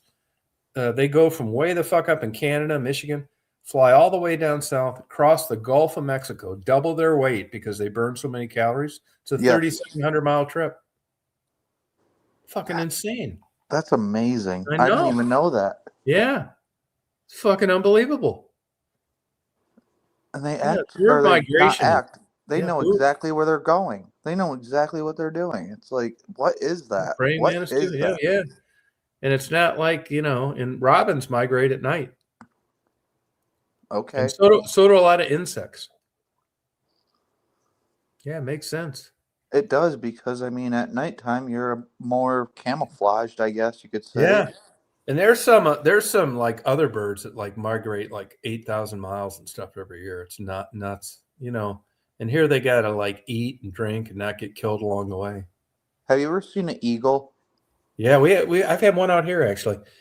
I put a lot of videos up on it. It's a I was about to say, I thought I saw a giant video. female. Yeah, huge giant female. She'll come for 2 weeks. I may not see her for 6 months. Come for another 2 weeks. Huge, the biggest bald eagle I've ever seen. Holy shit! Yeah, it's huge. And I got to see it quite a bit over about a 2-week period, man. It's fascinating to watch him watch. I mean, when that motherfucker comes into town, everything leaves. I'm sure. Yeah, It's I don't know whether it's a noise it makes with its wings or their eyesight's that good, but this son of a bitch is just like you think, man. It comes up and does a big like hammerhead and then gets low to the ground, locks those wings in. I see it. I've got it on video. It's picked up chicken breast as it flies by. a whole chicken breast. I know it's not that big compared to the eagle, but yeah, it's crazy. Fascinating. Birds are beautiful bird, but it's a pussy bird. I mean, you change the environment at all, and it's like these vultures that I feed are 10 times as hardy as a fucking bald eagle. Oh, a vulture will fucking be like that motherfucker will eat goddamn gunpowder and fart it out. Yep, they don't. They and they will fly No, these over eagles, that man. shit. No, these eagles are actually very fragile. I've only seen they don't one look in my like life. it. I've only seen one. Yeah, I saw them all over the fucking place, and I lived in West Branch. Okay, it was up north where I saw it actually. I like I said, I was blown away by how big the bird was. I was like, oh my god, that's a huge wingspan. I'll never forget it, and because I actually had someone point it out to me. It wasn't like I looked up. I was a kid at the time, but I was like, oh my god, that's a huge bird. Yeah, no, they're big. Yeah, I've seen this one on and off since I've lived here, but not very often. I may not see it for another year. You never know. So I don't know where it's coming from. But yeah, I think it's cool, those vulture videos you put out. I think you put like a piece of ham out there. Cool, yeah. Yeah, they like it too. We got turkey and black vultures here. They're breeding right now, the black vultures. You won't see the turkey vultures breeding, but you'll see the blacks breeding a lot. They'll be laying. You don't hunt at all, right? No, actually, hunting season was the last day around here was yesterday. Thank God. Okay, I was just curious if you eat any of those turkeys or anything, and if you think there's a difference. Nothing. Nope. Okay. Yeah, I don't know. I mean, it just wouldn't. Me either. I like to just enjoy nature. I don't have any, and I don't know. I just don't have an interest in it. I don't know why. Me neither. No, I don't either. We had some big ass bucks around here. I hope they made it.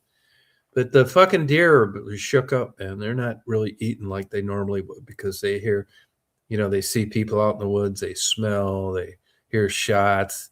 I mean, their fucking mates aren't coming back. Who the fuck knows? But they're laying low now. Now you'll start seeing them come out more and more now that there's no hunting. Yep. I like the idea that they're gonna realize it's safe around here, but I don't think they do.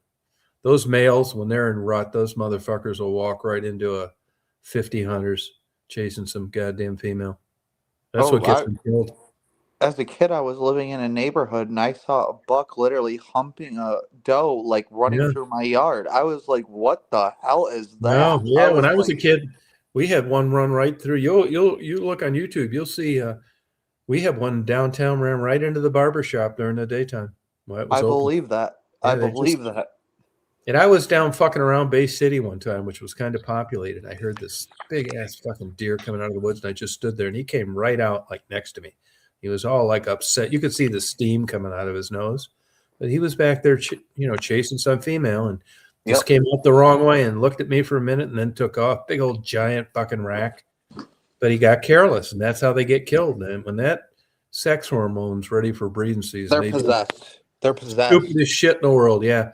You won't see those big bucks any other time other than rut. Yep. Yep, that's exactly right. They'll be so deep into the woods that if they even hear a stick break, they'll be 2 miles away from you by the time you get to their fucking bedding. Just running around, But during rut, they're just chasing that scent and not being safe at all. Yeah, it's great. And it's like when people are we're animals too. We'll be retarded over sex. We'll, as a man, I mean, we'll believe anything we want to hear if it's what we want to hear. That's what keeps the world going around. I mean, even accidental pregnancies will create enough people to keep the whole thing going. Yes. But if you took like the sex drive of, people over 60, like the world would be like nothing. It's hard to believe that we all got here from two people fucking. I mean, is that what you believe, or is that just what you're saying? No, I believe it. Yeah, I mean, it's crazy to even think that we're here. No, you just like you're like your parents are bringing you up and they're trying to like do their best and all that shit, but you just can't imagine your mom and dad just banging in a hotel like fucking renegade, and that you're the result of that. But that's how it happens. That's how it happens, man. And they argue and fight and get divorced and go with other people and have affairs and all that shit. But, we know what happened to be talking right now. If it didn't happen, we would not be here right now. It happens in the animal. Yeah. It's in the animal world too.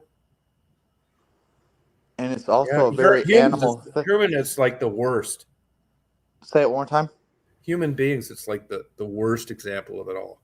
No, because we have that brain that thinks that we know everything. Yeah, right. You think you could head it off in the past and make a rational decision? Meanwhile, like back in the day, cavemen used to club another guy and take their woman and be like, this is what it is. Yeah. It's exactly right. I mean, some are like, some you're writing romance novels over, some are one night stands, whatever. But no matter what, at the end of the day, it's happening for a variety of reasons, and that's why the world's populated like it is. And thank God we have that, because we wouldn't be here. Yeah. Or whatever. Thank whatever. Yeah. I don't know. Thank whatever. And that's also why if a young girl goes into a doctor's with abdominal pain, no matter what she says or what she checks off on her sex life, they're doing an ultrasound because of so many of them that have lied. Well, how many women I was watching, or not, sorry, that sounds bad. But I watched this one story of this girl that went in and gave birth in the bathroom because she was a Middle Eastern girl that went and gave birth in a bathroom and threw it in the trash because she was so scared of her parents. And I'm like, that's just a part of human beings. Yeah. Like, you just fuck up and you get pregnant. Like, that's part of it. That's part of it. And there are people that go to emergency rooms. They didn't even realize they were pregnant. There's people that don't know they're pregnant till the day they give birth. If you're a drug addict, you can sometimes not even know you're pregnant. No, I know. I know a girl that did that. She's about ready to get out, too. She got 4 years, put the baby in a trash can. Wow. Yeah. But you know how it is, man. I mean, if you're Yeah. sober and you haven't fucked with heroin, you can't fathom anything other than like the most rotten person in the world that would do some shit like that.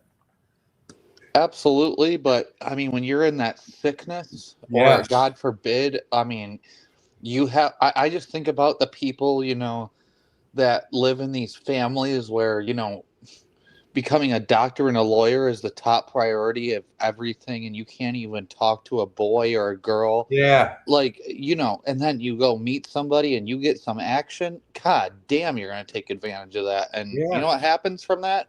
Pregnancy. Yeah. That's it. But if you're doing drugs with a woman, like, and she's doing drugs, a lot of times they won't even have their cycle for a long time. No, I know. Yeah, they used to tell me that. Yeah. It just shuts it off. It's like a Yeah. human. It's like a human. And I know thing. some of those like people that I interviewed, they were like having babies all the fucking time. Some do. Some. That's the weird thing about it is there's some that will have pregnancies over and over, and there's some that their bodies will literally, like, almost the universe says this isn't for you. It's weird. It's very weird. No, that Amber was like that. Tassie was like that. Amber and Tassie. Oh yeah, I remember them. I mean, you were fucking around with that shit, so you can, you're sober, even when you're fucking sober and shit, like, you're not like, and if you've been drinking, you're not actually the greatest judge of what sperm's going where. You think you are, but like when you're fucked up on heroin and shit, does it make sense to you how women would just not even know what's going on? Absolutely, because you're not. Oh, you're like out of, you're in your body, of course, but you're out of your mind. So it's like you're not even thinking about that shit. And if you're not having your cycle and stuff, I guess you're thinking it's never going to happen to me. But I'm sorry, if you have sex, it can happen. And if you're doing what it takes to get pregnant, it can happen. Huh. So does it make sense to you like an active female prostitute would be less responsible while under the influence of heroin? 100%, because there's like, I just think about this, like I've watched interviews of prostitutes and they're like, I always use a rubber. Well, if you're that dope sick and you get into a car, a hotel, a home, wherever it is, doesn't matter. Yeah. And you're that sick, guess what? You're going to fold. Yeah, that's what I thought. And you might not even know this person and have a baby by them, Yeah, or whatever. Yeah, that's right. That's it. Yep. And you might have sex with 6 guys a day or 6 guys a week. You don't know who got you pregnant. Come on. Right. Because you're also high. You're high. You're not thinking like that. I knew women down there that were HIV positive, knew they were HIV positive, and guys would come down there and fuck them in the ass for $25 without a rubber. That's rolling the dice. Well, but I mean, it wasn't rolling the dice to the woman that had it. Oh, I'm not saying to them. I'm saying the guy that's purchasing the do you product. believe that fucking shit? I do believe it because I just feel like it's just such a sick thing, like where you're so sick and you're willing to do anything. Like there's this guy that's willing. What, did they disclose this to the man? Would they say they're HIV positive to the guy? No, I don't think so, but I don't know for sure. I kind of doubt it. I would doubt it. That's what I would think. But at the same time, I just feel like there's people that don't even care. Yeah. So crazy. And we've been told for so long that you can't get HIV from women, like by having normal it is sex. pretty rare. It is pretty hard to do. If it's vaginal sex. Right. Anal sex, it's really easy to do. That's what I kind of thought. I don't know. For sure. Absolutely 100% for sure. Which is why it attacked the gay population. It's blood-to-blood contact.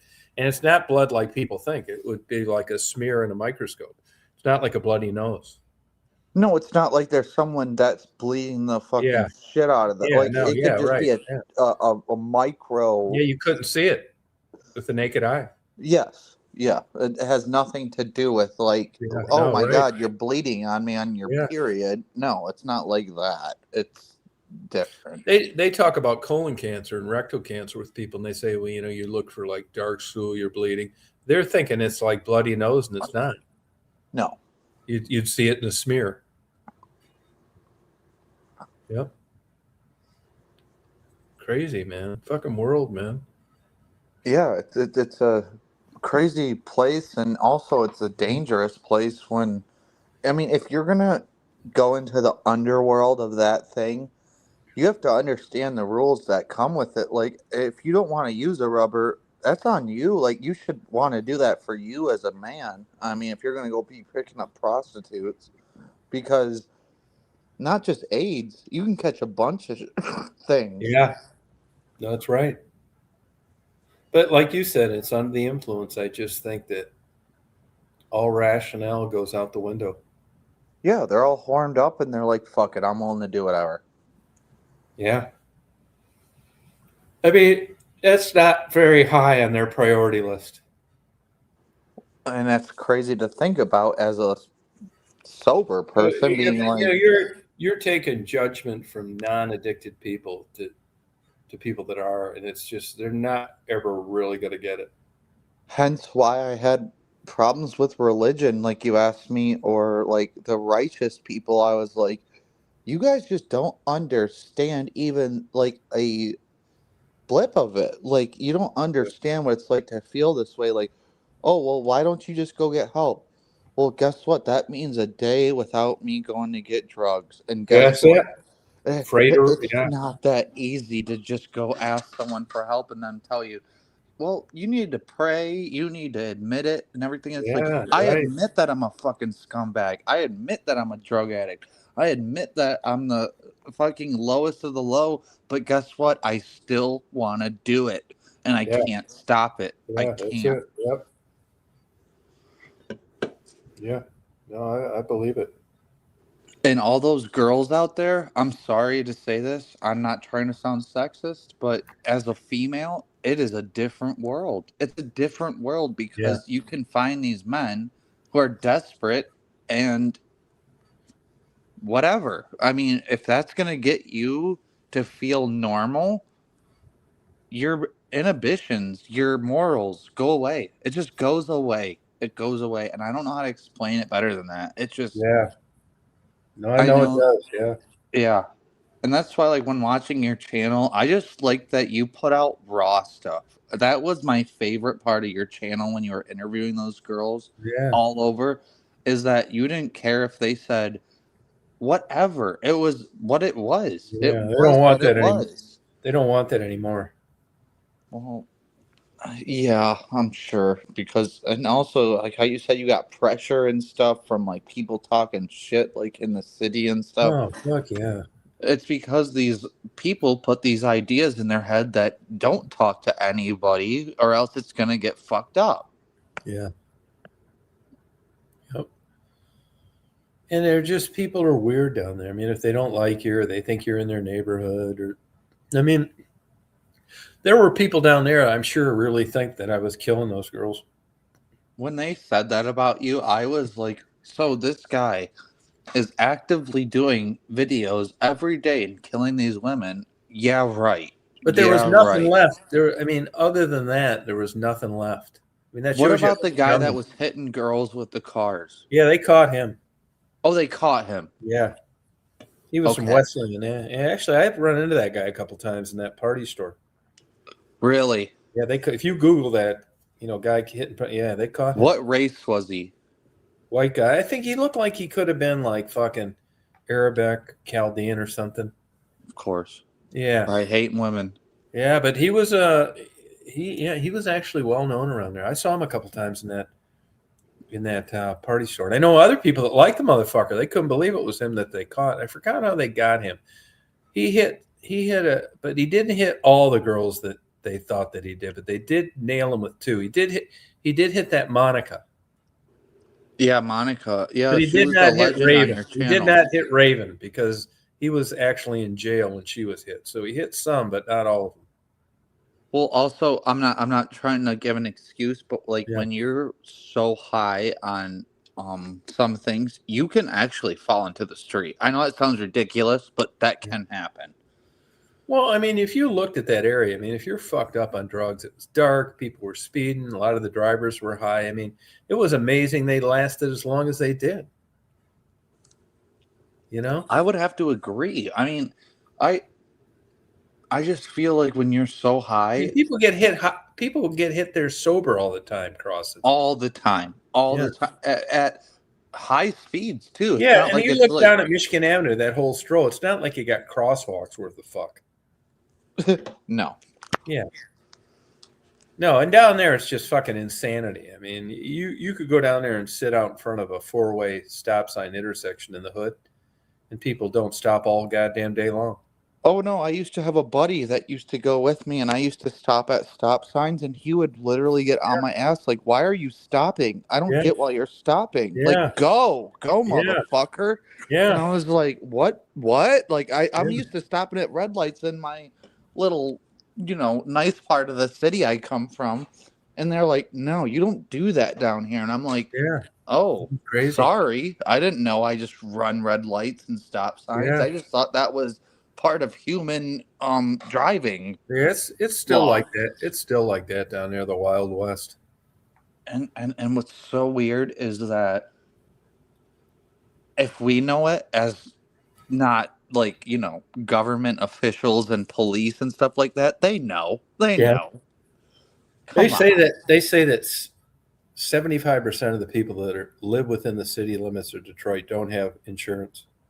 Why would you? No one Yeah. has it. Why Yeah. would you pay for car insurance? Yeah. No one's gonna fucking have it when you get Yeah. into an accident. No, and they don't, and they don't even you get caught not having insurance in most places in Michigan. So they're going to impound your car and you're going to get a fine. Not there because they already know they don't have enough people Pay for the that are committing legitimate crimes. yeah. Yeah, That's nuts. very true. I mean, it's just what it is. Yeah, crazy. God. Yeah. Well, I think I'm about ready to head to the old Okay. Betty Bye. Yeah, appreciate you coming on tonight. Thank you. No problem, Tom. It's You always got good to work talking to you. tomorrow. You got to work tomorrow. Yes, and it's no problem. I appreciate talking to you, and It was it's always good talking to you. Yeah, you don't have to get up early, I hope. No, I'm good. All right. Well, thanks for coming on. Same to you, and I'll talk to you when we talk. All right. All right. Yep. Take care. Later. All right, Frisky, you nighty night, Pug. You party on. All you stalkers in the background looking for me to do something wrong so you can turn me in. Not tonight. Yeah, take it easy, guys. Party on, Frisky. All right, you go nighty night, Sweepy. All right, goodbye. Till next time.